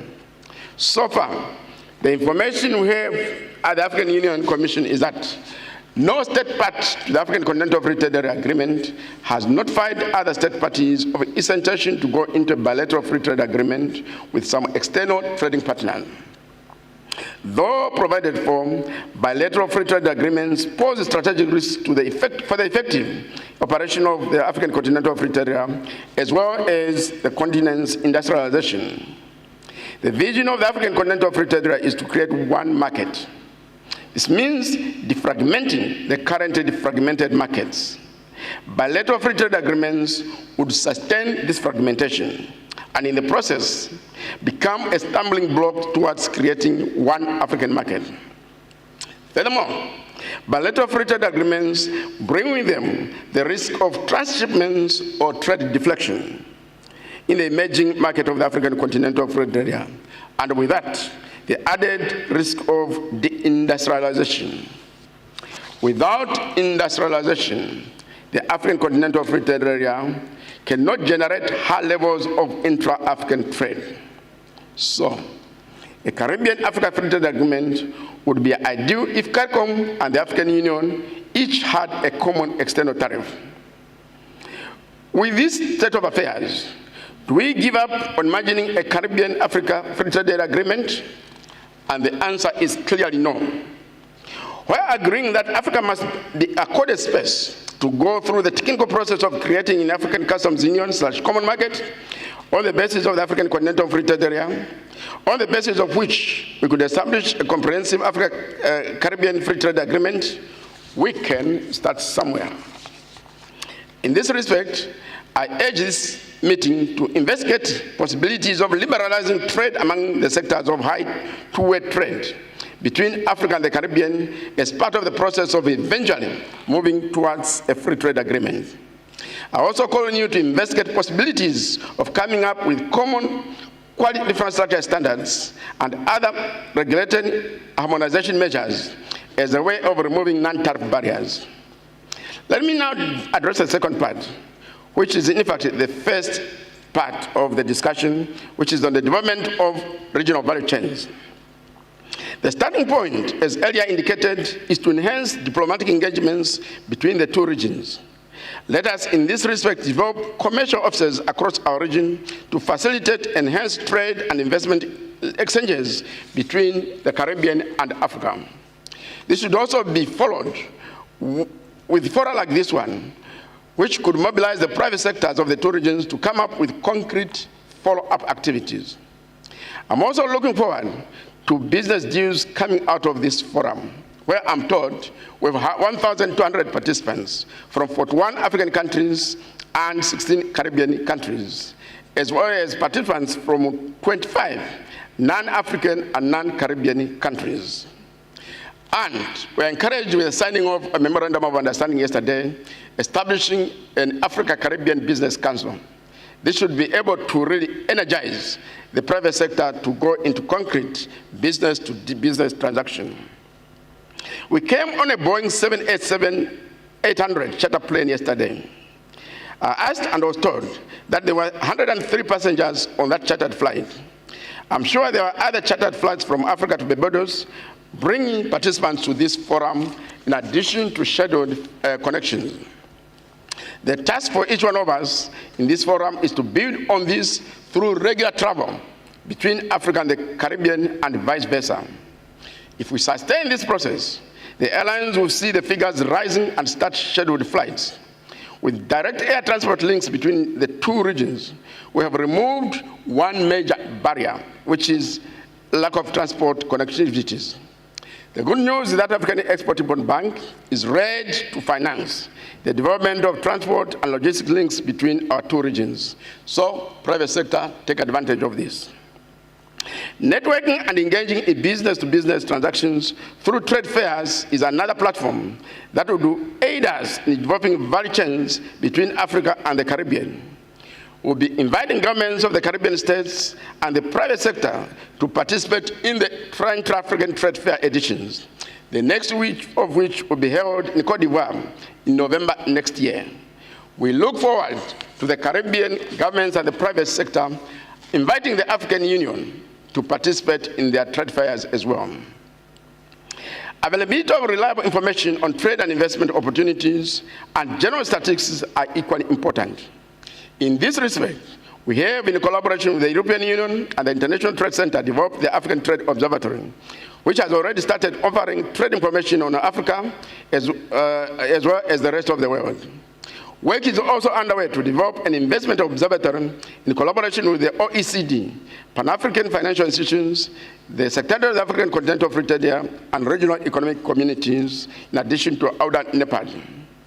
In order to develop a strong foundation for the development of regional value chains between Africa and the Caribbean, both regions need to enhance investment in productive transformation by leveraging the entrepreneurial spirit of our the business people to boost innovation, diversification, and productivity. Our 2019 Africa's Development Dynamics Report focuses on this issue.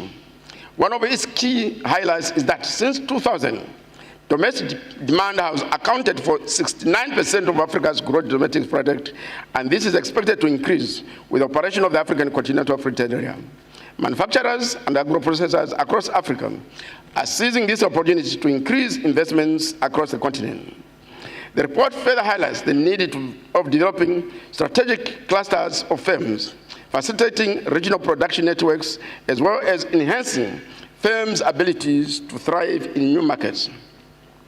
Achieving productive transformation invariably involves development of strategic value chains.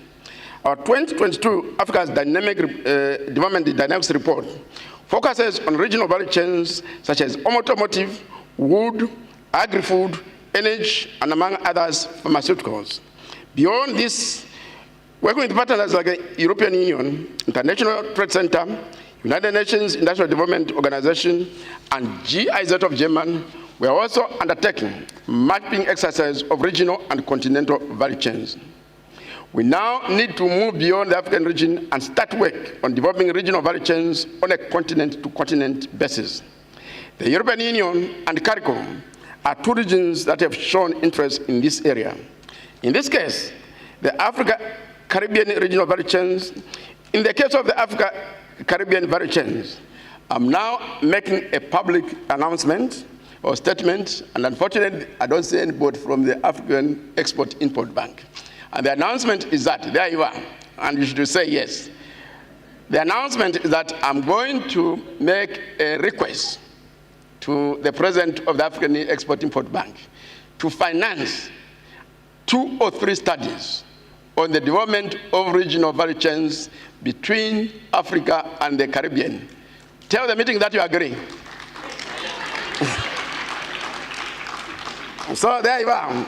In the case of the African Caribbean value chain, we are also in 2024 going to have, in the Africa's Development Dynamics Report, case studies of the development of regional value chains between Africa and the Caribbean, as well as between Africa and the European Union, because these are the 2 regions which have requested us to go into value chain development. I thought I should give a broad introduction. It's now over to the panelists. If I add too much into your time, my apologies. Thank you.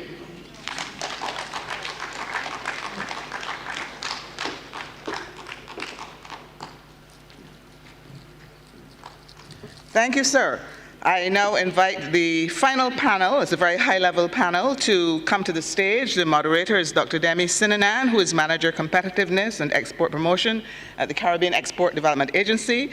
Ladies and gentlemen, please come. Ambassador Wayne McCook, Mr. Chinelo Anohu, Ms. Chinelo Anohu, Dr. Janive Remy, Mr. Shegun Ajayi Kadir, Mr. Anthony Ali, and Dr. Richard Bernal will be joining virtually, I understand. Now, I just want to remind you of the information that was passed on to me to advise you that everything has to wrap up by 4:30, so you have to be very skillful and very focused in your remarks. Over to you. Thank you so much, Ma'am.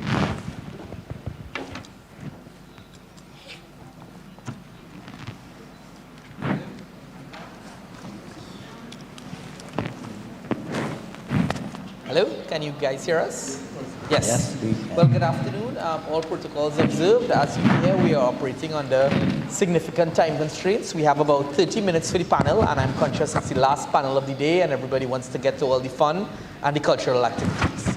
Just allow me to briefly introduce the panel. We have Ambassador Wayne McCook, Assistant Secretary General for the CARICOM Single Market and Trade, CSMT. We have Ms. Chinolo Anohi, who is the Senior Director of the Africa Investment Forum, African Development Bank. We have Dr. Janice Remy, Director of the Shreve Ramphal Center for International Trade, Law, Policy and Services at the University of the West Indies. Mr. Sigun Ajayi Kadir, Director General of the Manufacturers Association of Nigeria and Co-Secretary General of the Pan-African Manufacturers Association. Mr. Anthony Ali, CARICOM Private Sector Organization, Executive Committee Member and Director and CEO of Goddard Enterprises Limited here in Barbados. And we have Dr. Richard Bernal, who is the Principal Research Fellow at the P.J. Patterson Institute for African-Caribbean Advocacy at the University of the West Indies, and he's also a professor at Salisis. So as you can see, we have a very high-level, very distinguished panel. So let's jump right into the discussions. When we were having our little powwow backstage, I had one question and I was asking who would like to answer that question. And our three representatives of the Caribbean were very eager.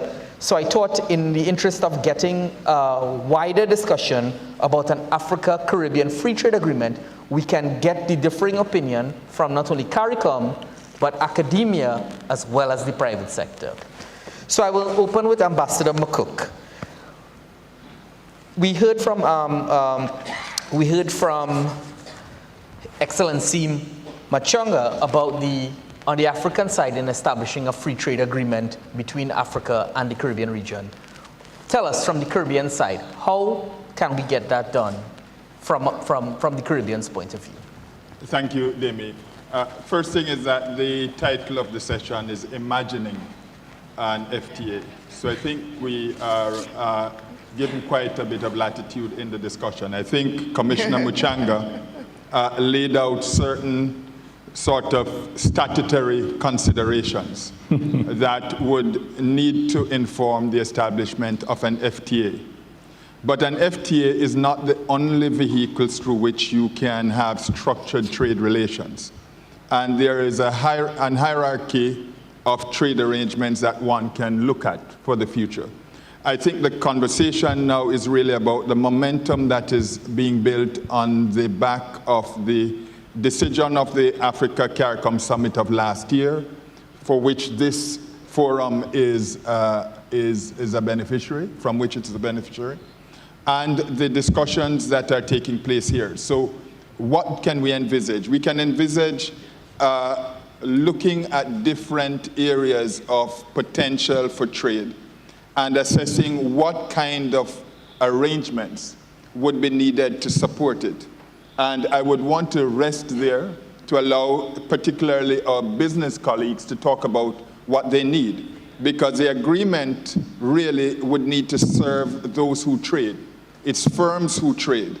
And the agreement we envisage, whether it's an FTA or other arrangement, would need to be consistent with what business requires in order to do better in the opportunities that exist now. Thank you very much, Ambassador McCook. Hopefully we can get second rounds in the FTA, give some more remarks.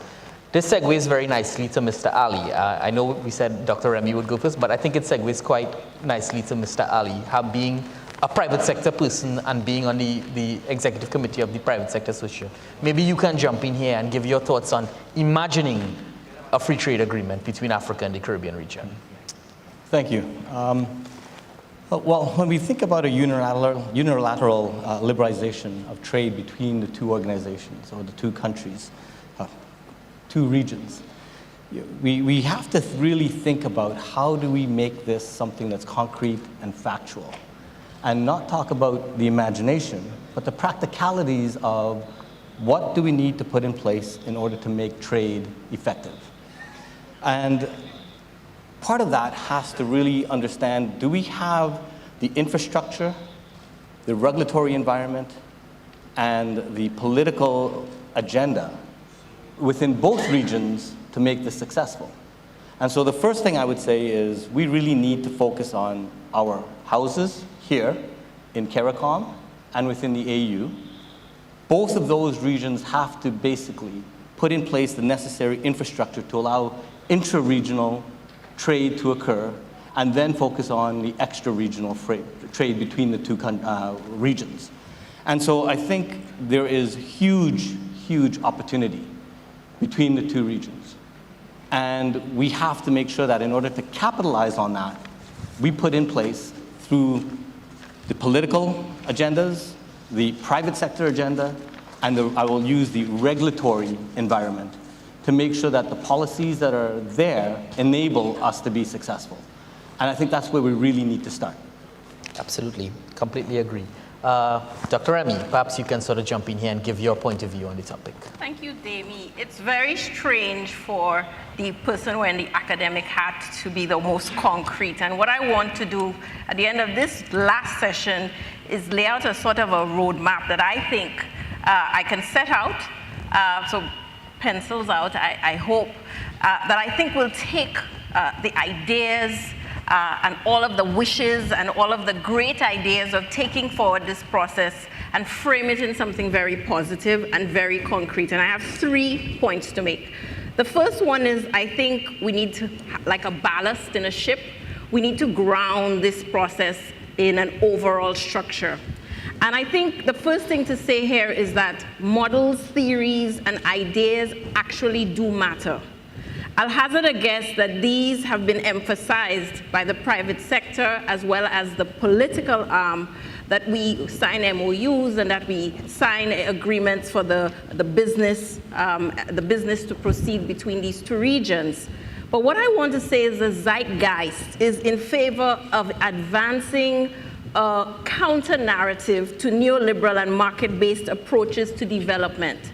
And although we were given a figure of 1 billion of potential trade between these two regions and all the welfare maximization that can happen between and within these regions and the continent of Africa and the Caribbean, I think at the end of the day, both regions are about using trade to advance structural transformation. By design, the AFCFTA, and by evolution, I would hazard a guess, for the CSME, is about this process of structural transformation. Africa's thinking and scholarship and the shape of its AFCFTA reflects a sustainable and inclusive approach to trade.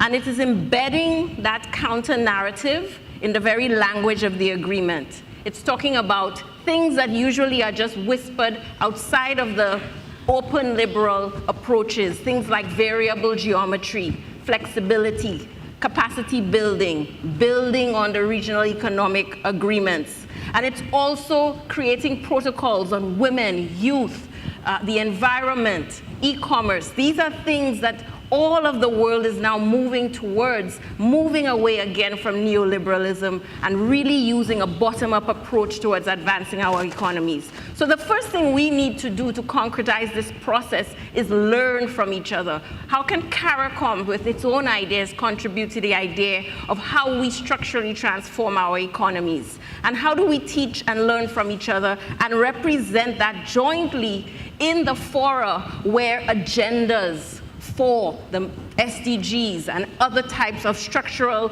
transformative ways of development actually reside? The South-South cooperation is important in bringing these ideas forward. The second point that I want to make is that the process demands structure and design to reflect our realities. And here, I want to pose a series of questions that I think it would be useful for our policymakers who are guiding this process to answer. Which sectors do we want to privilege? If anybody is from Nigeria, they would know this part of Burna Boy's song. One idea I have, we know we need Igbo and Shayo. Now, if you go to Last, like me, and you try to figure out what is Igbo and Shayo, it's really drink and it's weed. Correct. And these are areas that the Caribbean thrives in, our rum sector and our marijuana sector. How do we leverage the opportunities that are indigenous to us? I will never think of Burna Boy's song in the same way again. But these are areas, which sectors do we privilege? The second question I would ask is, which entities do we privilege? We are made of MSMEs. We are small. We are women-led entities, especially in Africa. At what level do we want to promote this interchange? Is it at the country to country? Is it at the secretariat to secretariat? At what speed do we want to promote these changes? We've heard in CARICOM about enhanced cooperation and 3 agreeing to move and the others will follow. Do we do that with Africa? How do we make decisions among ourselves? What shape will the affiliation take? Is there room in our regional agreement for associate institutions from Africa? Or do we become full members of the AU like Haiti tried but was unsuccessful in? How will we settle dispute? So rules and structures and a process are important. And the last concrete point that I do want to make is that I think what could be proposed coming out of this forum is some sort of steering committee.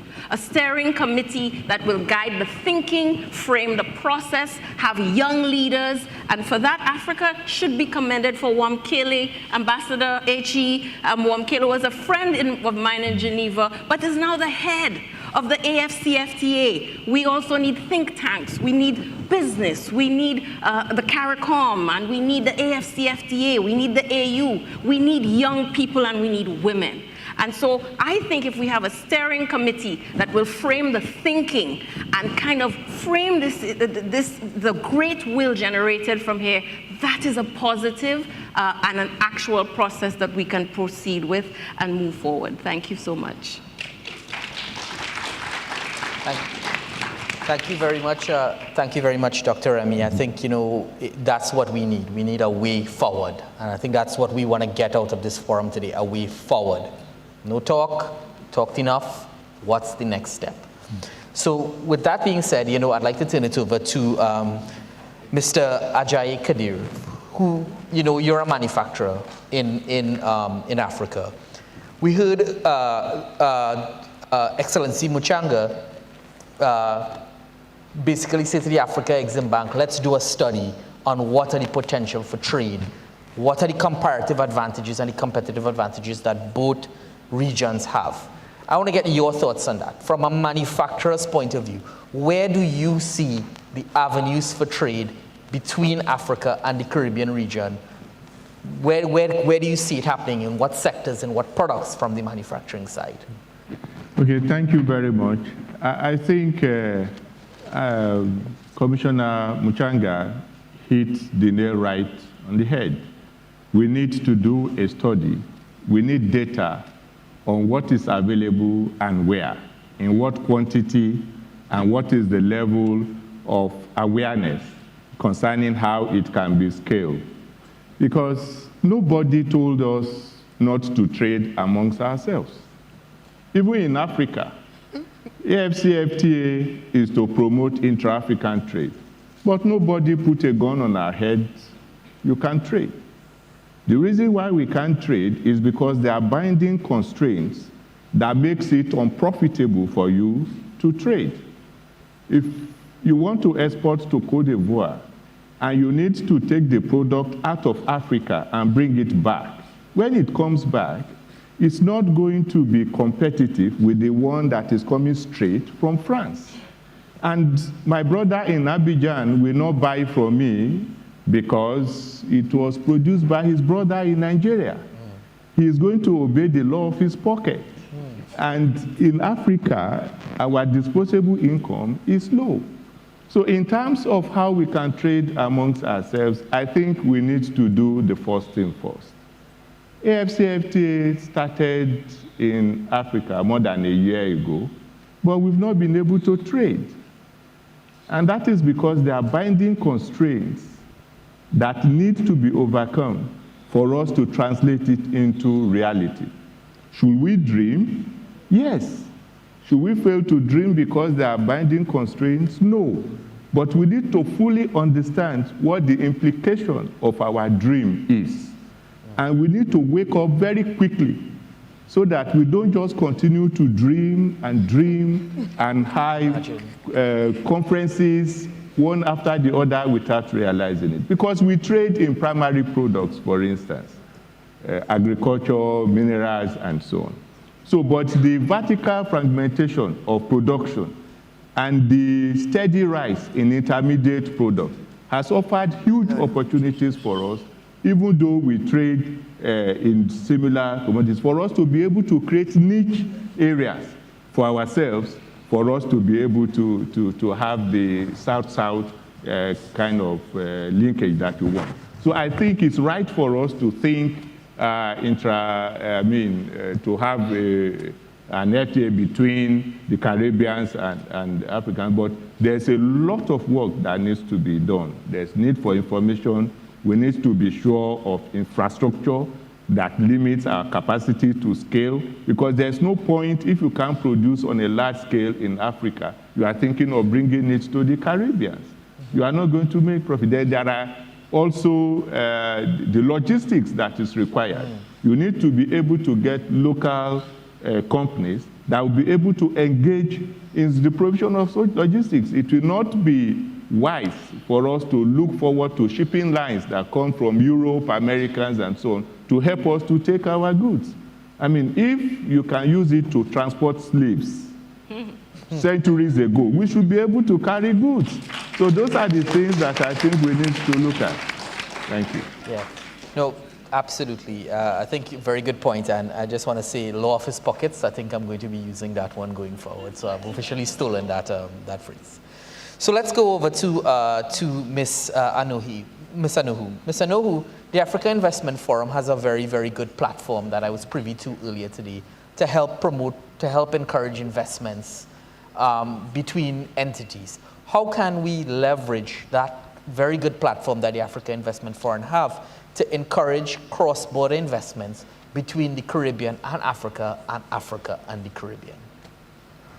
Thank you very much for the question, and I thank our partners, the Africaribbean Bank, and of course our gracious hosts, the people of Barbados.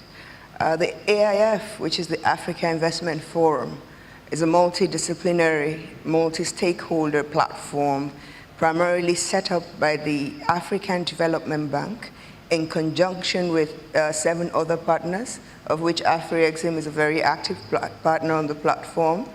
The European Investment Bank, the Islamic Development Bank, the Africa 50, the AFC, and the DBSA and the TDB.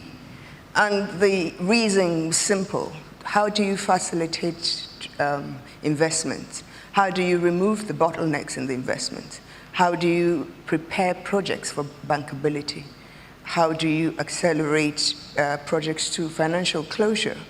And this we have done since inception in 2018 to remarkable success, gathering investment interests that span over 100 billion, both from international interest, global interest, but most fittingly from the domestic resource mobilization pathway.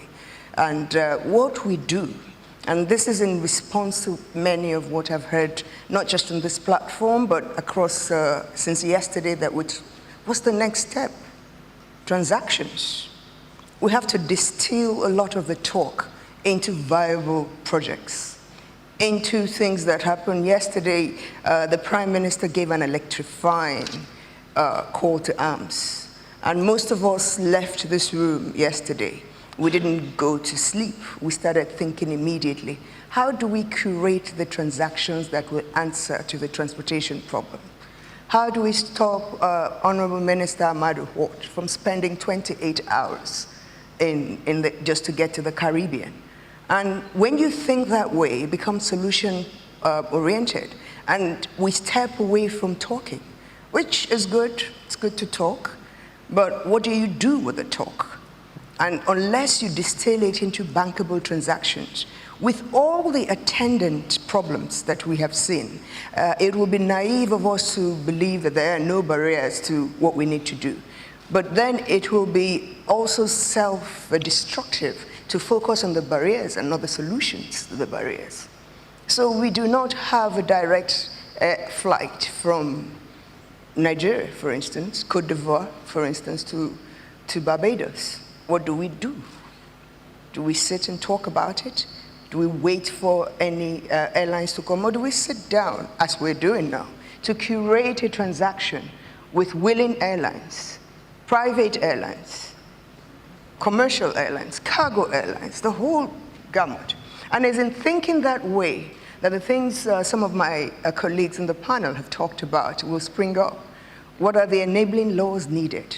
What are the policies that governments need to put in place?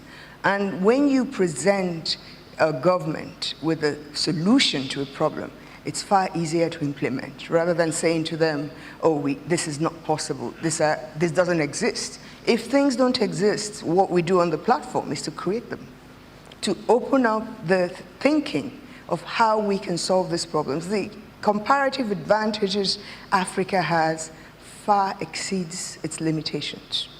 We were talking yesterday, and what is key about the African continent is that we have just as much above ground as what lies beneath. We have the mineral resources, abundant by all ramifications. And on top of that, you have the mental resources, the talent, a comparative advantage by any standard. She talked about Burna Boy. He's been discovered, and you wonder what happens to him 10 years from now. We're focusing on the creative industry. That's where we have a complete synergy with both Africa and the Caribbean. The music is in the soul, and it comes unbidden. How do we harness that for profit? How do we harness that for sustainability? And these are the questions we need to ask and reduce to transactions. We talked about women. How do we move away from, if a lady is weaving baskets, you think more of how she owns a factory that produces them at 100 baskets a day. How do you deal with promoting them as we do on the platform as investment champions? The total amount of the women-focused investment champion deal is about $5 billion. And this ranges from refineries to textiles to agribusiness. So to answer your question, the very thing you need to focus on is the ability to get things done, and is the will to pursue what you have to get done with all the attendant problems and how to surmount them. Thank you. Thank you so much. Absolutely. All right. I'm assuming we have Dr. Bernal with us. I'm not seeing him on the screen, but I'm assuming he's there. Yes. Dr. Bernal, can you hear us? Yes, I'm here. Okay, great. So, Dr. Bernal, let me pose a question to you. We spoke about promoting trade between Africa and the Caribbean region. What role do you think the diaspora can play in doing that? Because we've heard it from the point of view of the private sector, we've heard it from the point of view of governments. What do you think can the role of the private sector be in promoting trade and investment between Africa and the Caribbean region? Thank you, Chair. Let's begin by understanding two facts. First of all, a trade agreement between Africa and the Caribbean would be a large, very complex undertaking, both politically and technically. I think before we move to contemplating that, there's much we can do to promote trade. The second fact to recognize is that it is not countries that trade, it is firms, and it is firms that constitute international value chains, and therefore our focus right now must be on energizing firms, using their entrepreneurship, the impulses of the market to drive the search for opportunities. In this regard, the diaspora has considerable entrepreneurial potential to effect these changes and to seize opportunities. There are 4 practical recommendations to move trade and promote expansion of trade while we contemplate a free trade agreement. First, more information. Here there is an important role for governments, the investment promotion agencies, the export promotion agents, providing much more information about the opportunities and the potential for trade and investment. Secondly, we should make every effort to facilitate trade and investment through the removal of barriers which now impede those possibilities. Barriers which may be tariffs, non-tariff barriers, and the customs duties. This can free a lot of trade potential. Thirdly, it is important to develop institutional mechanisms for dialogue between governments and between private sector organizations such as international chambers of commerce, manufacturers associations.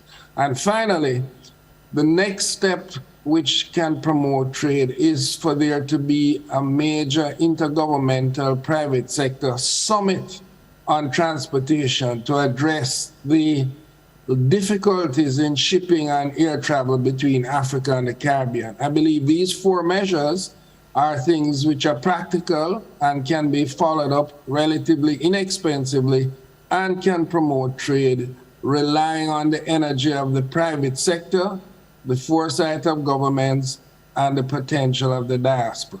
Thank you, Chair. Thank you very much, Dr. Bernal. I appreciate that. All right, so we're doing fairly well on time. We have about 5 minutes. So I'd actually like to go back to Ambassador McCook because he had a very short response. So I just want to sort of go back to him. And maybe you can sort of summarize the takeaways that you heard from the panel and maybe add to what you think should be the way forward, because that's what we're looking at here. We're looking at the way forward to imagine this construct that will take trade and investment between CARICOM and Africa forward. And if we have a minute, we can do a question from the audience if we have time. The first thing I'd say is that if all the efforts we have reflected in this conference are successful, a free trade agreement would somewhere in the future reflect the natural outcome of the success of the business-to-business engagement we want. Such a free trade agreement would reflect the ways in which free trade agreements are entered into by developed countries. That is, agreements consolidate the framework within which trade succeeds. So what one could envisage, at the moment, for example, CARICOM's exports to the world is valued at 18.6 billion US dollars. Exports to Africa is 4.4% of that. CARICOM's imports from the world would be valued at $33 billion. Africa's exports to the Caribbean represent 1.8%. So you begin with the first question, opportunity. That 33 billion is being sourced somewhere. Now it takes us to the fundamental challenge that I think both Africa and the Caribbean face, which is a challenge of competitiveness and supply side capability. For the CARICOM side, I can say there is now a momentum building to address at long last our supply side challenges, beginning with agriculture. The 25 by 25 project aims to transform agriculture from a dependent-based approach in sugar and bananas of the past to one that looks at best practices in competitive production. We intend also to approach industrial development in the same way, and the president of Suriname, who is chair of CARICOM and was here, is leading that process. Equally, when you read the objectives of the AFCFTA, it is to break the barriers within Africa, to build the value chains and drive competitiveness. I recall my African negotiating colleagues always saying in Geneva, the need to preserve space for industrialization, and colleagues mentioning that in certain African countries, deindustrialization had taken place. So if on both sides of the Atlantic we focus on fixing our supply side capabilities, the pocket question, then the agreement that we would write would follow the practices that we would define. There's a colleague who used to say, define by doing. So if we begin to strengthen our firms on either side, address what Richard has mentioned regarding the connecting links, and once the links are there, the supply side competitive production will find ways across the Atlantic between the markets. The way of negotiating the FTA is simple. The AFCFTA negotiations reflect the capabilities in Africa of fashioning a 21st century agreement. The CSME and the CARICOM revised Treaty of Chaguaramas reflect a very good treatment of single market arrangements in a trade agreement. So I don't see a difficulty in the future having the experts on both sides, public and private, engaging in creating a fit-for-purpose agreement. But I take the private sector's lead in the discussion. We need to get there through the path of the pocket, fixing the things that allow goods to be sold to market in conditions that promote purchasing not for sentiment, but for practicality. And if we can get that going, then the means of doing it, Genevieve mentioned the multi-stakeholder approach to negotiate, and that is the way in which agreements are now being done. You don't have smoke-filled rooms with a group of men negotiating an agreement as we would have seen in any of the pictures of the old trade agreements. What you have now are consultations that have demanders. If the private sector tells us what they want and the negotiators deliver it, the day after you don't have to go to promote your agreement. The private sector will come and say, thank you very much, we don't need to see you unless something goes wrong, and they go off and trade. That is the envy of the future, and negotiating from the Caribbean side, and I suspect also from the African side, on the basis of enabling our entrepreneurs to add value, maximize advantage, and grow trade. Thank you. Thank you very much, Ambassador McCook. All right, we are just approaching 4:30. I'm actually going to take an executive decision to take a question. I believe I saw the gentleman in red. Yes, I know everybody had their hands up, but I saw the gentleman in red. He had his hand up first. So I don't know if we have a mic.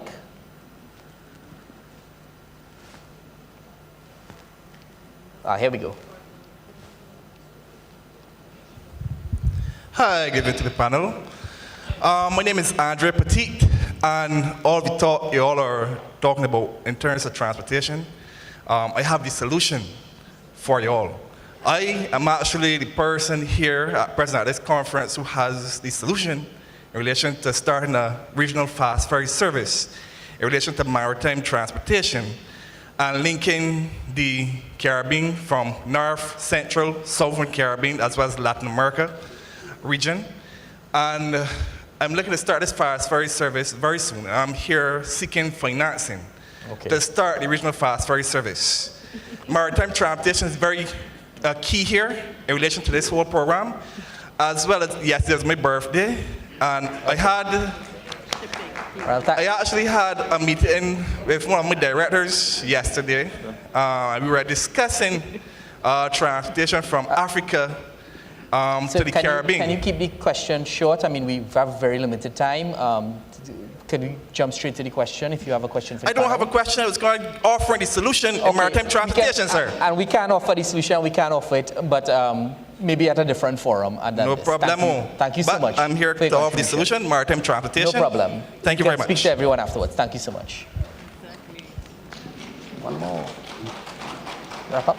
All right, well, apologies. I really wish we had more time for discussion, but we will have to wrap up the panel there. We have more time? We have 1 minute? Okay. The gentleman with the mask there. Yes. Yes. Thank you. I know in the interest of time, my name is Langton Chirinda.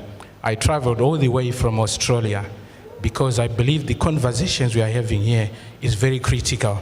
So what I want to say is, I think I've been listening to all these sessions. I'm making a comment, 2 seconds.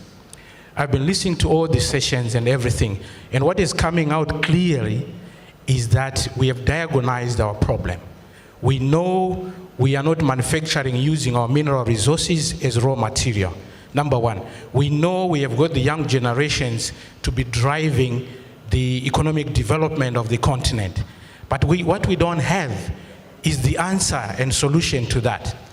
And the solution to that, in my view right now, is that some of us have come up and researched a lot on what is the answer to solving this problem. And the answer as we speak today is in 3D technology, which can allow our young people to be new entrepreneurs in new industries that can create the private sector that has got the momentum to drive this conversation. Because my view is that we don't even have the private sector with that caliber that can drive the kind of future we are looking for. So my recommendation is that I wish all the decision makers here are able to speak to people like some of us, so that we move from rhetorics, we move from philosophies to practicalizing this conversation like today. Let's use our mineral resources to make the car parts, to make the parts for our infrastructure projects and everything. And we can do it today. So I think this is what the comment I thought I wanted to make to the panel and to everyone who has been here, that we have heard enough of the diagnosis of the challenges. Let's get to the solution. It's sitting with some of us today. Thank you. Thank you. Well, I think that sums it up quite nicely. Time for talk is over. Time for action has started. I think that's the message coming out of this panel. And from we have persons with solutions. We have to listen to the persons with solutions. We have to utilize the tools that are available. Thank you so much to my distinguished panel. I appreciate all your candor and all your good words. And we look forward to continuing discussion afterwards. Thank you very much.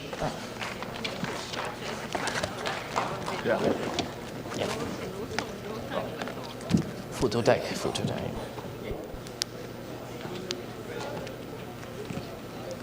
Time for talk. Hardly any time to say anything.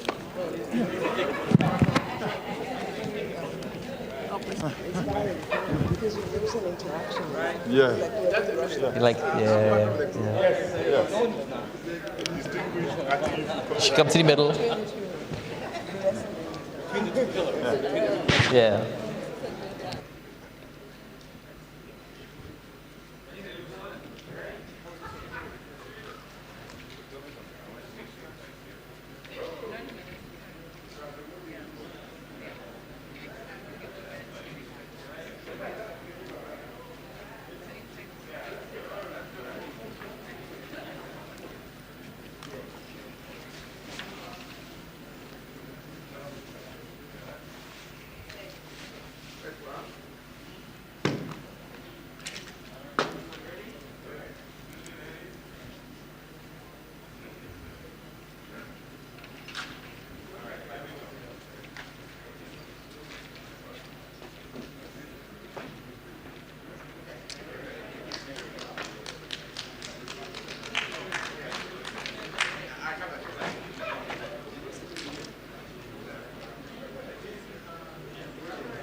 Testing. Yep.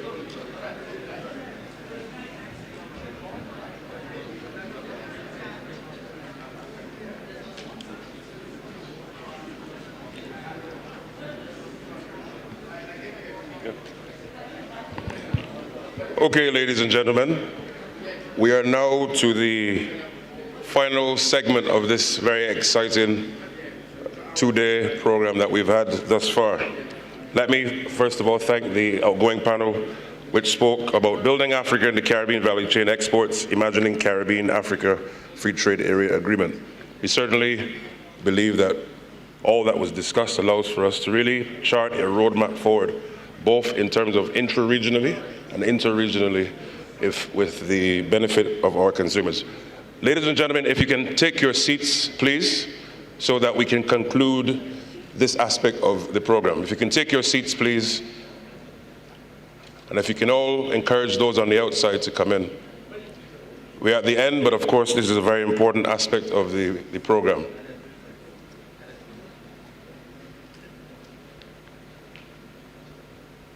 Merci beaucoup.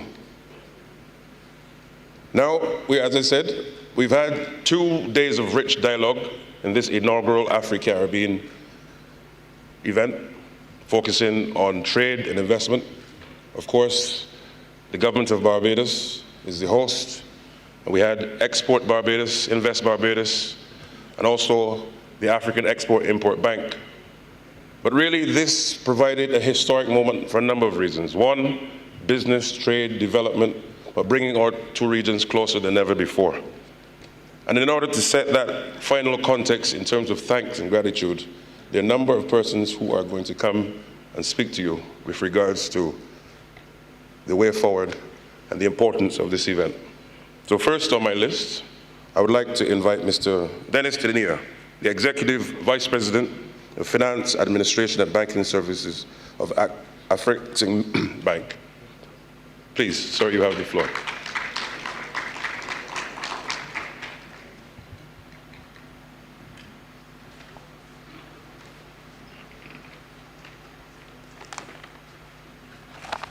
Good evening, ladies and gentlemen. I know I stand before you and the garden party, but allow me to spend 5 minutes to thank those who have made these 2 days successful. Allow me to stand on the protocols that have been established already.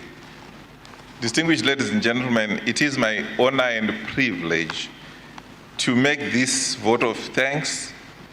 On this special occasion, we shall be remembered in history as the day we laid the foundation of institutionalizing the engagements between Africa and the Caribbean. We have a proverb in Africa which says, if you want to go fast, go alone. But if you want to go far, go together. And of course, we know that a journey of 1,000 miles starts with a single step. And over the last 48 hours, we have taken steps to make this happen. The Africaribbean Trade and Investment Forum 2022 has marked in history the moment when enhanced commercial ties between Africa and the Caribbean were birthed and steps taken together towards a journey that will result in the prosperity of our 2 peoples. Most speakers during the last 2 days highlighted the fact that Africa and the Caribbean have ties that are deep-rooted and based on shared history, culture, and the sense of common identity, and thus creating a need for institutionalizing the engagement between the 2 regions. Ladies and gentlemen, allow me to thank our host and champion, the government and people of Barbados, for their great partnership and generous hospitality in organizing this event. Let me pay particular mention of the Prime Minister for her guidance, her leadership, advice, and commitment, and the time she took to share with us her vision for the Africa-Caribbean relationship. Your Excellency, your speech was very captivating, and it rejuvenated our zeal to collaborate at various levels as we facilitate trade across our regions. You challenged us not to allow another generation to pass without bringing together our two regions for the betterment of our people. Indeed, as you rightfully said, Africa and the Caribbean have the collective brain power, creativity, discipline, and resilience, and more importantly, the capital to define our future. I also want to express my gratitude to Professor Benedict Orama, the President and Chairman of the African Export-Import Bank, for laying out the foundation of how African institutions can work together with CARICOM community to forge an unbreakable partnership. There is no doubt that having CARICOM nations as Afreximbank members will yield tremendous results in improving trade and investment flows between the two regions. We have heard about practical steps to implement what we have been discussing today. Professor Orama promised $700 million in addition to the already existing $250 million US for Africa, Caribbean trade and investment, and the commitment to establish regional office in the Caribbean.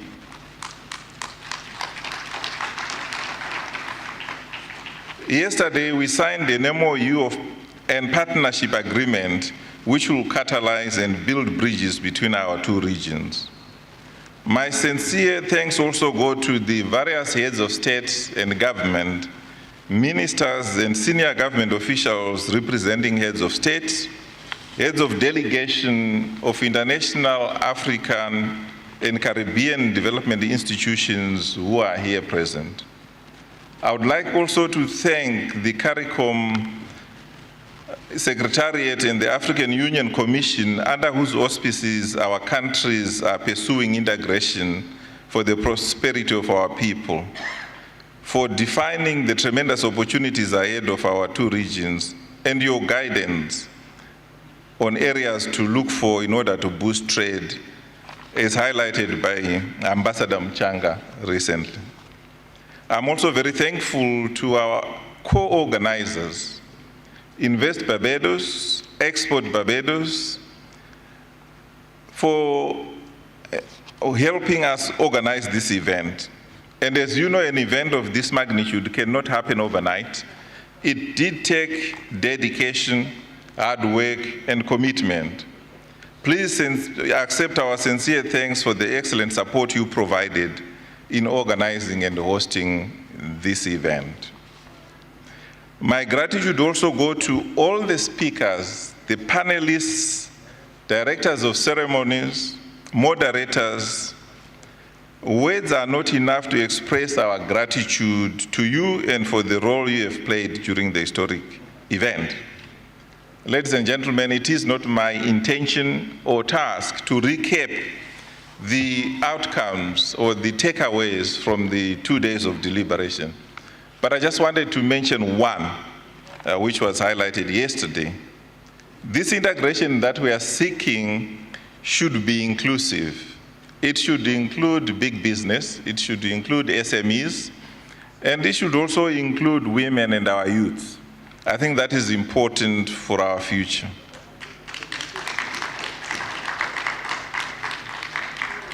Distinguished ladies and gentlemen, it will be remiss for me not to acknowledge and thank in a special way our bold men and women who are seated here, who took time from your busy schedules and established networks in order to make the integration a success.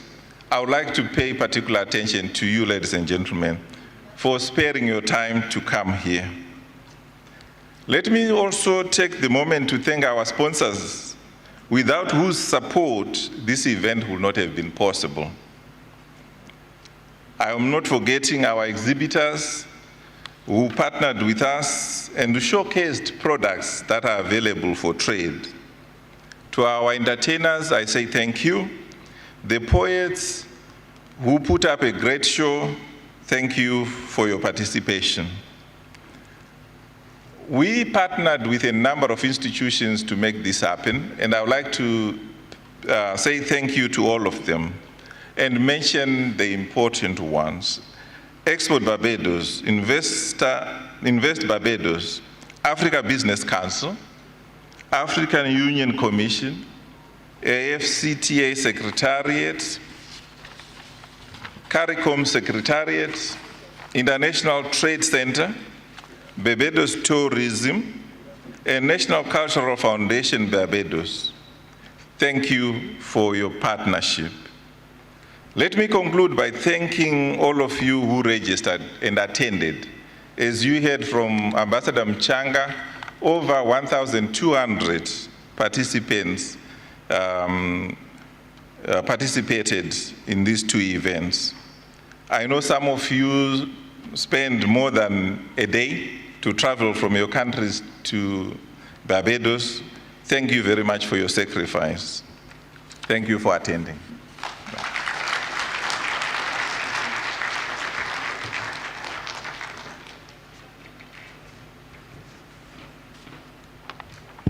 Thank you very much, Mr. Dennis. Now at this time, ladies and gentlemen, I invite to the stage Ms. Kay Greenidge, who is the Chief Executive Officer of Invest Barbados, CEO.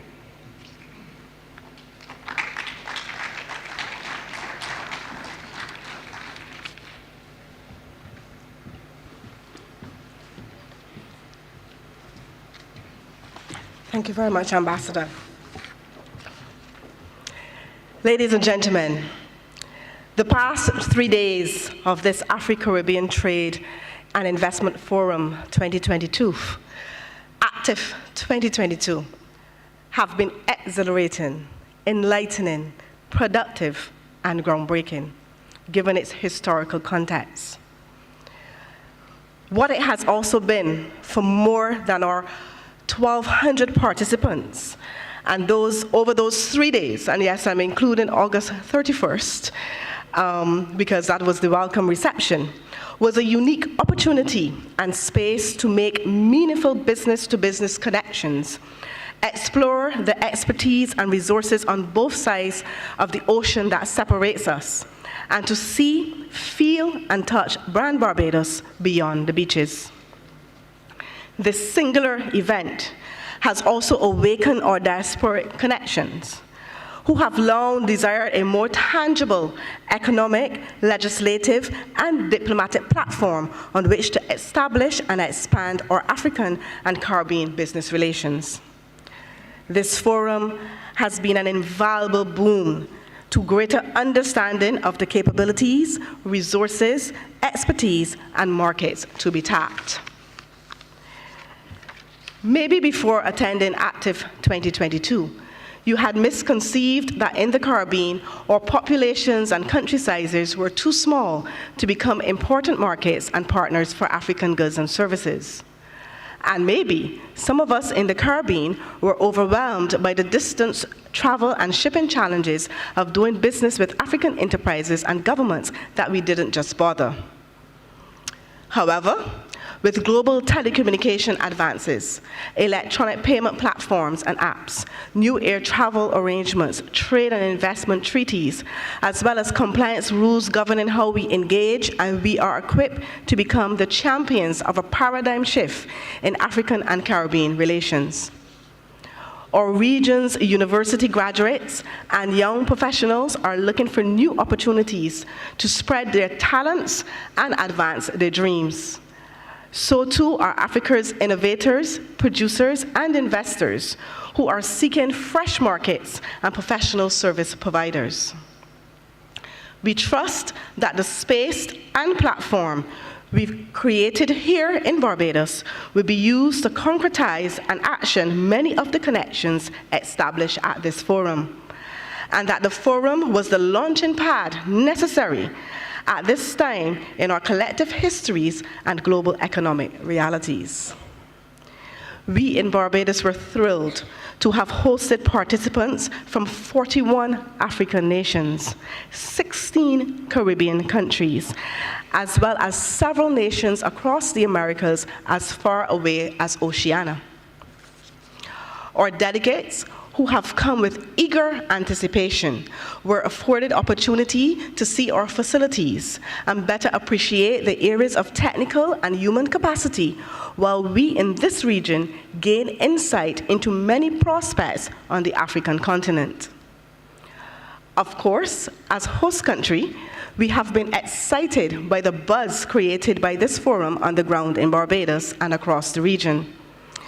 It was represented by overwhelming response of enterprises with a range of products and services.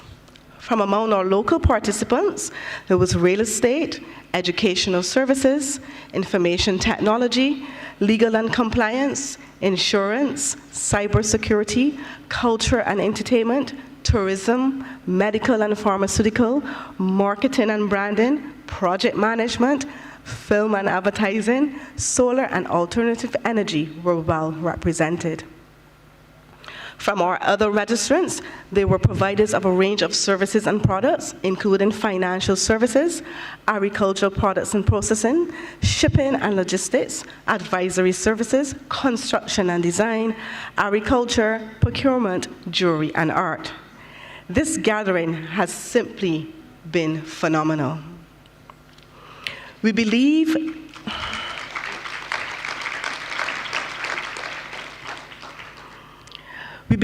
that the cooperative approach adopted at the event signals a new trajectory of our nations and businesses. We at Invest Barbados were honored to join forces with Export Barbados and the African Export-Import Bank, Africaribbean, to deliver this forum to you. We were supported by PRMR and Branscom, and I want to personally thank the collective teams of individuals from those institutions who worked long hours to ensure its success.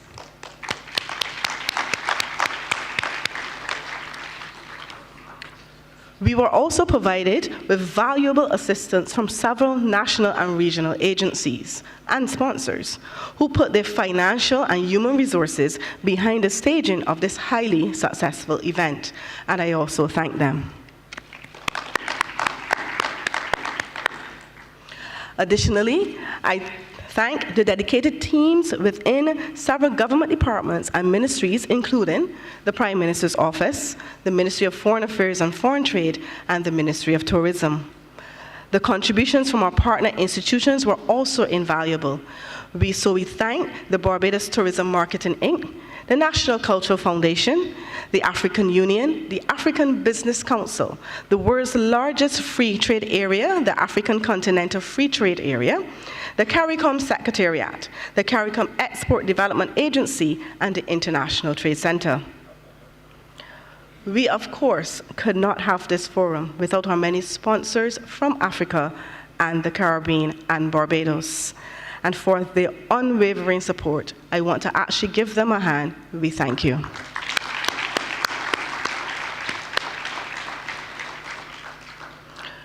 We also express our gratitude to the presenters, led by our Prime Minister Mia Amour-Montley and President Benedict Orama, who championed this forum and has been determined, visionary, and focused in bringing us together today. Our unwavering thanks also goes to our Master of Ceremonies, each and every panelist, the artisans who showcase just not talent, but export potential. It has been our absolute pleasure hosting this forum and trust that you've all made the most of the offerings. As noted, this has been Active 2022, so named because we anticipate future active gatherings. So thank you again on behalf of the Government of Barbados and the people of our island for your presence here. We wish you safe returns to your homelands, knowing that a warm and welcoming investment climate awaits you on your next journey here. So as our theme says, one people, one destiny, uniting and reimagining our future. I thank you.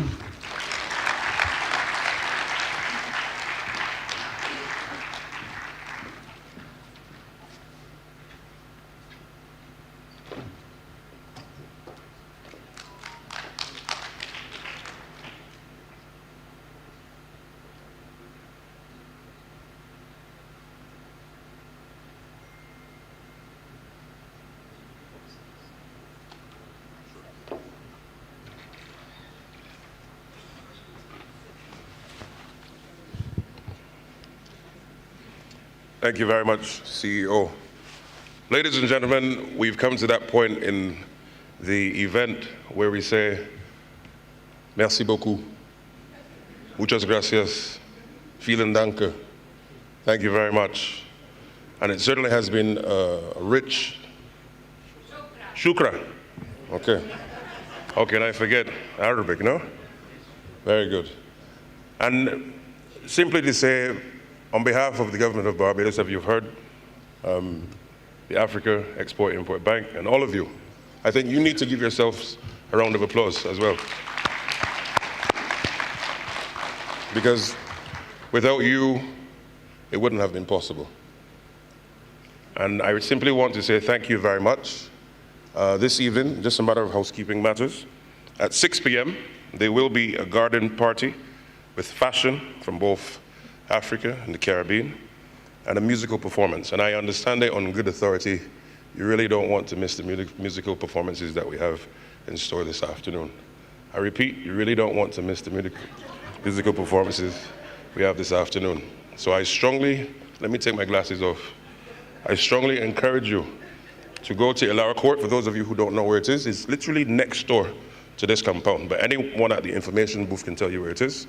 6 p.m., so get comfortable. It's also a very good time to continue the networking that you've been doing over the last three days. So it's simply left for me to say thank you very much, and I look forward to seeing all of you this evening at the garden party. So, thank you. Let me also say, no, please, we're finished, but to the press, there will be the press conference in a few moments, but we're awaiting the arrival of the Prime Minister. So if you can just come closer to the front when everyone goes and set yourselves up. And then as soon as the Prime Minister comes, her and along with the other parties, we will commence. So thank you very much and see you soon.